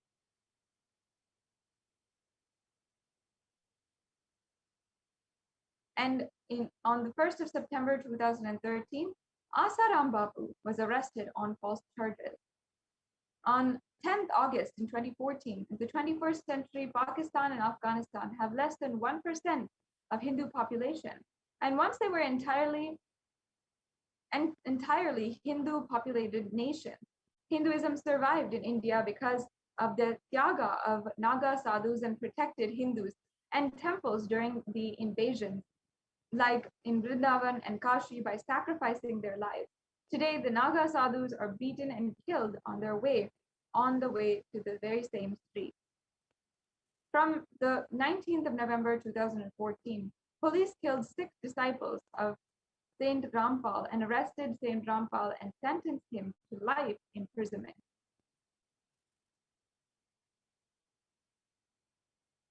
This is Sri Ragareshwara Bharati, one of the Hindus who had worked for the revival of Hinduism, who was framed on false case of rape in 2014. The Mutt denied all accusations from the start, and on March 31st, 2016, the court dismissed rape charges against the seer. The next slide, please.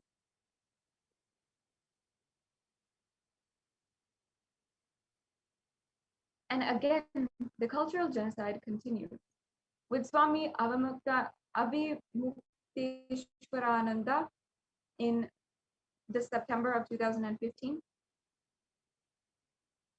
And in 2016, Hindu priest who was beheaded in the Panchgarh district in Bangladesh. In 2017, 30 disciples of Ram Rahim were killed by the state police.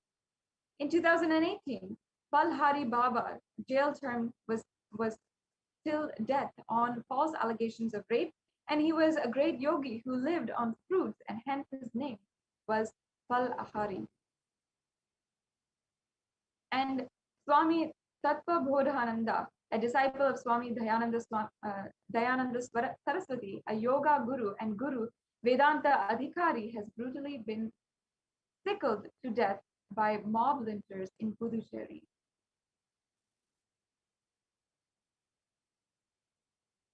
This is the death of the Hindu priest who was beheaded by Islamic State in Panchgarh district in Bangladesh. The next slide, please.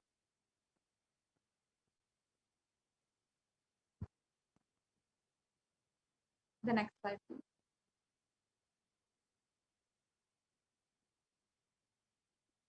Let us now understand this video on the cultural genocide on Hindu Gurus.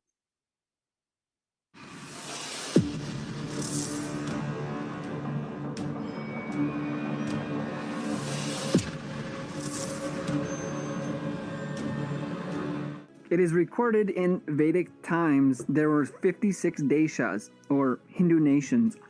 All children were educated through Gurukul, living with the enlightened masters. But most recently, there has not been even a single Hindu nation surviving to today. Not India, not Nepal, no place. In previous centuries, India faced relentless invasions of marauding barbarians, raping and pillaging for over 1,000 years. More than 500 million Hindus brutally murdered. Most other major global traditions have nations, countries where their lives and practices are protected today. Hindus have no such place. In many countries today, it is in fact very dangerous, deadly, to be Hindu and to live a Hindu lifestyle.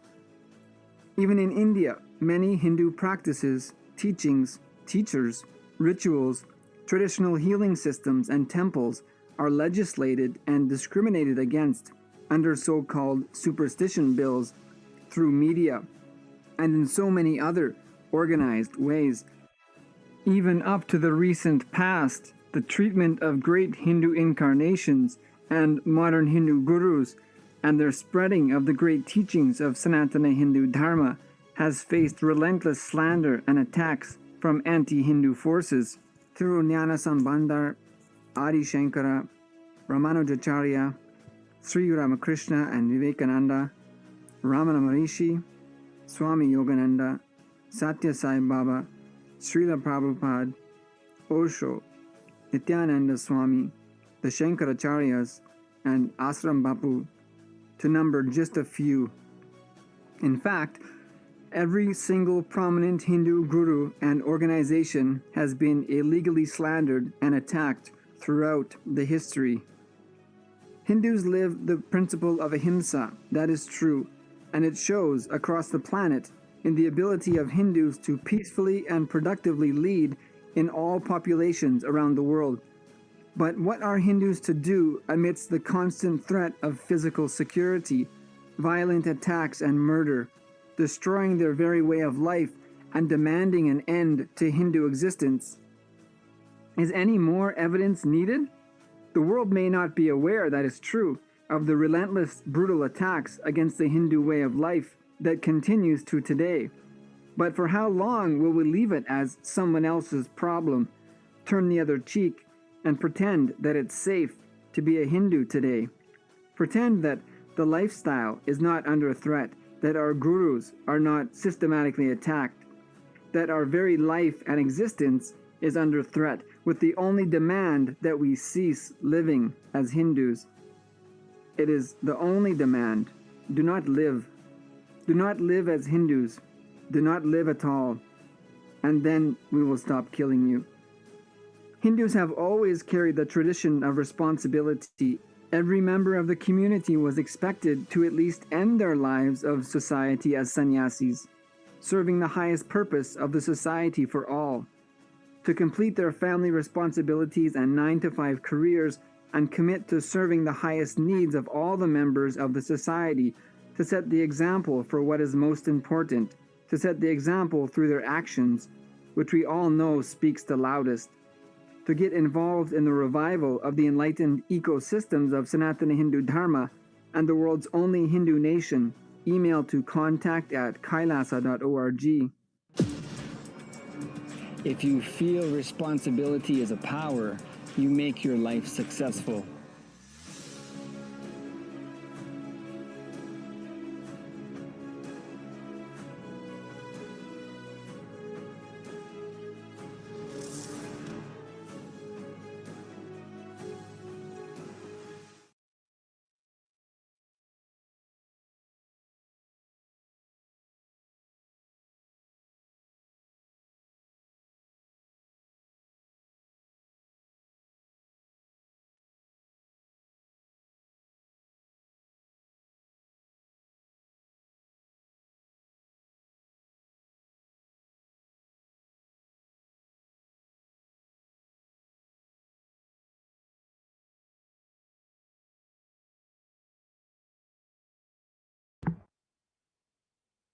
Yes.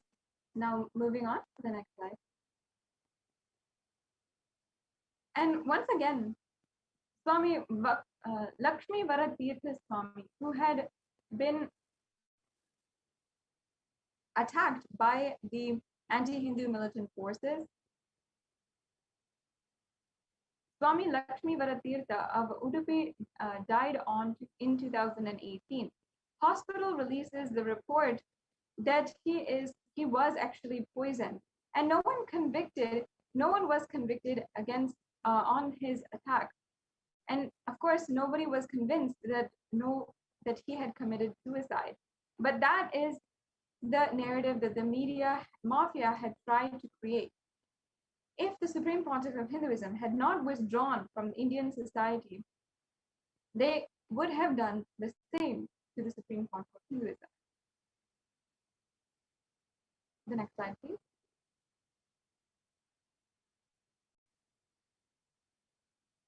And again, the attacks against the Hindu sannyasis and Hindu gurus is continuing even into 2020, last year.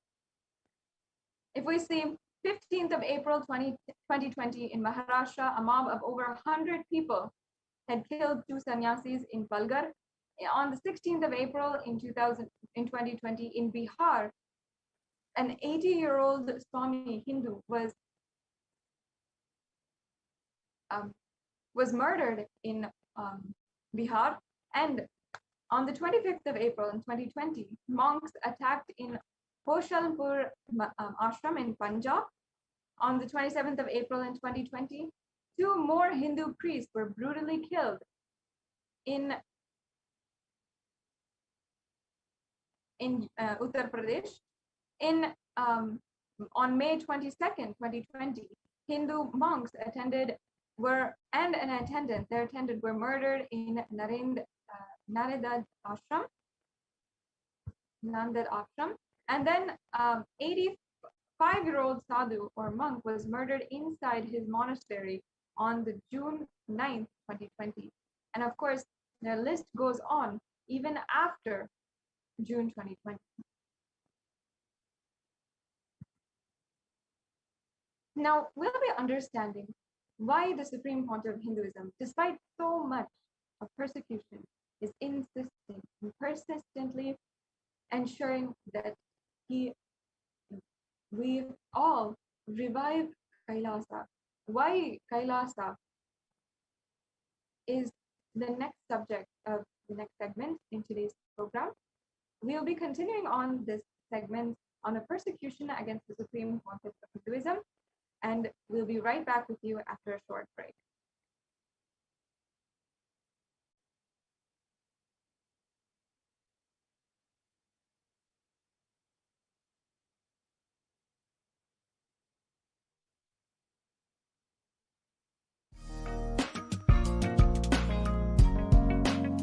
We get you health.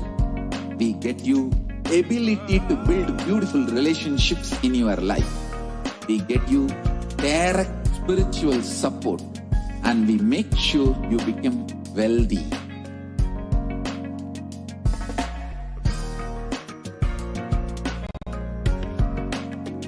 We won't stop giving you just good life. We will literally not stop till you live enlightened life. Manifesting the state of Paramashiva, space of Paramashiva, powers of Paramashiva, being of Paramashiva.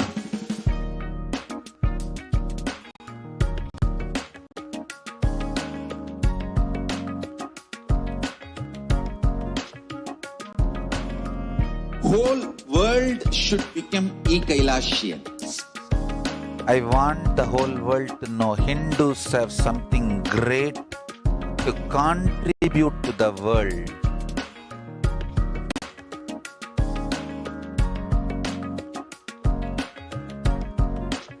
We have something great to contribute to the world.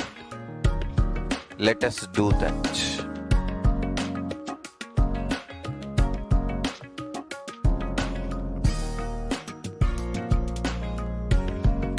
E-Kailasa is proper customized spiritual service helping you to identify your root patterns of suffering. We have perfected the science of helping every individual from every cultural, religious, nationality background.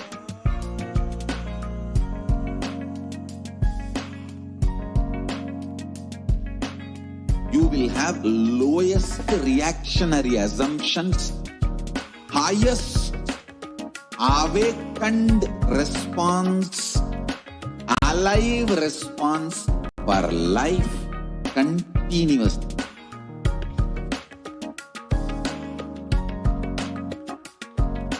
E-Kailasa is enlightenment ecosystem, literally enlightenment itself in your own home, wherever you are.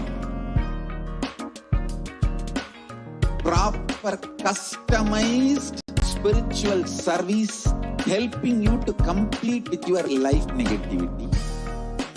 Withdrawal from life, self-hatred, self-denial, self-doubt, so much of tiredness, laziness, we can support you, aligning your diet, your attitude, your aptitude, your understanding about life. We can help you with everything.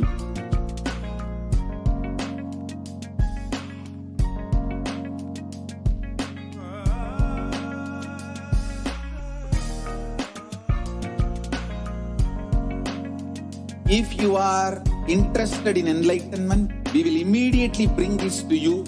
If you are not interested, we will explain the whole science, inspire you and make you interested in enlightenment time. We need to cater this enlightenment science to the whole world wherever they are, because enlightenment is the birthright of all human beings. Kailasa is responsible to provide that to all human beings.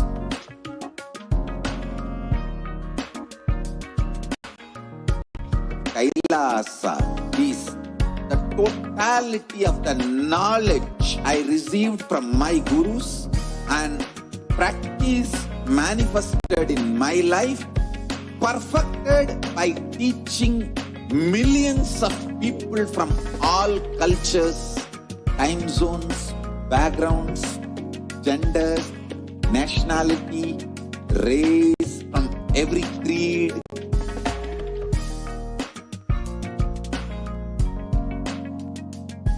So this absolutely perfected knowledge available to you, served to you in your home, without even you moving out of your couch, free of cost.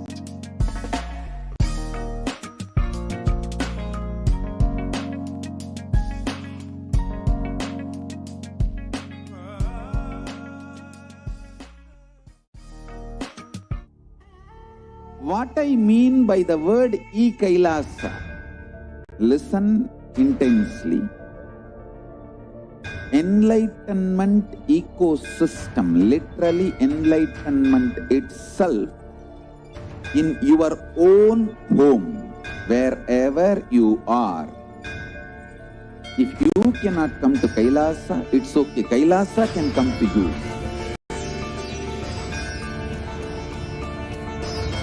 Kailasa coming to you is e-Kailasa.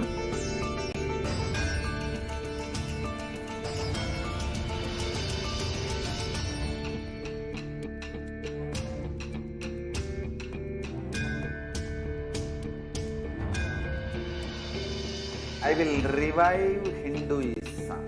I am a Hindu revivalist, not by any revolution, but by evolution.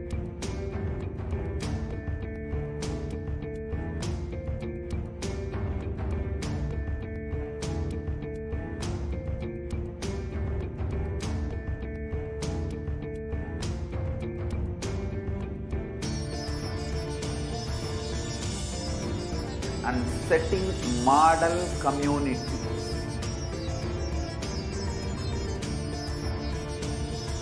Kailasas, enlightenment ecosystems, Sarvanya Pitas all over the world.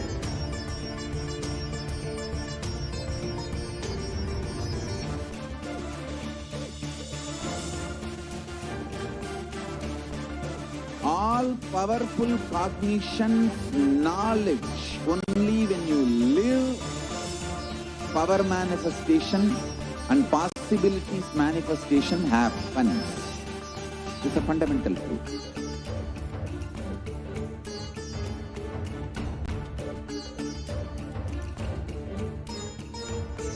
Hinduism cannot live exclusively as one sampradaya. No. All sampradayas of Hinduism is an ecosystem.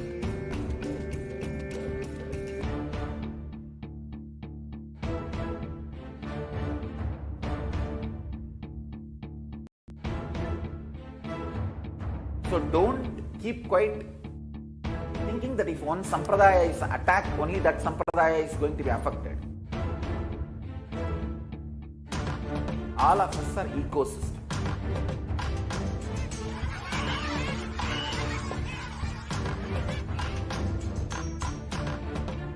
I invite all of you to get involved and enjoy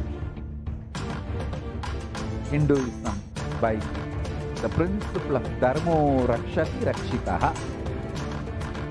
When you protect Dharma, Dharma protects you. We will make the whole planet flourish spiritually. The spiritual prosperity will happen to the whole planet. We all have to coexist together.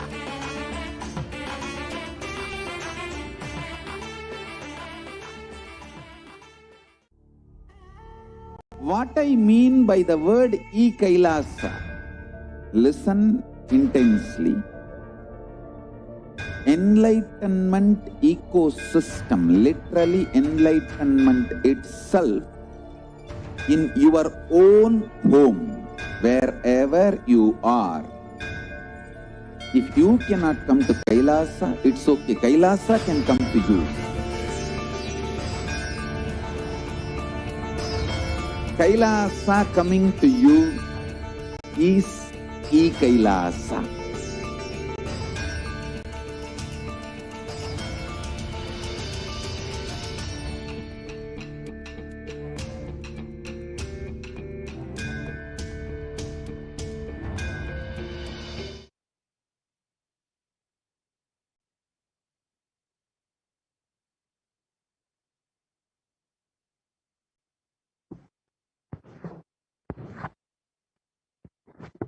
Yes, Nithyananda, welcome back after that very short break.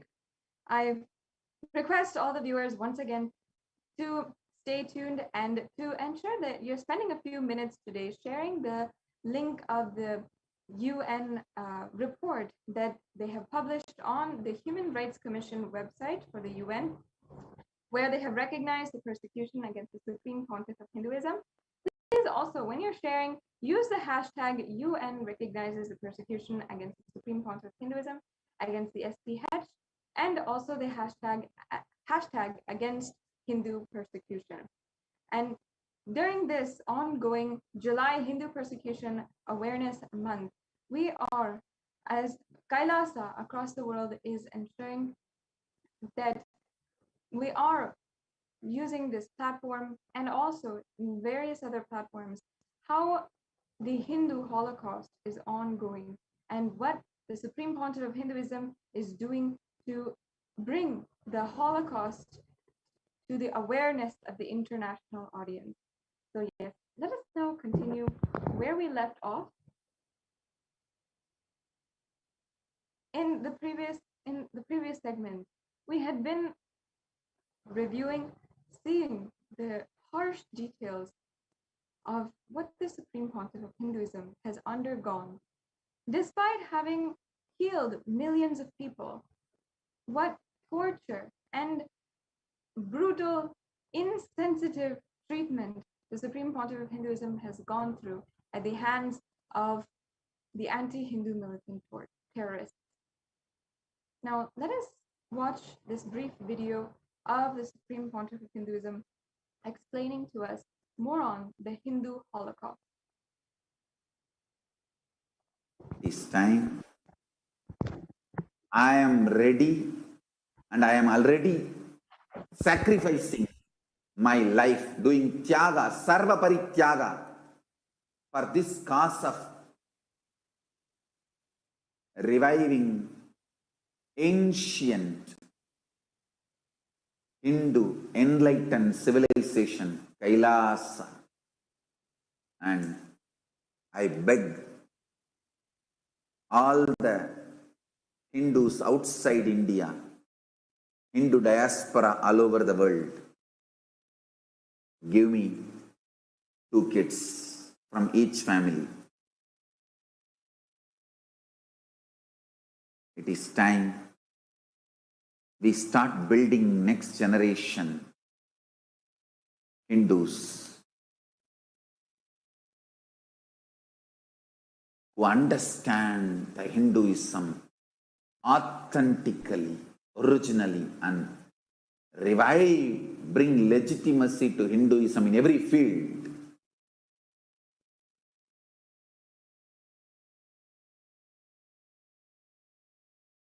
All the Hindu diaspora, Hindus settled all over the world. It is time to wake up from the illusion and delusion. It is time to choose enlightenment pill. Stop living in delusion and illusion, not realizing it is the matrix.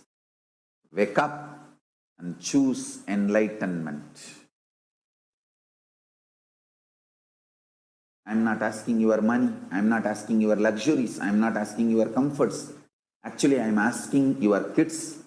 It is going to be more work for me. If I'm working now 20 hours a day with more Gurukul Balasans, I'll have to be working 24 hours a day, 24/7 a day. I'm only asking more work and more responsibility.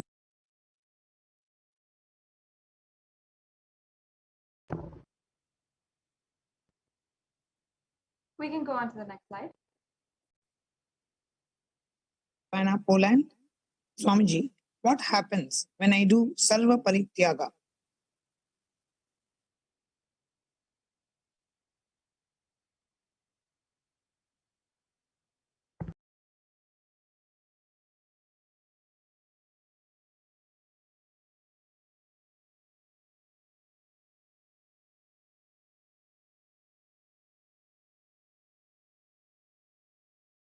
I manifest in you completely as Paramashiva and PARASHAKTI. When I manifest, I live the very life I am radiating in Mahakailasa in you. You became a boon, blessing for the planet Earth. You became my vehicle. You became my Vahana. You became my body. You embody me, Paramashiva. You became a great blessing for yourself and for the whole universe.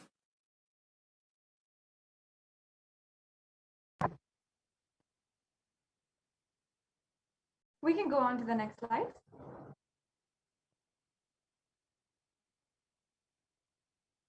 The next slide, please.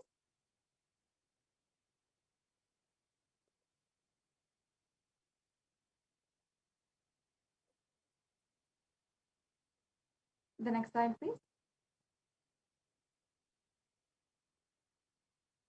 We can go on to the next slide.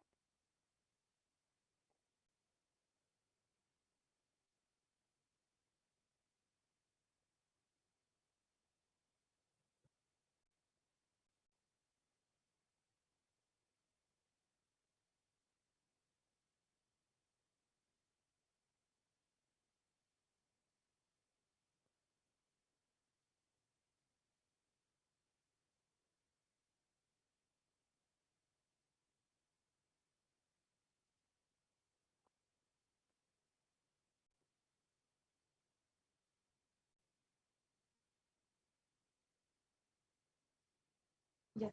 I invite all of the viewers, if you are understanding the amount, what the Supreme Pontiff of Hinduism has undergone and what he is doing for the world is it's absolutely horrendous. The amount of treatment and the crimes against humanity that the Supreme Pontiff of Hinduism has undergone himself and all of the men, women, and the disciples of the Supreme Pontiff of Hinduism at the hands of the anti-Hindu militant forces. And the United Nations has finally recognized the persecution of the Supreme Pontiff of Hinduism and how the Supreme Pontiff of Hinduism, as the world's foremost advocate for the empowerment of women and children, how much he has done for protecting Hindu women and children, and ultimately what the anti-Hindu militant forces are doing against Hindu women and children of Kailasa, and continuously berating the denial of human rights, of basic human rights against the women, children of Kailasa. I request each and every one of the viewers to take a few minutes now and share the link for the UN report and let us ensure that the truth about the persecution against the Supreme Pontiff of Hinduism is told to the world.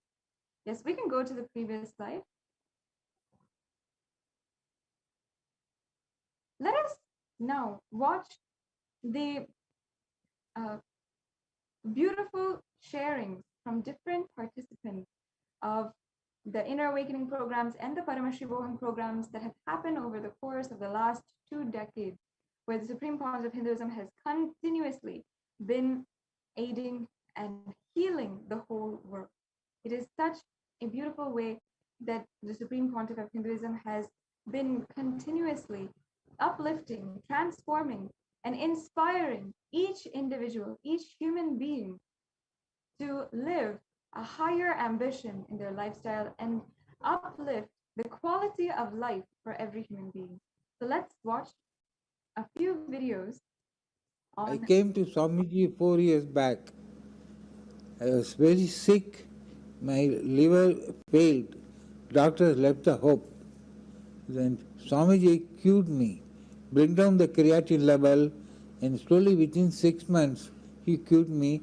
I did not pay Swamiji 1 rupee. That kind of service Swamiji has done to me. From that day, I become a faithful servant of Swamiji. Today, what I am hearing about Swamiji is very painful to me, because all that he is doing for the mankind, whoever it is Tamil Nadu, Karnataka, Andhra Pradesh, whatever it is, he is doing the entire world the good thing. Then I do not know, I don't see any reason why Swamiji should be punished like that. It is not at all humanitarian. Some humanitarian organization should take it up and fight the right of the Swamiji or Swamijis in India. Thank you. As you can see, this man's sharing of how he has been, how his liver had entirely healed. Without having given anything to Swamiji, Swamiji had literally healed and just simply uplifted this man from what he was suffering from extremely, excruciatingly at that time. We'll now continue and watch the next video.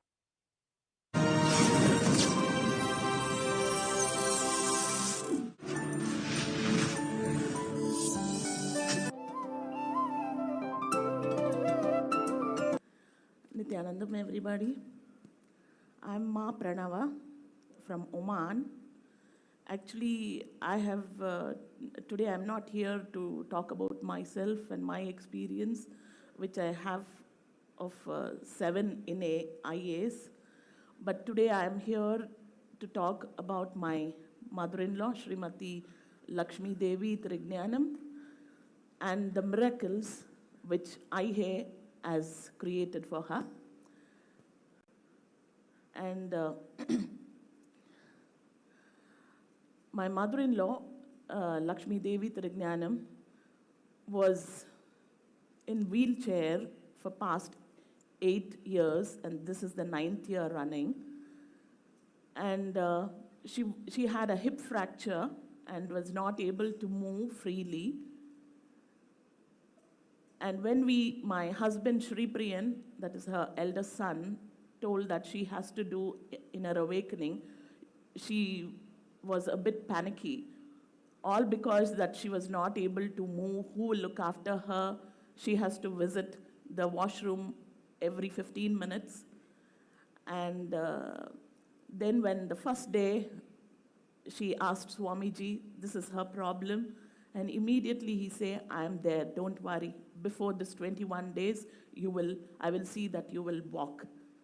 And today you can see her, the miracle happening. She's no more in the wheelchair. I mean, she was not able to get up herself. She needed help and not able to walk because she was scared where she will slip and fall. And today she's walking without anybody's help, only with the walker. And Swami yesterday, he said, today he will make her walk without that walker also. And we are just eagerly waiting for that miracle to happen. 2 years back, I brought my mother with the same condition. She had extreme gout problem. She was a heart patient with a block. The same miracle happened with her, and this is an experience I wanted her also, my mother-in-law also, to experience. And she is extremely happy, and she has no words, Swamiji. Actually, she had prepared to talk, but suddenly she became scared of talking. Extremely grateful and thankful, Swamiji. And I want everybody in this, especially people of Karnataka, to see this miracle happening, and everybody can experience that.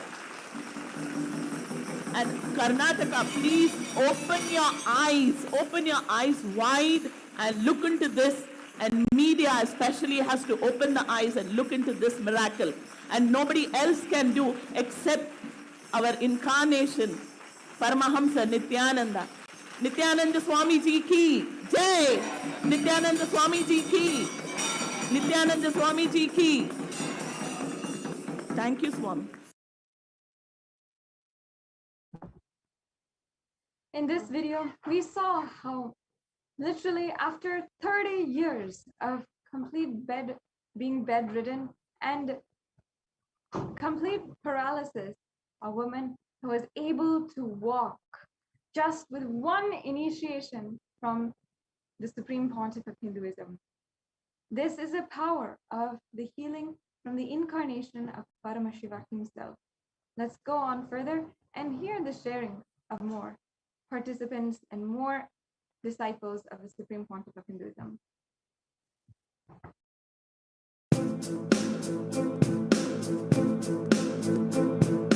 I had one participant running up to me just a few seconds ago.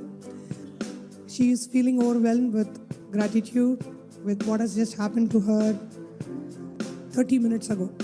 So I'm going to read it for her. She has written it, a miracle that she just experienced. This is Ma Nitya Premanandini from Studio City, California. She's saying that 10 years ago, I'm just going to read it verbatim, the way she has written. 10 years ago, I had an unavoidable surgery which caused me to go blind in my right eye. For all these years, I have had no more than 5% vision in that eye.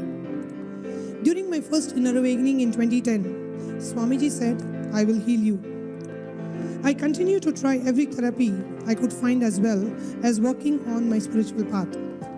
Just about 30 minutes ago, as I'm listening to these testimonials, I am looking at the hall and wondering why everything is looking so bright. I'm seeing so many more dimensions. So I put my hand over the left eye and saw for the very first time in 10 years, colors and vision through my right eye.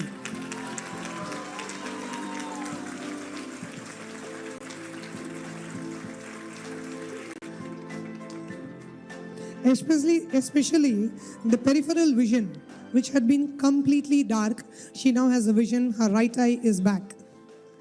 She is expressing her immense gratitude to Swamiji for the miracle which has just happened to her.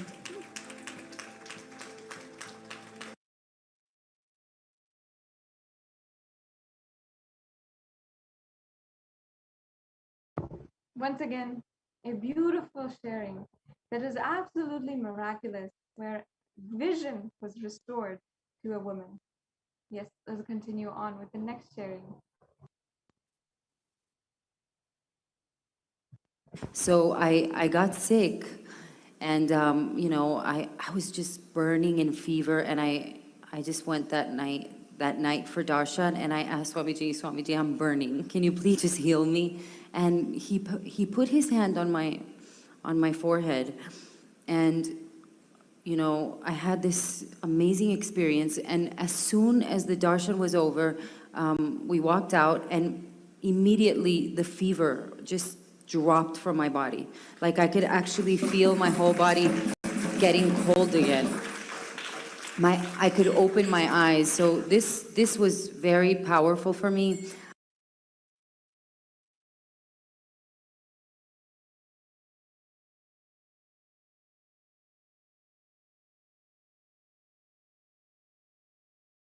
I didn't know anything about Hinduism and gurus, but I have found, that it has been incredibly helpful. So I haven't felt like it's a segregated religion and that I had to kind of, get away from who I am. But I found that it's really just helped me become strong, healthy, fit, and smart. I'm still learning a lot about it. I've also heard people saying that, Swamiji brainwashes him and be careful of all of this and that kind of thing. But I would have to say I could not disagree more with this. I know Swamiji is not taking me away from my background and culture. He is, in fact, enhancing it. He knows more about me than anyone else does. And the specific healing and process he has brought me through is only for me. So no one else could go through this, because what he's doing is he's actually lifting me up to my higher self. So I am of English descent, and he has removed the obstacles from me realizing the strength of my background and where I come from. He's doing this even though the English have not been kind to Hindus throughout history. So this is happening because he's actually just sharing the science of Sanatana Hindu Dharma, which is a science for enlightenment. And so it doesn't segregate, it's not forceful, and it's not racist, it's not violent, but it's only life positive. So no matter who you are, what it will do is it will bring you to your higher self, and it will empower you for a better life, and it will also definitely bring you to your life so that you can live out your life mission effectively.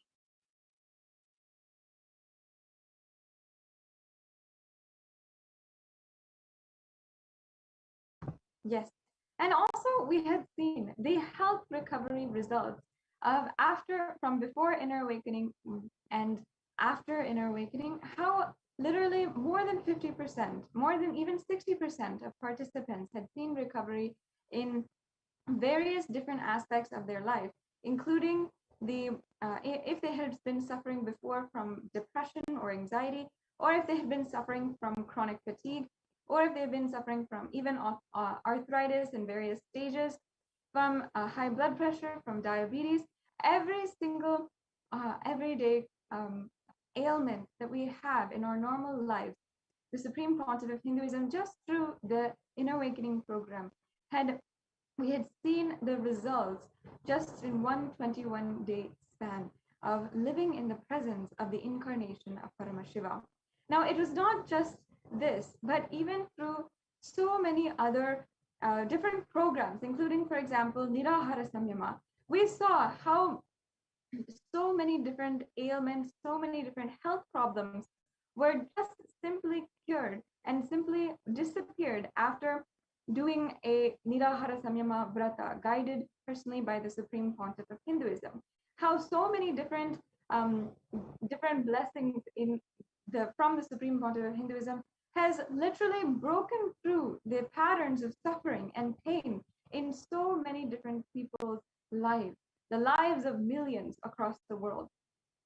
And yet the Supreme Pontiff of Hinduism, what he has undergone and what he has sacrificed at this time is absolutely inexplicable. How we can even comprehend a being who is so non-violent and so compassionate that he continues to keep on giving, to keep on ensuring, protecting, giving, and being the most non-violent being on planet Earth, despite having gone through so much of torture at the hands of anti-Hindu terrorists. The mission of the Supreme Pontiff of Hinduism, the revival of Kailasa, the ancient enlightened Hindu civilizational nation, is for the upliftment of the quality of life for the whole humankind, and helping each individual uplift their life and seek the higher ambition in their life. As we see today, there's so many different kinds of corruption, different kind of social upheaval, different kinds of crises, and also the different deadly diseases that are rampaging the streets and killing people, literally. It's at this time the Supreme Pontiff of Hinduism, out of his utmost compassion, has opened the doors of Kailasa and even protected anyone who seeks protection during these extremely grave times.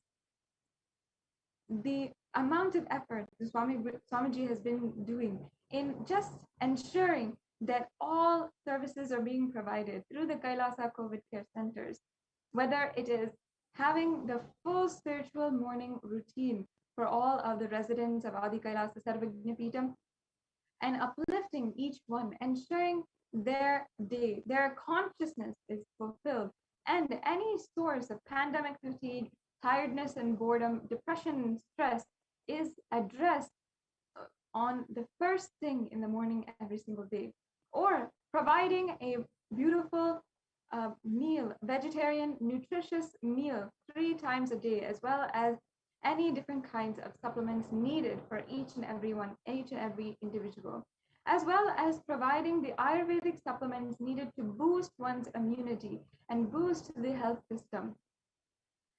Whatever it is, the Supreme Pontiff of Hinduism has continuously been providing, sitting, and ensuring that these services are provided for the people who need it at this time. We're seeing so many grave circumstances which have been foretold time and time again. And even through the Devi PARASHAKTI Akashic reading, the Supreme Pontiff of Hinduism is guiding the whole humanity at this time. In just a few minutes, we will be having the darshan of the Supreme Pontiff of Hinduism and having the enlightening audience of the avatar himself. Let's take a few minutes to share this link, to share the news that the Supreme Pontiff of Hinduism will be himself gracing each and every one of us for the Nithyananda Satsang, and we can sit in his presence, imbibe the powerful cognitions as he continues to give us the divine revelations on conscious sovereignty. Let's take a few minutes now and share with as many people as possible about the upcoming Nithyananda Satsang. We'll be right back with you after a very quick break.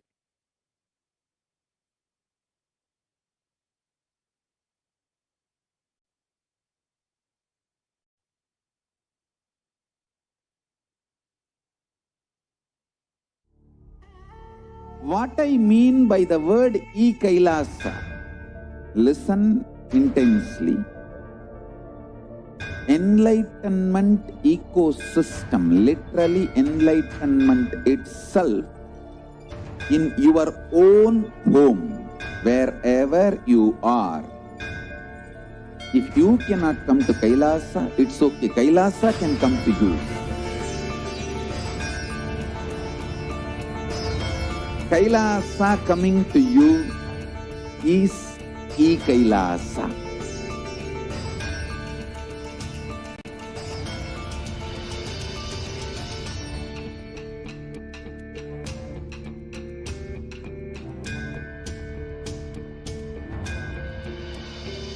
I will revive Hinduism.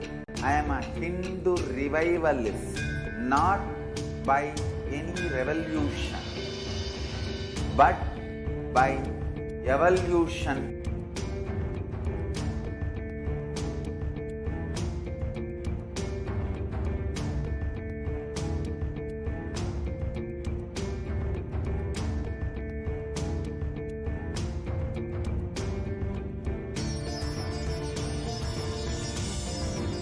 And setting model communities.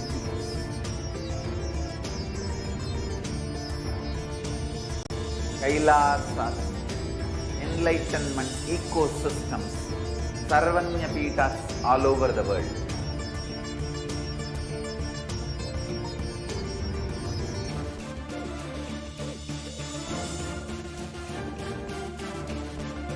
All powerful cognition, knowledge, only when you live, power manifestation and possibilities manifestation happens. It's a fundamental truth.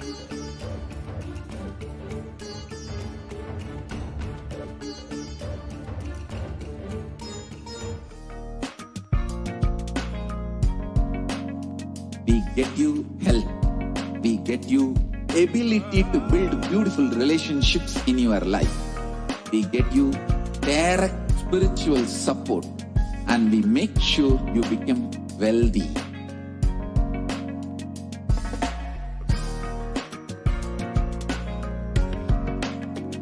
We won't stop giving you just good life. We will literally not stop till you live enlightened life. Manifesting the state of Paramashiva, space of Paramashiva, powers of Paramashiva, being of Paramashiva.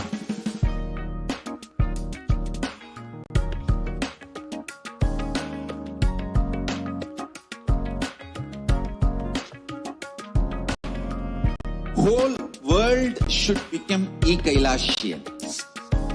I want the whole world to know Hindus have something great to contribute to the world.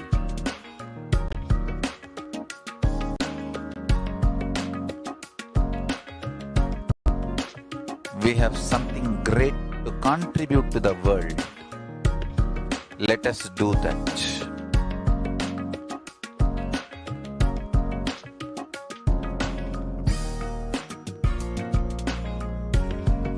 E-Kailasa is proper customized spiritual service helping you to identify your root patterns of suffering.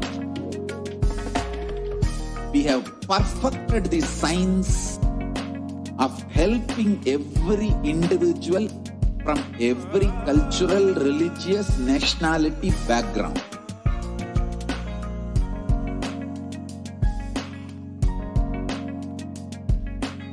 You will have lowest reactionary assumptions, highest awakened response, alive response for life continuously.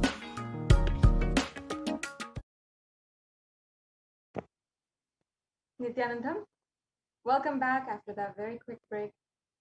To all of the viewers, now it has come time for each and every one of us to get ready for the live satsang by the Supreme Pontiff of Hinduism. As we are just a few minutes away, let's take a few minutes now to share with as many people as possible about the live Nithyananda Satsang, and you can use in all the different social media platforms and make sure that you are sharing. Let us know. Get ready for the Darshan of the Supreme Pontiff of Hinduism. Sit with your head, neck, and spine in a straight line and be in a deep, restful space of awareness and chant the Mahavakya. Om Nithyananda Paramashivam.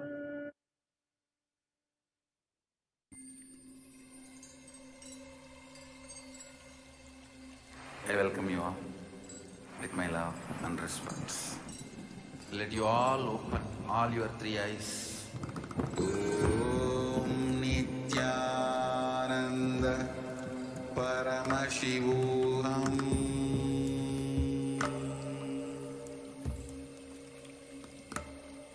Om Nithyananda Paramashivam.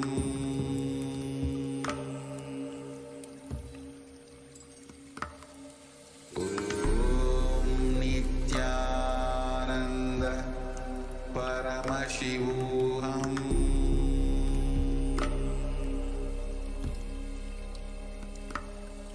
Om Nithyananda Paramashivam.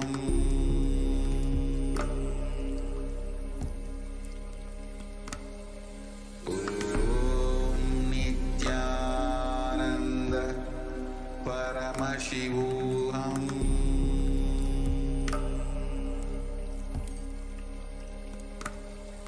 Om Nithyananda Paramashivam.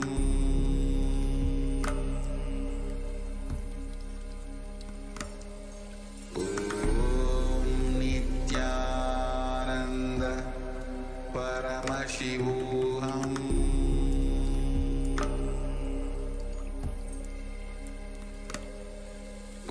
Om Nithyananda Paramashivam.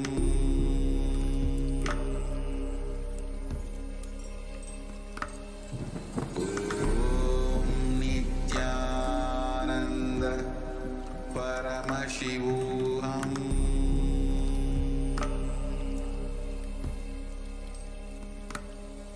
Om Nithyananda Paramashivam.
Nithyananda Paramashivam.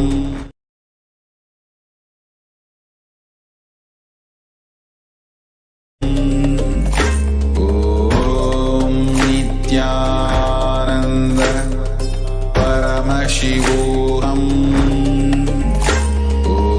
Om Nithyananda Paramashivam. Om Nithyananda Paramashivam. Om Nithyananda Paramashivam. Om Nithyananda Paramashivam. Om Nithyananda Paramashivam. Om Nithyananda Paramashivam. Om Nithyananda Paramashivam. Om Nithyananda Paramashivam. Om Nithyananda Paramashivam. Om Nithyananda Paramashivam. Om Nithyananda Paramashivam.